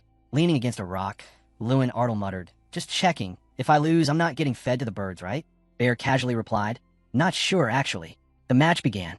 Luen Ardle locked eyes with Amarush, sizing him up. That towering body was enough to shake anyone. But Luen Ardle didn't rush in recklessly.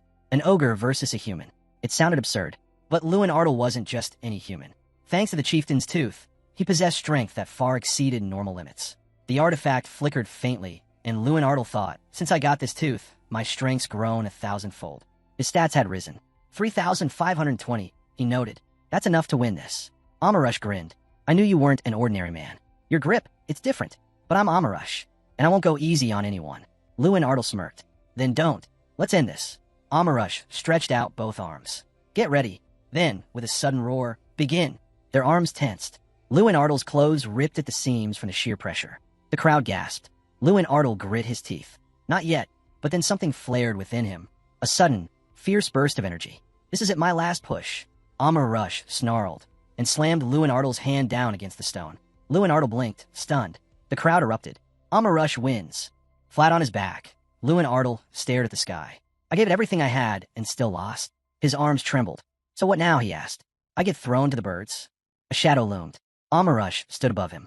Get up. Luen Ardle looked up in confusion. You held your ground against me. Sky Mountain's best warrior for that long. That's no small feat. A system prompt appeared. New task, Sky Mountain outsider. Amarush continued. We ogres respect strength. It took me 17 years to earn their respect. You've already started. Prove yourself. Defeat me one day, and win the pride of Sky Mountain's ogres. Luen Ardle slowly stood. Thanks. Bear floated beside him. Congratulations. So far, you've earned their respect. Luen Ardle narrowed his eyes. You knew this would happen, didn't you? Bear laughed. Maybe. It was fun watching. Luen Ardle grinned. 17 years, huh? I'll beat him in 1 month.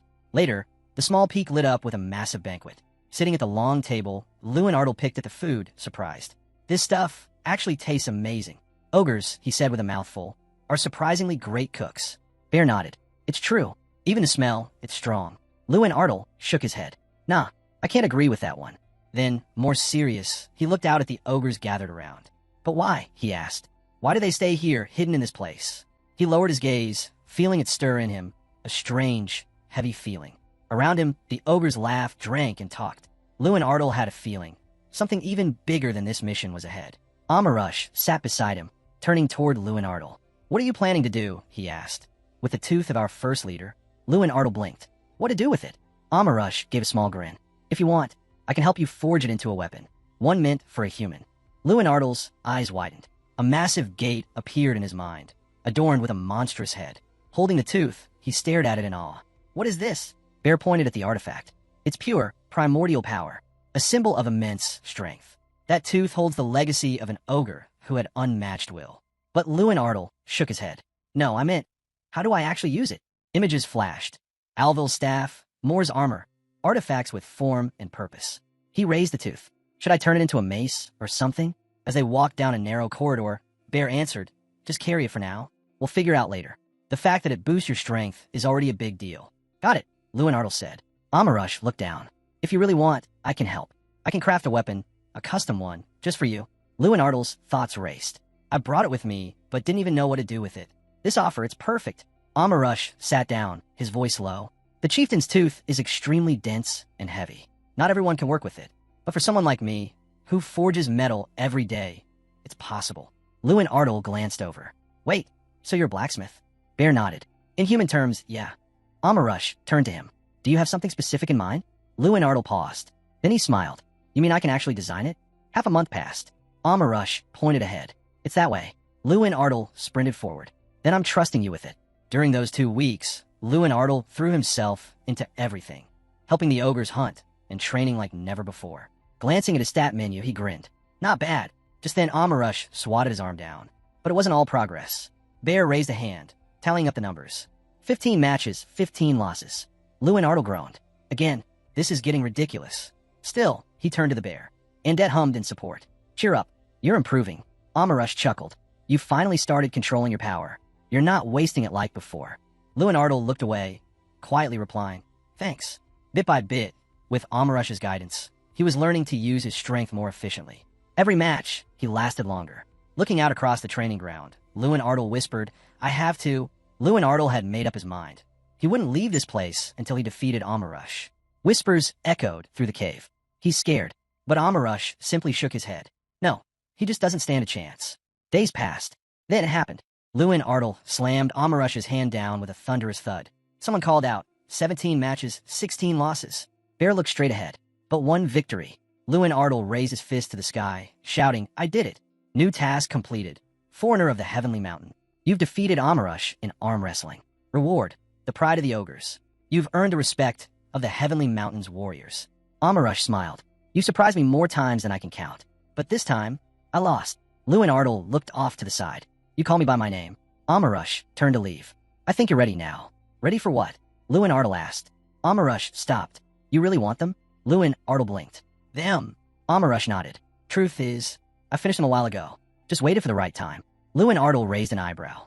Why not just give them to me when they were done?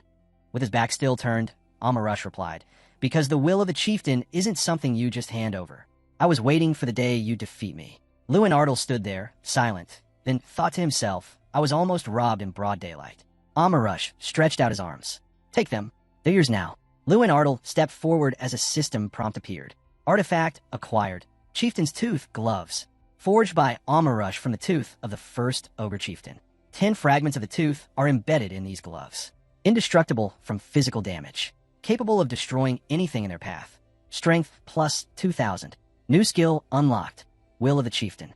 Growth potential high. Luen Ardle stared at the gloves. 10 pieces from the chieftain's tooth turned into gloves. For a mage like me, this form is perfect. Bear looked over. Well, what do you think of them? Amarush added. Fit your hands perfectly, right? Luen Ardle looked away, hiding a grin. Unreal. With a 2,000 boost in strength, I feel completely different. Then he looked up. Can I call all the Heavenly Mountain warriors here? Moments later, a crowd of ogres gathered. Wait, one of them muttered. You want to arm wrestle, all of us? Luen Ardle nodded. I'll take down 100 ogres by myself. Murmurs rippled through the crowd. Some questioned his sanity. Others couldn't believe the challenge. He beat Amarush, one whispered. But now this? That's insane. Yet despite the boldness, the atmosphere stayed light. The ogres respected strength, and this kind of wild challenge? They actually liked it. Amarush clenched his fists. Of course we'll join. Bring it on. From the ogre's perspective, his proposal sounded downright arrogant. But that was exactly the kind of thing they admired. Then from the back, a little ogre raised his hands into the air and shouted, Dad's coming! The little ogre shouted with excitement. Bear closed his eyes. He used to do that all the time, brings back memories. The bear added with a sigh. After 30 years here, I only ever managed to beat 17 ogres in a row. But he brought something new. Luen Ardle replied with a smirk. Humans don't live as long as dragons. I don't have the luxury of time. He glanced toward the ogres, remembering how he'd felt just the day before. He would have said this challenge was impossible. But now, Luen Ardle tightened his grip. Wearing these gloves, it feels like losing isn't even an option. Across from him, an ogre stepped forward. Get ready. The matches began. One by one, the ogres lined up. And one by one, Luen Ardle slammed their hands down. Cheers rang out. The crowd roared. Luen Ardle stood in the center, victorious. The last ogre blinked in surprise. You're heading back? Luen Ardle nodded. Yeah, time to go to Riven. Amarush gave him a wide grin. You've given us real challenges. Thank you. Luen Ardle smiled and reached out his hand. Amarush raised an eyebrow. You want another match? Even after beating 100 of us? Luen Ardle chuckled. No, it's called a handshake. Amarush looked confused. A what? Luen Ardle clasped his hand. It's how humans greet each other. Or, when they say goodbye to a friend. He raised his hand and waved. It means see you again. Elsewhere, a towering building came into view. Inside, someone asked, any news? A figure stood at attention. Nothing yet. Arms folded, the man furrowed his brow. Still no updates. Not since the two mages returned, battered and bleeding. And the scream mage they'd sent after Luen Ardle? Still missing. Eyes narrowed. He muttered, we've been played. Another voice interrupted. There's something to report. A young man entered the room. Luen Ardle's just arrived in Riven. The tower leader lowered his head. A projection appeared. Luen Ardle's image flickering in the air. Bring him here. Now. The massive tower loomed. Someone murmured. He failed the mission. Hand to his face. The tower leader echoed. I warned them. No one ever completes this one. He looked up. Once you reach Sky Mountain, you understand. It's beyond normal capability. Luen Ardle stood before them now. Gaze low. That barrier was impossible to cross, he said flatly. But someone across the room raised an eyebrow. Not a great liar, are you? Seated at the table, the tower leader spoke clearly. Let's be honest. You're the mage chosen by the ogre chieftain's tooth. Then Terran leaned in. And the mission you chose? Finding the ogre homeland. He paused. Don't you think that's a little too convenient? Luen Ardle grinned. So what? You were watching me the whole time? The man stared at him. You're not stupid. You know why? We were afraid. Afraid you'd turn into a mage who defies the tower. Luen Ardle lowered his head. Anyone who goes against the will of the king of magicians becomes the tower's enemy, right? The tower leader replied coldly. Most do. He leaned back in his chair. Enough dancing around. Just tell me, what did you see at the heavenly mountain? Another man leaned forward, eyes sharp. Are the first ogres still alive? Luen Ardle flinched. Nervous. Silent. Then the scene cut. He stepped out of the tower, shut the door behind him, and let out a long breath. Got away with it. Inside, the tower leader scoffed. No need for such a blatant lie, especially when I could just read his memories. The other man stiffened. You wouldn't actually do that, right? Luen Ardle had asked him the same thing earlier. You're the great king of magicians. Surely, you wouldn't stoop to invading the mind of a mere student? Terran's eyes widened. You dare challenge me with words like that? Luen Ardle had stayed calm. The word ordinary might have been a bit too humble. The king of magicians exhaled. Fine, let's call it failure. Your official first mission, considered over. Return to the academy. Luen Ardle left, eyebrows furrowed. I played on his pride, and it worked. Barely. He hadn't needed to resort to spells or illusions. Just bold words. If that dirty king had lost his temper for even a second, I'd be exposed. The thought alone was chilling. But this wasn't over. As the chieftain's tooth reappeared in his mind, Luen Ardle thought, the artifact of the X-Zone chose me. They both knew what that meant. Even if it hadn't been said out loud, the king of magicians will be watching him closely from now on. Walking through the city streets, Luen Ardle muttered, I don't care. I just want to get out of here. The train roared down the tracks, picking up speed fast. Back at the academy, a huge banner unfurled across the main building. Luen Ardle's image was front and center. Congrats, Luen Ardle, champion of the great festival, someone shouted. Students ran up, cheering, tossing him into the air. "Welcome back. All right, enough already."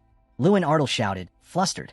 It had already been 2 months since the festival. Back in his room, a box slammed onto the table. Luen Ardle raised an eyebrow. "What's this?" Jason grinned. "Mail. Looks like you've got quite the fan base now. Winner of the biggest tournament of the year? Everyone wants to talk to you." Luen Ardle opened the box and stared. "There's so many." Jason pointed to a corner. "Those are just the recent ones. The others? We had to start storing them." Luen Ardle walked over and opened the cabinet. His eyes widened. Letters. Hundreds. Maybe more. He sat on his bed, picked one up, and blinked. "There are letters from actual princes?" Unfolding one, he read aloud. "To the brilliant magician and true patriot of the kingdom. Dear Luen Ardle." He looked over at the closet, still packed to the brim. Word spread fast. He turned down an offer from the Empire's crown prince. People were amazed, calling him a true patriot. Even the hero, hearing this, chuckled and said, "Wow, dear." They hadn't even met yet. The guy sighed. "Dear is too formal. It's what you say when you're trying to get closer to someone, not someone you're already close with." The hero raised an eyebrow. "Sounds like you got this all figured out." Lying back on the bed, the guy asked, "So any plans for the break?" The protagonist gave a faint smile. Luen Ardle closed his eyes and said, "This time, I want to do something different." Soon, the hero was on horseback, eyes fixed on the horizon. It had been 5 years since he last returned home. Until last year, he'd always stayed in the dorms, even during holidays. He crouched down, uneasy. He hadn't been able to face his people. How could he smile and answer their questions about school? But now he could return with pride. Looking at his village in the distance, he murmured, "I'll finally get to see my family." People stared as he rode in. "Is that the young master?" someone asked. He smiled warmly. "Is everyone doing okay?" Gasps rippled through the crowd. "It's him. It's really the young master," one person exclaimed. "Luen Ardle. He's finally back. How long has it been?" another cried. "We waited so long to hear anything from him." Standing before them, the protagonist lowered his head. "I'm sorry I've been away for so long." "How's life at the academy?" someone called out. "Is the rumor true? They said our young master rejected the crown prince." "You've always been the best," another shouted. Then a girl ran up and hugged him tightly. Eyes closed, she whispered, "Not a single letter." All this time. Then suddenly, "You're just here." She turned to their father and raised her hand, tears in her eyes. "You've gotten so tall," the hero said softly. She looked up. "Really?" He grinned. "Nah, still just a little one." The sky turned blue above them. The hero turned to his father. "Call the rest of the family. We've got a lot to catch up on." Night fell. The hero gathered everyone and began to share everything he'd been through. His sister wiped her tears. "You've been through so much," she said. A woman added, "You overcame so many hardships. We're all so proud of you." Mr. Beggins, looking away, asked quietly, "You won that big competition and met the crown prince herself?" The hero smiled. "Yeah, I did. It had already been 2 months, but in this quiet village, the news felt brand new." A man held up a letter. "That's why the ruling family sent this. Even the nobles are talking." The hero thought to himself. He wanted to be the one to share this news first. His uncle sat beside him. "There's something you need to know," he said. But before he could continue, another man interrupted. "Let's not open that topic again." The hero frowned. He heard it clearly, but what did it mean? "You should know," his uncle said, "because this involves you too." That made the hero pause. What was going on? He looked over at his father. "If I hear it from someone else first, I'll be disappointed." His father rubbed his face and sighed. "There's no easy way to say this." They glanced over the stack of letters. The father finally spoke. "As I mentioned before, we've been getting flooded with letters lately, and they're all about you." Most of them offered generous donations to their land, all under the guise of honoring him. Some even promised him powerful positions. His sister and the woman nearby exchanged looks. The father continued, "Of course, we turned all of them down. But there's one issue we couldn't ignore." The hero narrowed his eyes. "What issue?" His father hesitated, then said a name. He exhaled, eyes shut. "They're using you to pressure our family." The name was Monzo, the only trade city near their territory. Almost everything from the region flowed through Monzo's trade routes. The hero's voice sharpened. "They're offering our goods for a ridiculously low price." His father nodded. "Exactly. In exchange, they want you, serving as a mage to defend Monzo." It was a threat. If the hero refused, Monzo could strangle the Ardle territory's trade. Head stepped in, hand to his forehead. "At this rate, we'll be out of money soon." His father added, "We still haven't found a way out of this mess." Later, standing before his people, the hero heard someone cheerfully say, "This year's harvest is our best yet. The young master's going to love it." "And the goat milk," another said. "It's top quality this time." The hero closed his eyes, thinking. He overheard someone whisper, "What goes around comes around." Looking down at his gloves, the hero murmured, "Since Monzo is so eager to see me, maybe it's time I pay them a visit." He approached his horse. Someone handed him a bundle, some dried meat and water for the road. "Be careful." Thanks, the hero said. His uncle approached, apologetic. I hate to throw this on your shoulders, especially right after you got back. The hero shook his head. Don't worry about it. I'm just doing my duty, as any young lord should. The man watched him silently. As the hero mounted the horse, his uncle spoke again. Don't let the lord's efforts be in vain. The hero looked back. What do you mean? Mr. Beggins spoke up. The lord, your father, he's done everything he could. He even paid for Monzo's losses out of his own pocket. Most people don't even know how close we came to collapse. The hero lowered his head. That peaceful life everyone enjoyed. It was all thanks to his father's silent sacrifices. Luen Ardle closed his eyes. I'm ashamed for the things I thought. What do you mean? His uncle asked gently. The hero pictured his father. Honestly, he said, I used to wonder why he just endured everything. Sitting down, the hero added, I thought I could fix everything myself. But just thinking that, it's overwhelming. Staring off into the distance, the protagonist spoke quietly. I've always known, since I was a kid, no one loves or protects this land more than father. The man beside him said nothing, eyes fixed ahead. The hero held out a small box. Can you give this to him? His uncle looked at the box, puzzled. What's inside? Opening it, the man's eyes widened. Stacks of gold gleamed inside. It's 10,000 in gold, the hero said. Prize money from the Grand Festival. I want it used for the territory, whatever is needed most. Mr. Beggins raised an eyebrow. And what would that be? The hero looked directly at him. Buying land. We need to stop depending on Monzo. It's time we stand on our own. Mr. Beggins agreed. That's true, but getting land won't be easy. No one's looking to sell right now. The hero's eyes narrowed. Then maybe we take it. Mr. Beggins blinked. Take it. There are monster-infested zones, the hero said. The Wolf Hills. The Shining Plains, where the Mud people have settled. If we clear them out, we can claim that land. Not a bad plan, he thought. Back on his horse, the hero continued. We can use the gold to hire mercenaries, clean out the land, and turn it into farmland. Later, we rent it out. It'll bring in even more revenue. Mr. Beggins rubbed his temples. If we can get mercenaries at a good price, this could actually work. Turning his horse, the hero said, I'll leave the details to you and father. For now, I've got business elsewhere. He shouted, spurred his horse, and rode off. The trade city of Monzo stood as the economic heart of the Southern Kingdom. All regional goods passed through its gates. Its landlord, Edgar, a man wrapped in mystery. Some claimed he bought his title. Others whispered he once led the Walp gang. The hero frowned. In other words, anything could happen here. He approached the city gate. Facing a knight, he announced, I'm Luen Ardle, young master of the Ardle family. Is the lord in? The knight made a sound of annoyance. Ugh, Ardle again. The hero scowled as another guard muttered. Why do they always stir things up when they don't get what they want? That's what I'm saying, the first knight said. Just drop it. He's just a brat. Hasn't even learned how to beg properly. The guards burst into laughter. Closing his eyes, the hero thought, same treatment every time. How many times had his father been through this? He dismounted. The knight scoffed. Go find the lord yourself. Since you're from Ardle, they'll probably throw you out anyway. As the hero stepped forward, the knight added with a smirk. But this time's different, huh? A bit more fire in you. The hero kept his head low. This wasn't like before. He wasn't here as a student anymore. He was here as a son of the Ardle family.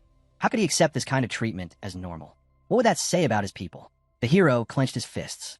The knight scoffed. What now? Got something in mind? Luen Ardle's eyes hardened. Yeah, time you learned some manners. Before anyone could react, he shoved the knight aside and walked straight past him. Who the hell is that? One of the guards shouted. A voice rang out behind them, calm but curious. The champion of the Grand Festival? Grinning, Edgar stepped forward. The next generation mage. So it really is you, Luen Ardle, is it? Luen Ardle turned to face him.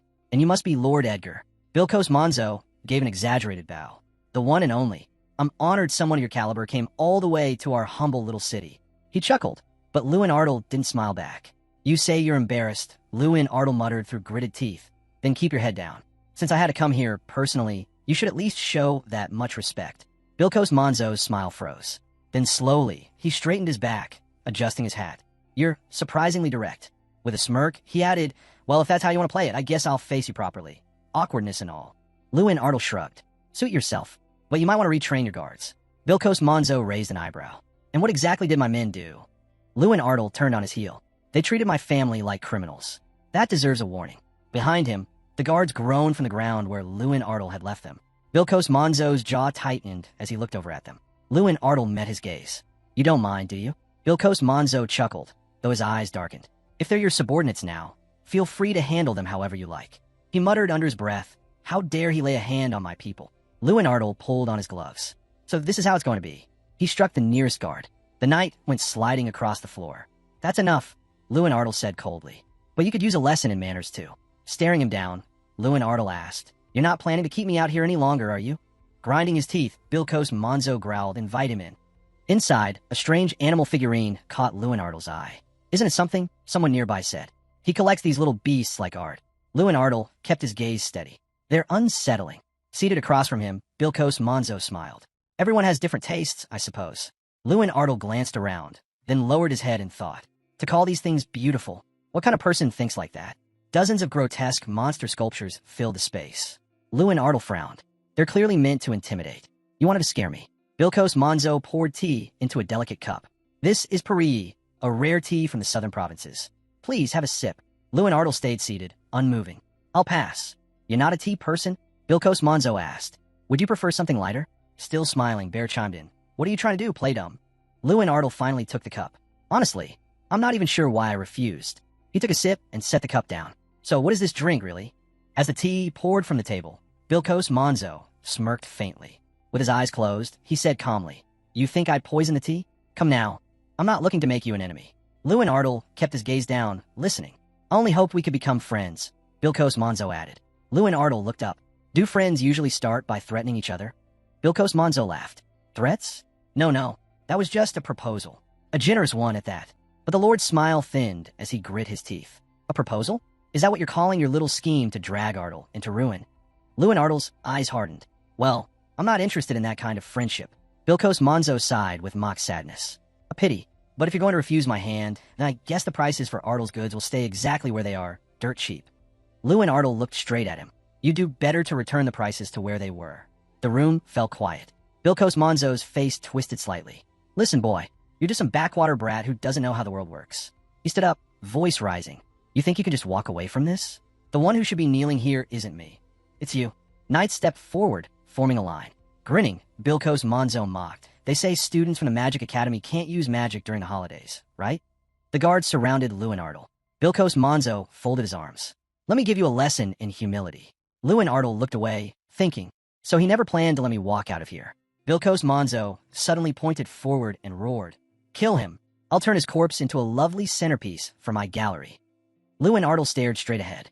"You want to turn me into a trophy? You're even more insane than I thought." Bear whispered beside him. "Yeah, he's a full-blown lunatic." Luen Ardle watched Bilkos Monzo with cold eyes. "This guy, he's just a spoiled pig wrapped in riches. Nothing more." With a sudden burst, Luen Ardle shot forward. "Let's see how you handle this." He flicked something, then smirked. "Catch." The guard barely reacted before being launched backward. Chaos erupted as Luen Ardle struck down knight after knight in quick succession. Raising his hand, Luen Ardle called out, "Let me show you something." The room shook with energy. "It's written in the records, the chieftain's will. As long as my strength holds, the first chieftain of the heavenly mountain stands with me." A glowing spirit appeared above him, mirroring his movements. Bilkos Monzo reeled back. "What is this? What did you do?" Luen Ardle stood in a swirl of fire. The aura expanded, reaching as far as the ogre chieftain's arm. A massive fire beast emerged behind him. Gasps echoed around the hall. "He's serious. He can really use magic even now." Luen Ardle narrowed his eyes. "Yes, even during vacation." The knights froze in terror. "That aura, it's overwhelming. They say those struck by the leader's presence are swallowed by their worst fears." One knight panicked. "We'll die if we stay here." Guards turned and bolted. "Everyone out. Run." Watching them flee, Luen Ardle grinned. "You think running will save you?" He stepped forward. A blast echoed through the building. Flames burst out as Luen Ardle shouted, "Explosive burn, mama!" Panic erupted. People scattered in every direction, screams filling the air. "Faster," someone yelled. "Don't stop, just run." Amid the chaos, Bilkos Monzo raised his arm and cried out in horror. "No, my collection. I spent my whole life building it." About 2 months earlier, Luen Ardle had leaned back, hand behind his head, sighing. "Man, this is starting to wear me out. It was fun at first, but now I just want to go home." Irene Prius had raised an eyebrow. "What are you talking about?" "That quiet, little region, Ardle." Luen Ardle turned to her, but before he could answer, she placed her hands on her hips. "I'm just glad the banquet ended without a disaster," Irene Prius said. "I was really scared someone was going to ruin it." Luen Ardle gave a sheepish grin. "Yeah, sorry about that." He looked down. "I couldn't help it. They weren't just mocking the students. They dragged my name into it, too." Irene Prius laughed. "Is Ardle really that beautiful?" Luen Ardle raised a hand with pride. "Of course it is. Peaceful and serene. You should visit sometime." "Really?" Irene Prius smiled. "You better not deny it later." Luen Ardle chuckled. "I won't." But in his head, he thought, I didn't actually think she'd take me up on it. Back home, his sister glared at him across the table. So, she said coldly, you want to explain? Luen Ardle blinked. Explain what? Flames flickered around her as she demanded. What's your relationship with her? Is she your lover? Where'd you meet? Spill it. Elsewhere, someone whispered. She jumped at the chance to show Lady Irene Prius around. The second he offered, she insisted she'd do it herself. Watching it all unfold, Luen Ardle sat frozen. So that's what this is about. He laughed nervously. Come on, isn't it nice? His sister's eyes narrowed. I'm not letting you disappear again. Not after 6 years. Head leaned in, grinning. So, she's not your girlfriend, right? You can tell me. Luen Ardle gave him a flat look. Nope, I can't. Head sighed dramatically. Figures. Luen Ardle sat quietly, wondering why this news left a strange ache in his chest. At the table, his father cleared his throat. Enough about personal matters. Let's move on. Just then, someone entered the room. Mr. Beggins stepped forward, placing the small box on the table. Thanks, said Head. But the man who entered shook his head, pushing the box back. I can't accept this. Luen Ardle looked up, surprised. What do you mean? Sitting across from him, the man spoke plainly. That gold, it's yours, not Ardle's. Luen Ardle frowned. Aren't you part of Ardle too? Head closed his eyes. Of course. No one denies that I'm part of its heart. But don't I also have duties beyond this land? Luen Ardle didn't respond, lowering his gaze. He understood. The refusal came from a place of care and principle. He knew this man was noble, upright, someone to respect. And yet it stung. Why did it feel like they were making decisions without him? Luen Ardle turned to his father. No, I gave that gold to help Ardle. That's where it belongs. The man blinked in surprise. You're doing the same thing I've been doing. Mr. Beggins scratched his head and chuckled. Guess the young master finally knows how I've been keeping Elle afloat all this time. Out of my own pocket. Folding his hands, Head spoke evenly. In the future, talk to me first. No more decisions on your own. Mr. Beggins nodded. Got it. I'll remember that. Still, Head added, whatever your reasons, I can't accept this money. I'm not ready to hand you the weight of this estate. Holding the bag, Luen Ardle's father said, I still have 3,600 gold. That's Ardle's money, fair and square. But getting our hands on it again feels like finding buried treasure. Luen Ardle whispered, 600? I gave 3 times that. Mr. Beggins shrugged, and I won't take the rest. I told you, he won't budge. Don't even bring up expanding into new lands. It's off the table. Luen Ardle stared at his father. Why is he so firm about this? Mr. Beggins sighed. He's made up his mind. I gave up arguing long ago. That stunned Luen Ardle into silence. Mr. Beggins gave a wry grin. That's just how our lord is. Suddenly, he went quiet. Luen Ardle gave a faint smile and stood up. As he left the room, he spotted the 2 girls waiting outside. They looked surprised when he spoke to them. Grinning, Luen Ardle opened his arms. So what did you think of the tour? His sister gave a playful wink. I'm leaving you 2 for now. Good luck. Irene Prius smiled to herself. He really should get along with his sister more. She seems sweet. Luen Ardle tilted his head. What's that look for? Looking away, Irene Prius mumbled. Nothing. I just say weird things sometimes. Luen Ardle smiled and asked, so, want to go for a walk? As they started forward, she added, your sister, she really is something. She's a really sweet girl. Irene Prius said with a soft smile. I'd love to have a little sister like her. Luen Ardle chuckled. I'm glad you 2 got along. Irene Prius glanced over at him. You seem distracted. Something bothering you. Was it that obvious? He asked with a grin. As the heir of the Ardle family, he admitted, I want to do something meaningful for the territory. But I just don't know what. Looking away, Luen Ardle ran through the numbers in his head. Between the prize money from the Grand Festival and the compensation from Bilkos Monzo, he now had 40,000 gold. His father had told him he was free to use it as he saw fit. But even with that freedom, he couldn't stop thinking about Ardle. What more he could do for it. Then something clicked. He looked up in surprise. Wait, she came all the way here, and I never even asked about her trip. Turning to Irene Prius, he asked, how did you make it to Ardle? Anyway, we're pretty far out here. Must have been a tough journey. Irene Prius smiled. Not really. Took me 2 days from Ran. Just 2 days. Luen Ardle asked, eyebrows raised. He hadn't expected that answer. It was just a casual question, an attempt to be polite, but it struck a chord. She pointed off to the side. Once you get past that mountain range, Ardle's practically right there. That simple remark turned out to be the answer he'd been searching for. His mind raced. The southern mountains. They were technically part of Ardle, but the rough terrain and dangerous monsters made cultivation impossible. Still, those lands were strategically placed, right near Lakeit and close to the Renich Empire. What if we opened a trade route through the southern mountains? Luen Ardle pressed a hand to his face, deep in thought. If we built connections with other major regions like Monzo, Ardle could stand on its own. We'd be the only southern estate with a direct path to Renich. He stared ahead, mind spinning. Why hadn't I thought of this before? This could change everything. Suddenly, he took Irene Prius's hands, his voice bursting with excitement. You just gave me the answer I've been looking for. She looked away, startled. Ha! Luen Ardle smiled, waving as he turned to go. We'll see each other again. Irene Prius watched him walk off, a smile tugging at her lips. He really is something else. Back at the table, Head leaned back and muttered, impossible. Luen Ardle blinked. What is? We already tried, the man replied. All 8 merchant guilds in L rejected the idea. Luen Ardle stared. They refused? Why? They didn't see any profit in Ardle, the man said bluntly. Mr. Beggins cut in, raising a hand. Even the Lord knew this route could be a game-changer for our estate. But no one believed it, Head added. Luen Ardle sat in silence for a moment, then looked up. Things have changed. A lot. We may be small, but we're growing. And in his mind, a conviction was forming. Just because the guild said no once doesn't mean we give up. Something this full of hope is worth fighting for. He grinned. Luen Ardle tilted his head. Who knows? Maybe if the offer came from the winner of the great festival, the guilds would see it differently. Head didn't answer right away. With a sigh, the man said, You're right. And since you managed to resolve things with Lord Bilkos Monzo too, there's no real reason to hold you back now. He waved a hand. All right, go on, give it a try. Luen Ardle smiled. Thanks. I won't waste the chance. As he stepped outside, a voice called out to him. So, you're heading to it lake now? Irene Prius approached, arms crossed. Well, looks like we're in the same boat now, Mr. Legal. Luen Ardle blinked. Wait, what? She raised an eyebrow. You do realize you crossed Ardle's border without permission, right? He froze. Wait a second. You mean you did?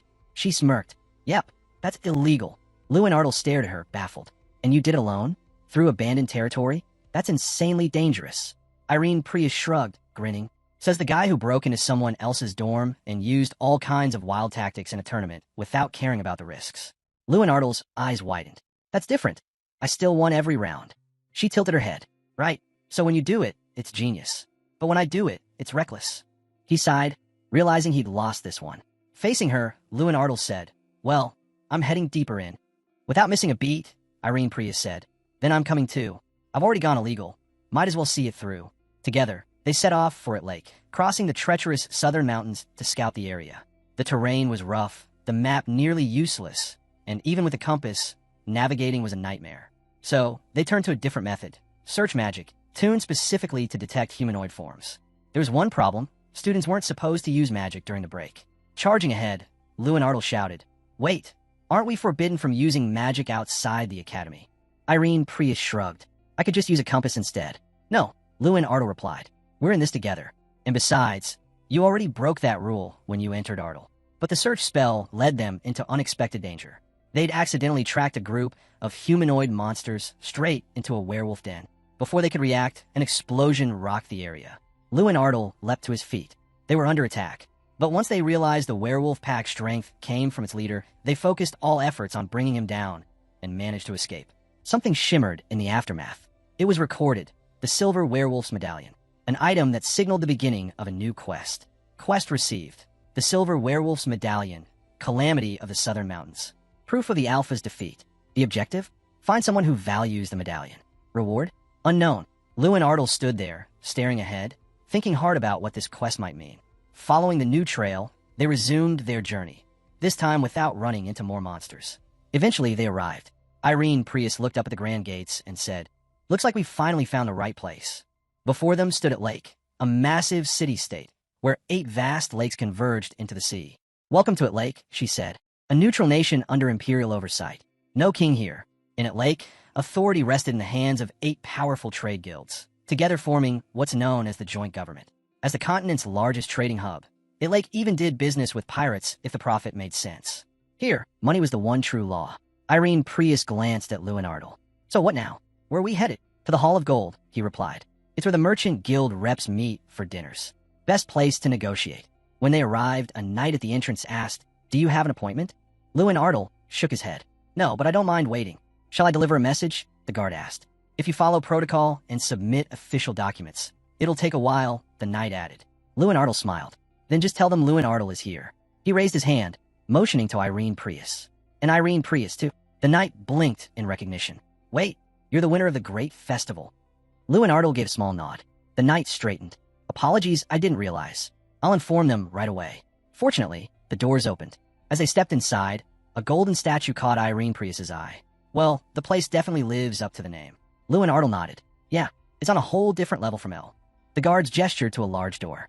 You may enter. Luen Ardle took a deep breath. Stay calm. I'm not here for favors.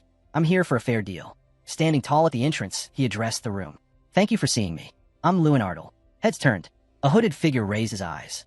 Others at the long table paused mid-conversation to glance his way. As Luen Ardle took his seat, someone muttered, so it's true. I saw him at Altane. He really is the winner. Another folded his arms. To what do we owe the visit from the great next-generation mage? Luen Ardle frowned slightly. Even here, the festival title carries weight. I was worried showing up uninvited would backfire. But at least they're willing to listen. One man leaned in. Well, if it benefits our guild, I'm all ears. Another chuckled. Let's not get ahead of ourselves, but I'm curious, too. Luen Ardle met their gaze. I came to discuss trade between Ardle and at Lake. One of the older merchants touched his forehead, clearly unimpressed. The room fell quiet. Bear broke the silence. Looks like you killed the mood. Someone else frowned. Ardle, that sounds familiar. Where's that again? Another answered, Southern region. Part of the Radiant Kingdom. A woman chimed in, resting her hand on her cheek. Right, an estate in the countryside, known for fish and sweet potatoes. Then she added, didn't the lord of that estate already try to make a deal with us? He did, another merchant said flatly. We rejected it unanimously. The woman raised an eyebrow. Why? Because it wasn't profitable, he replied. It was a one-sided offer. Luen Ardle sat in silence across from them, listening. The man at the center of the table spoke. In that case, there's nothing more to discuss. Luen Ardle lowered his gaze. Merchants through and through. The moment they sense a risk, they shut down. Even with my title, even as heir to L, they only see me as some backwater noble trying to take their money. Their cold, calculating attitude was painfully obvious. So this is what they're like, Luen Ardle thought. Not even willing to hear the idea before dismissing it. Then he looked at his hand. Still, let's see how they react to this. Raising his voice, Luen Ardle said, it's disappointing that you're reacting this way before I even explain my proposal. He stretched out his hand. There's 30,000 gold on the table. Gasps echoed around the room. Luen Ardle grinned. Now, are you more interested in hearing what I have to say,